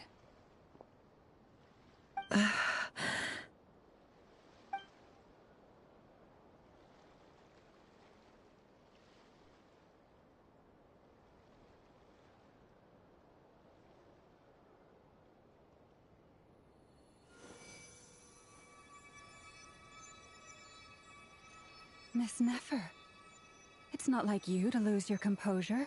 That was the most reckless thing I've ever seen you do. Reckless how? The situation was critical. Our lives were at stake. We had to do something. Even so. Okay. I guess you're right. Under the circumstances, it was a wise decision. You traded your eyes for an incredible victory. In business terms, I suppose that's a huge return on investment. I'd be hard-pressed to argue otherwise. Still, I don't like this outcome, and I don't want you to lose your sight for good.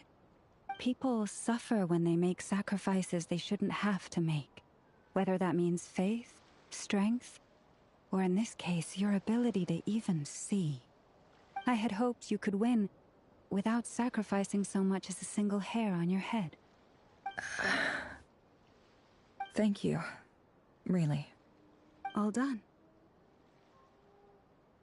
Don't try and open your eyes just yet.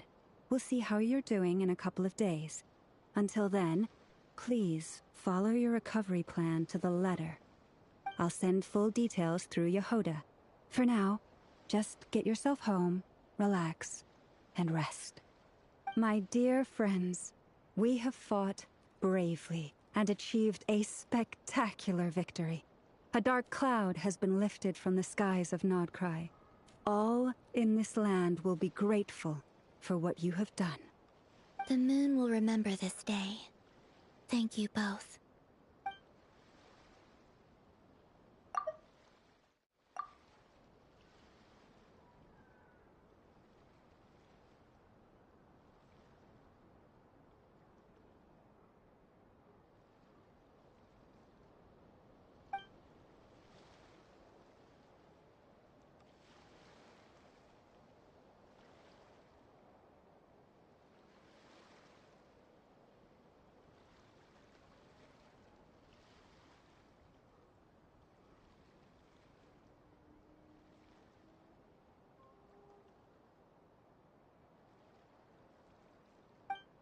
There's something I want to let you know. What is it? When Durin connected everyone's minds so I could access their powers, I also felt everything they felt. And since Nefer's eyes were injured, my eyes are hurting now too.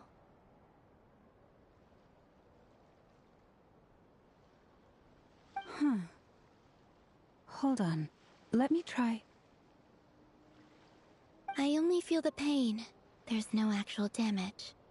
I just thought I should tell you. You're right.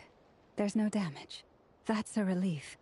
But I must say, I'm surprised to hear the Kutar share something like this with me.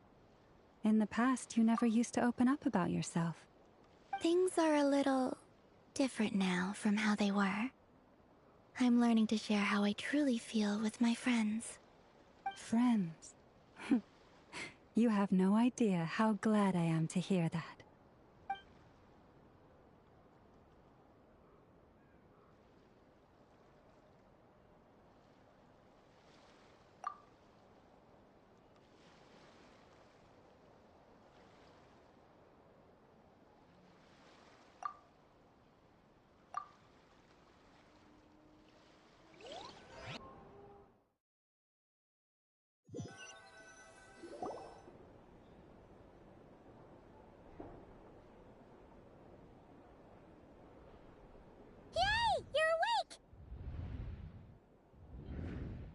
How are you feeling? Any aches and pains? Did you sleep well?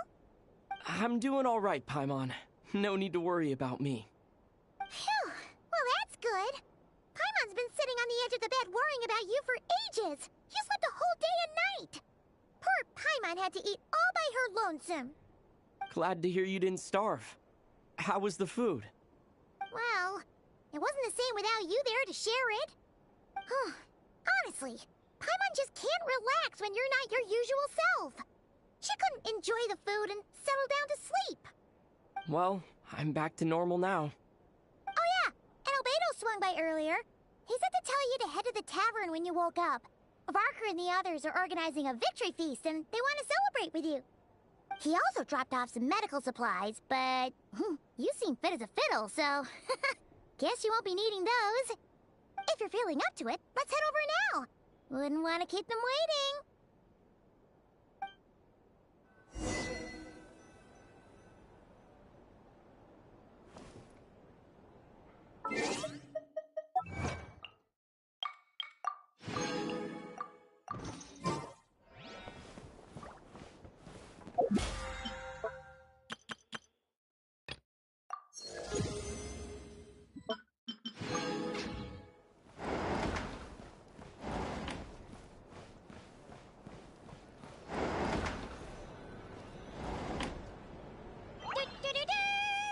We're here!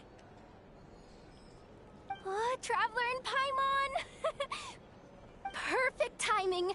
We were literally just saying how there's no way we're holding this victory feast without you any longer, and we would have postponed it till tomorrow. How are you feeling today? Much better. Thanks. Don't worry about me. Relieved to hear it. If that changes, just let me know. Yep, we're here for you. Anything you need, just let us know. Oh wait, where's Nefer? How are her eyes doing? Nefer's right over there. I'm sure she'd love to catch up with you.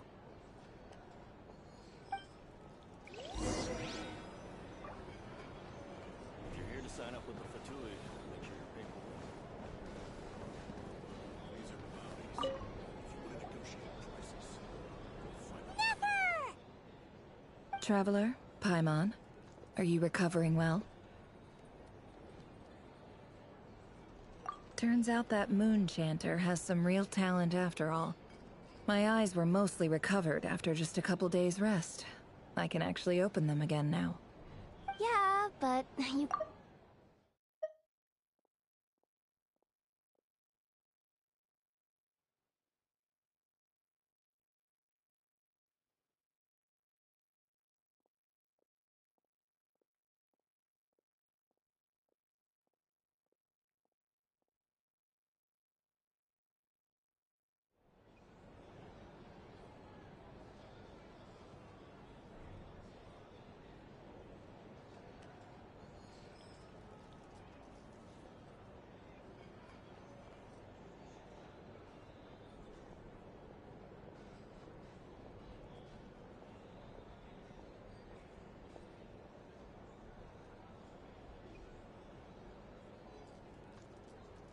Yes, thank you. I'm well aware. Yehoda, could I borrow you for a moment? I could do with an extra pair of hands. Oh, sure. Coming. Did you hear that? I gotta go help Lauma for a second. You guys chat among yourselves. I'll grab us some drinks on the way back. Paimon, you still like... You bet! Make it extra sweet, because Paimon's earned it. Sure thing!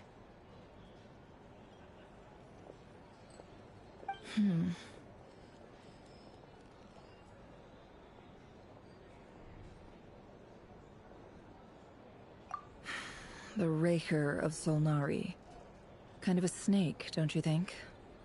No, definitely a snake. A poisonous one who spewed his venomous hatred everywhere.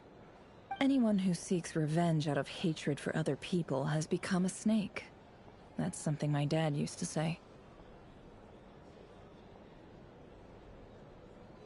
Perhaps. I'm sure it sounds like a very wise and open-hearted perspective to your ears. But me? I think hatred is a perfectly justifiable emotion. What else is left when everything you depended on in life gets stripped away? If you're worried about me, you can nip that in the bud. I'm not someone who gets stuck in the past. It's just...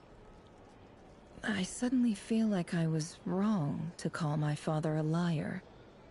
He was just a fool. That's why the Academia turned their back on him, and why the other tribes ganged up on him. Oh, Father. How much better things could have been if you were a skilled liar.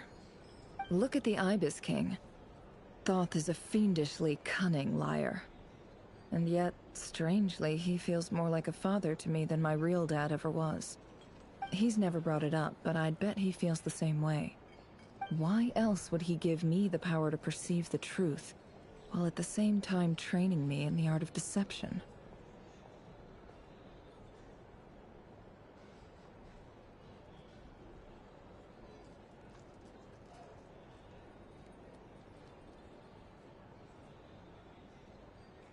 Well, King Deshret banished him to Aru, which is essentially a prison, and posed 3 questions to him.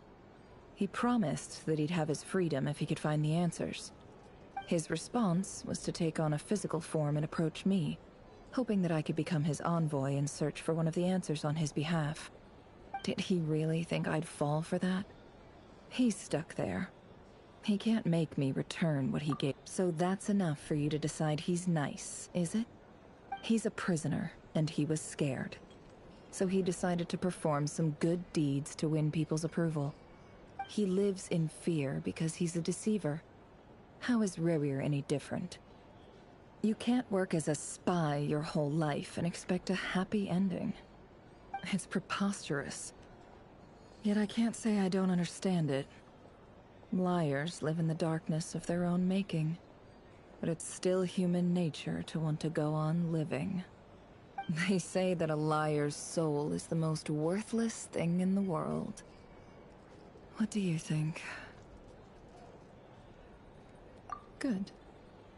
If you understand that, it means you're smart, and you see things objectively. If you ask me, the soul of a liar really is worth nothing, because all they care about is themselves. For example, when something good falls into my lap, I don't go sharing the news around. Stops other people trying to steal it from me.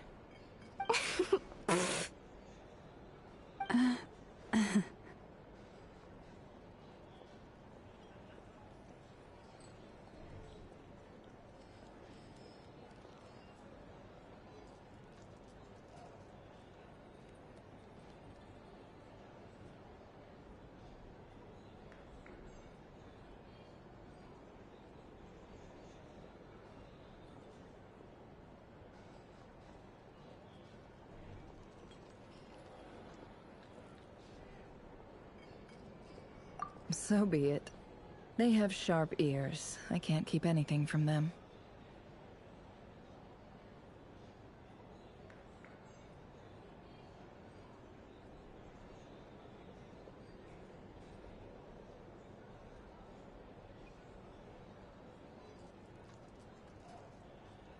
Oh, is that what it looks like?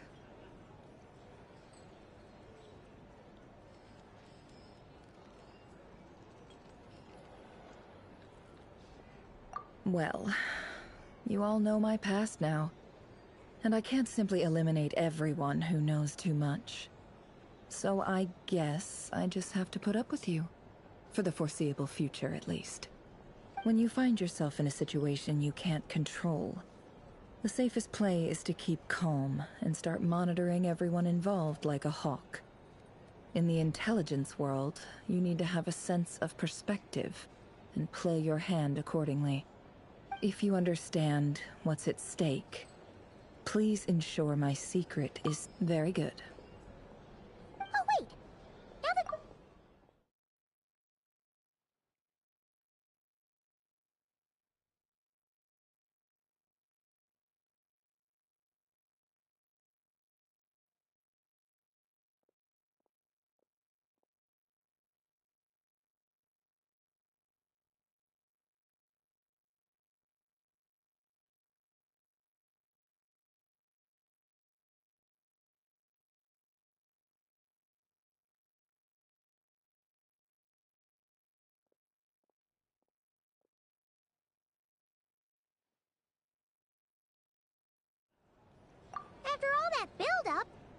mystery ally never showed up even once.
Huh?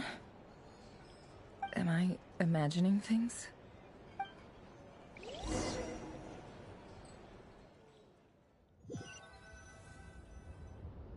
So, that close colleague who stayed behind with you? What's he been up to recently? Don't know, don't care. I get more normal human interaction from hanging out with Bosco 2 than him. Although, now you mention it, he hasn't bothered me in a while. I wonder if... If he's disappeared without a trace, it's the biggest gift he ever gave to the world. But I somehow doubt that's what's going on. He won't lie low forever. So we'd better stay on guard.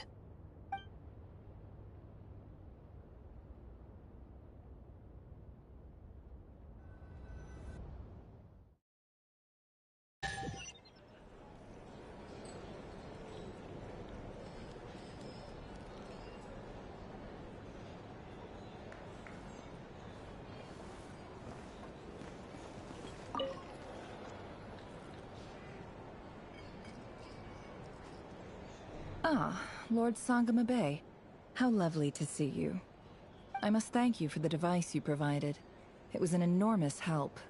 Would I be right in thinking that it was developed by the Academia? Why come and ask me when you clearly know already?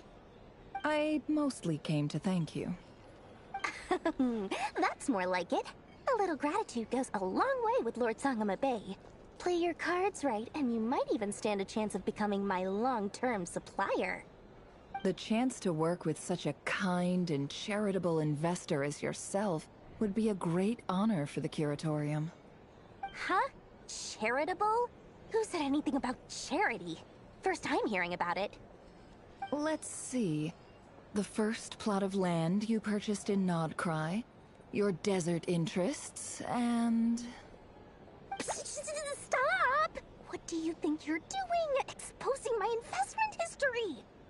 It's nothing to hide from. They're all perfectly legitimate investments. And some of the land you purchased was with the intent of building... How? You're a curious case, but I'm afraid no matter how... You did it for Sumeru, didn't you?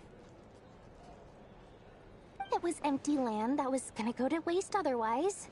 I figured if I built something there, it might at least get some use in an emergency. Disasters are capricious things. They strike without any warning. My elder sister used to dream of finding a sanctuary. Somewhere with plenty of... It was something I looked into. The tech people handled the tech. It's a pity that so few people know the truth about you. Everyone says that you view everything in terms of Mora, and all you care about is growing your own wealth. So, what's the problem with that? Everyone wants to be rich. It's human nature. So yes, I love Mora, and it's nothing to be ashamed of. But surely you have dreams of your own, beyond just making Mora. You don't get it, do you? My dream is to invest in other people's dreams. And, you know, make a nice little slice for myself along the way. Just thinking about it makes me happy. That sweet, sweet sound of Mora. Thank you. For the device? And the pendant.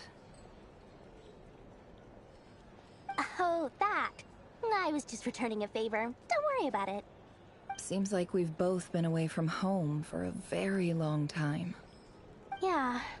So long that I barely remember what my family even looked like. That would be your mother, father, and sister? Yeah, though it's been years since my sister passed away. It's not like I want to forget them, obviously, but memory can be even more ruthless than the most calculating business person. Beyond a certain point, if something isn't helping you, it just gets rid of it. My sister can't help me now. Slowly but surely, her face is fading from my mind's eye. It's become a vague impression. Not everything will fade. When loved ones pass away, the beautiful memories are the ones that last the longest. Yeah, that's true. If you ask me, that's the one silver lining in all of it.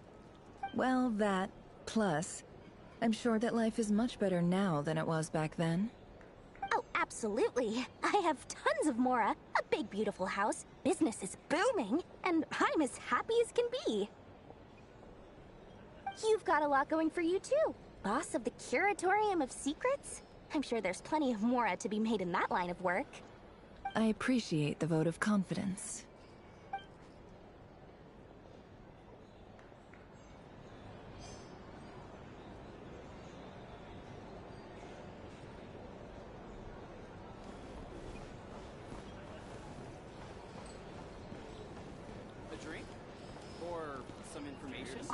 Either way, I'd be happy to oblige.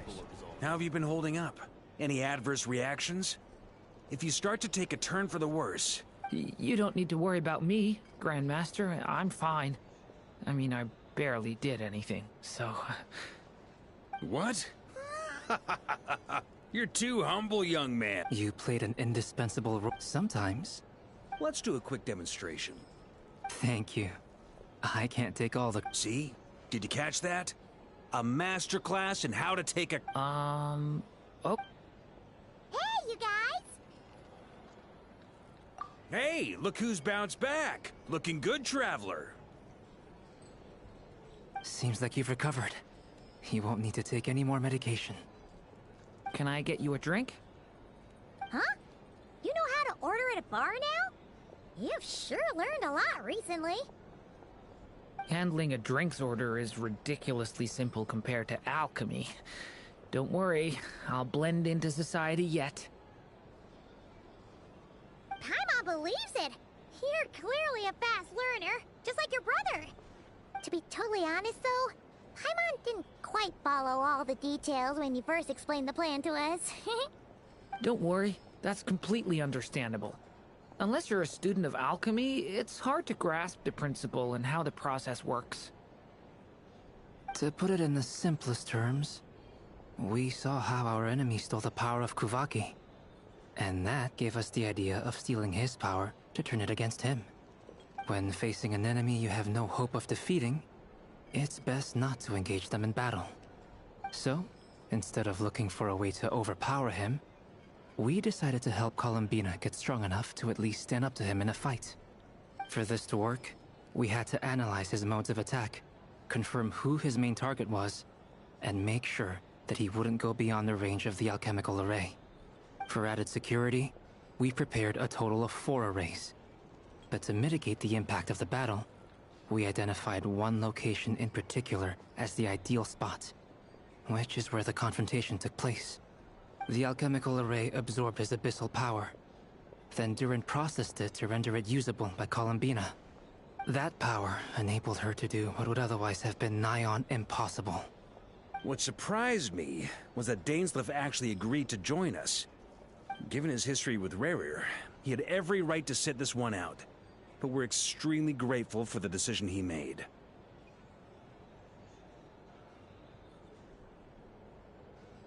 It must have been a painful choice to make. But I'm sure that making a decision was far better for him than staying in limbo. Absolutely. He was torn between two paths, but in the end, he made his choice and stuck to it resolutely. He doesn't strike me as the sort of person who'd stay trapped in limbo for long. Anyway, however you cut it, everyone gave a stellar performance. And now, it's time to kick back and celebrate.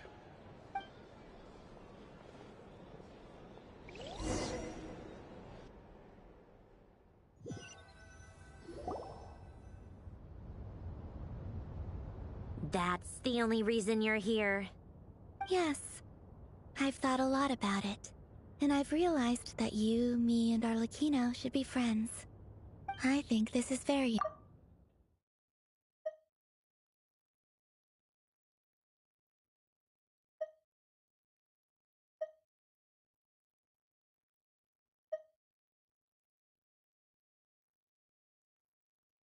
Well, this is a new one. I'm so moved. I can't even hold my teacup. If that's all, you can leave now. Do you not want to be friends with me? Or is it that you prefer being co-workers?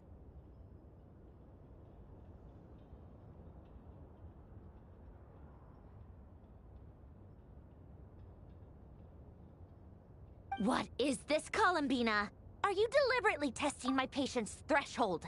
Right now, my politeness module is active. But if you say another word, I swear I'll shut it down. If your politeness module was active, wouldn't you say the word please at some point?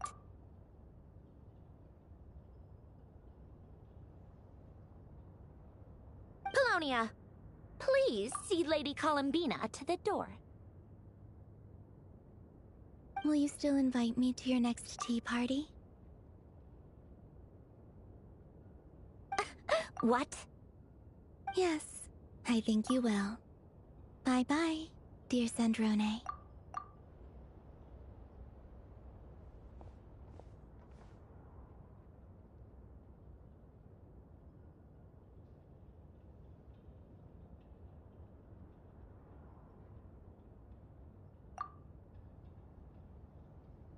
Last time, the Wild Hunt escorted you out. Would you rather I handled it myself this time?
We just wanted to, see how you were doing now that it's all over.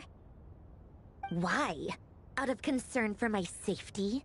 I hope you didn't seriously think that the Rayhir of Solnari would be able to lay so much as a finger upon me, given how prepared I was. Mostly because you kind of helped us out, so we just wanted to check you were okay. Looks like all your robot... Oh, don't you worry about that. Tea time is already a write-off. The visitor before you managed to kill my appetite.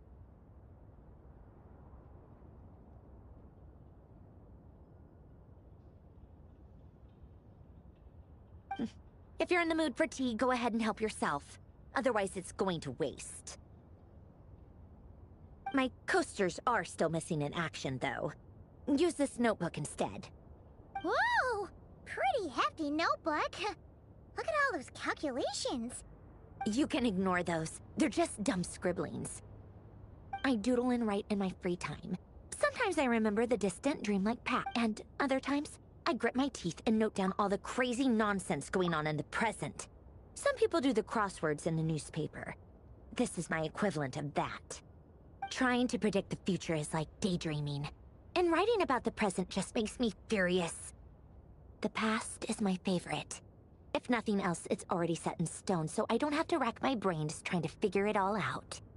Huh. Although, having said that, the only vaguely interesting memory in my past is probably who else? Pretty much all the mecha and Fontaine are his personal handiwork.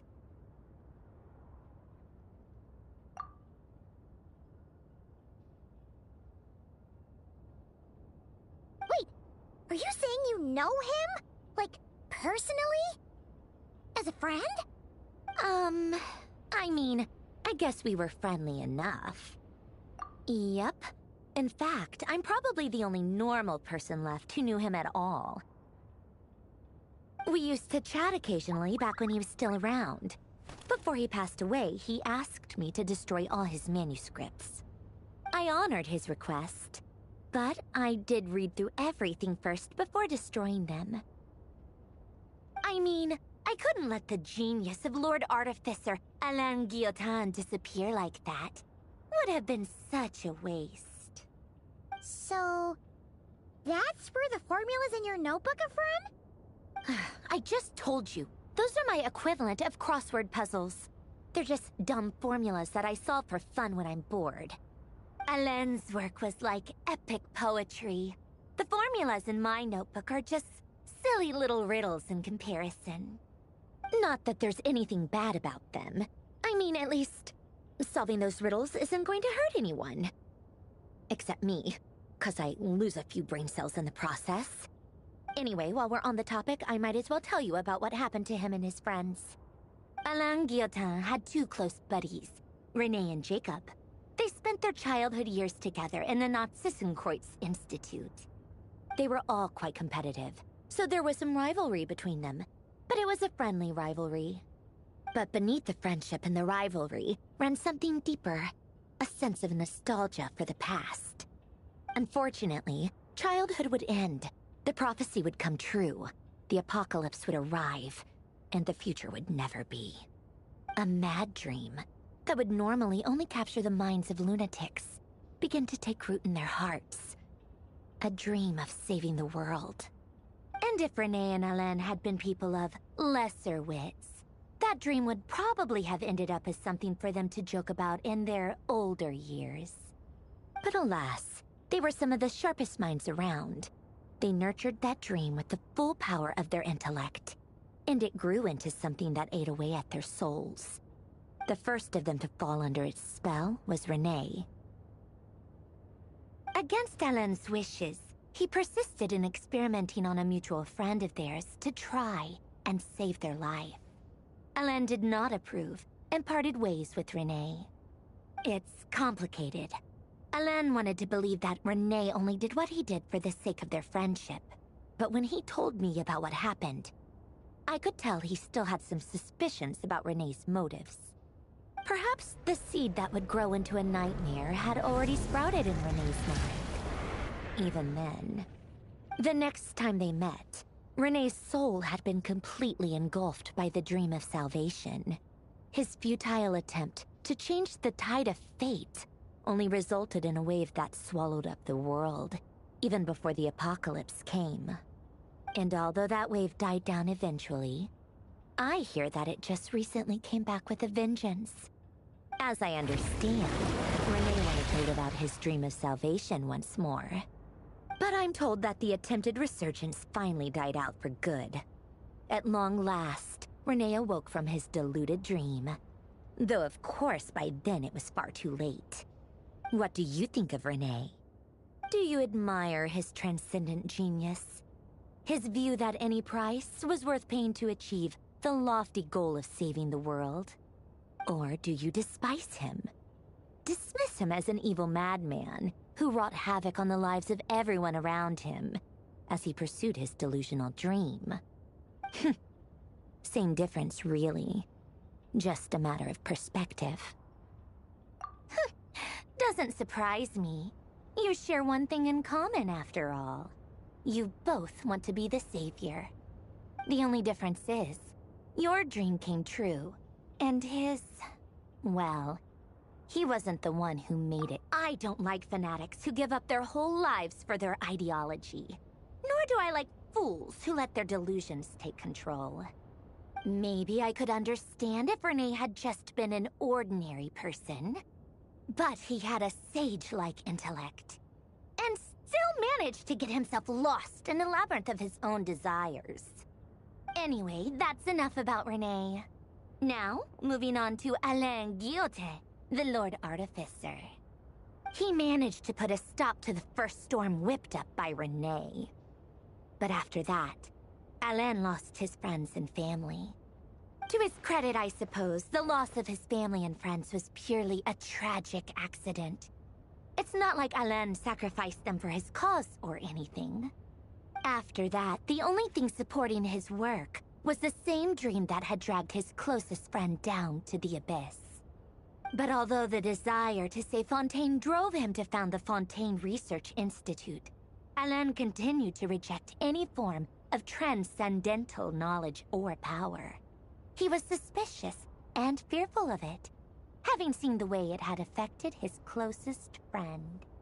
I think that formulas and machines derived solely from human intellect were the only thing that gave him a sense of spiritual comfort. Yet Alain's intellect was simply too great. It barely left him space to breathe in his lifetime. Once he realized that the end of his life was approaching, he finally accepted the truth. The Nazissenkreuz Institute needed someone, and a human being, to see its story through to the end.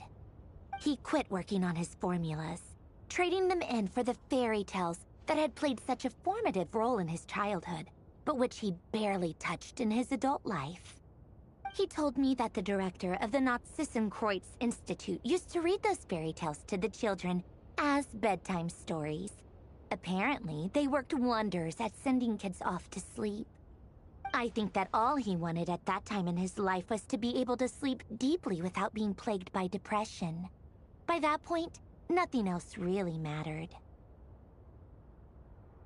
At the very end, he laid down to rest in the ruins of the former Nazissenkreuz Institute orphanage, while the Fontaine Research Institute he had founded continued tirelessly with its work. Many years after that, tensions over competing dreams would once again cause a rift, this time between members of the Fontaine Research Institute. But the actions of those fools had nothing at all to do with Alain. And that is the story of two people from the Nazissenkreuz Institute who both wanted to save the world. One went all in on his fantasy of salvation without ever looking back, and ended up calmly sinking to the bottom of the deepest sea. The other sought desperately to burn bright in his life, even though he wasn't sure where he was going. I do sometimes wonder, why is it that people like them have such grand hopes of saving the world? Even the grandest tree starts as a tiny seed. So perhaps, for each of them, their mission to save the world began with a very simple desire: to save themselves. They were young children with friends and family who mattered to them, desires to explore the meaning of life, ambitions to have a successful career.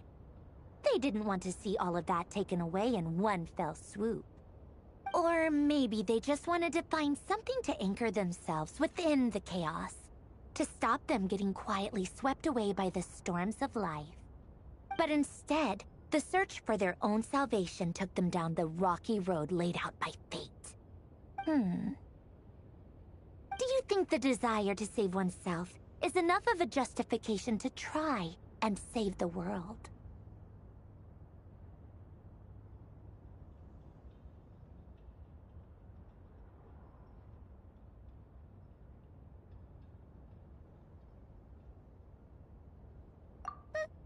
way you said that sounded just like Alain. I asked him the same question back when he was in his into his work.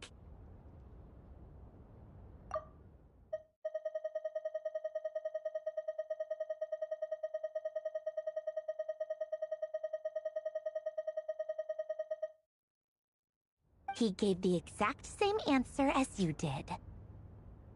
No elaboration, just a quick short answer before getting right back to his work. He was always that way. All right, tea time's over. I owe Arlecchino a favor for telling me these stories.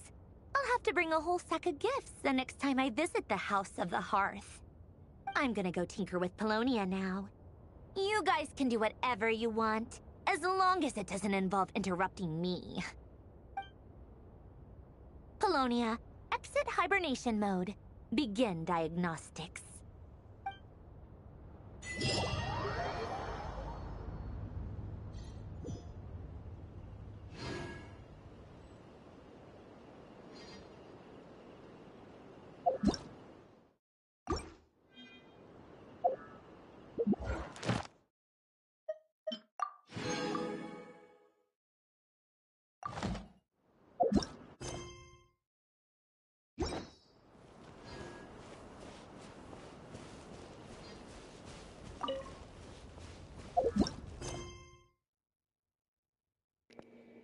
الحمد لله يا ربي. الحمد لله ارتحنا من الاركون كويست البثر الكريه ذاك. يا استاذ يا باشا يا استاذ. طيب صلوا على محمد.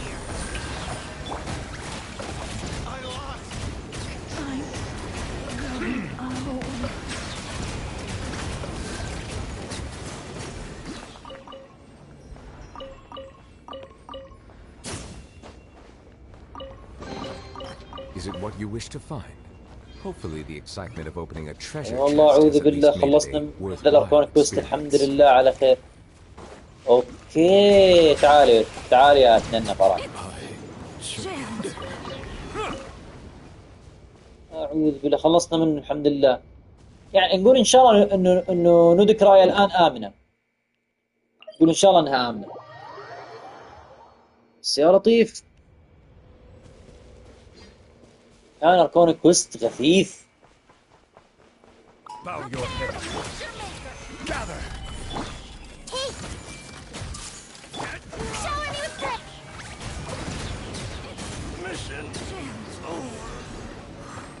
كان أركون كويست غثيث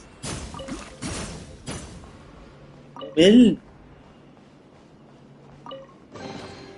Let the record show that I verbally consent أعوذ to بالله relinquishing these قديش items كان into your غثيث possession. غثيث قسما بالله غثيث. بس الحمد لله برحمة الله خلصناه. بفضل الله خلصناه. أعوذ بالله منه لأنه كان غثيث. ذاك الزفت ريرير كان قوي. Settle down. Stabilize. Everyone hold hands.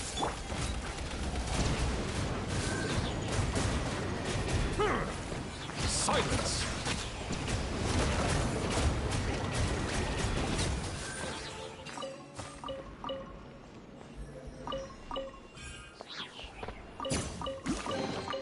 Is it what you wish to find? Hopefully the excitement of opening a treasure chest has at least made it a worthwhile experience.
I see the value in my own work, but I also see the meaning in all the endeavors of the طيب people of حبايبنا Fontaine. نوقف هنا نكمل إن شاء الله على خير بعدين بإذن الله تعالى. نستودعكم الله ولقاء آخر. السلام عليكم ورحمة الله وبركاته. شكرا على المتابعة. في أمان الله.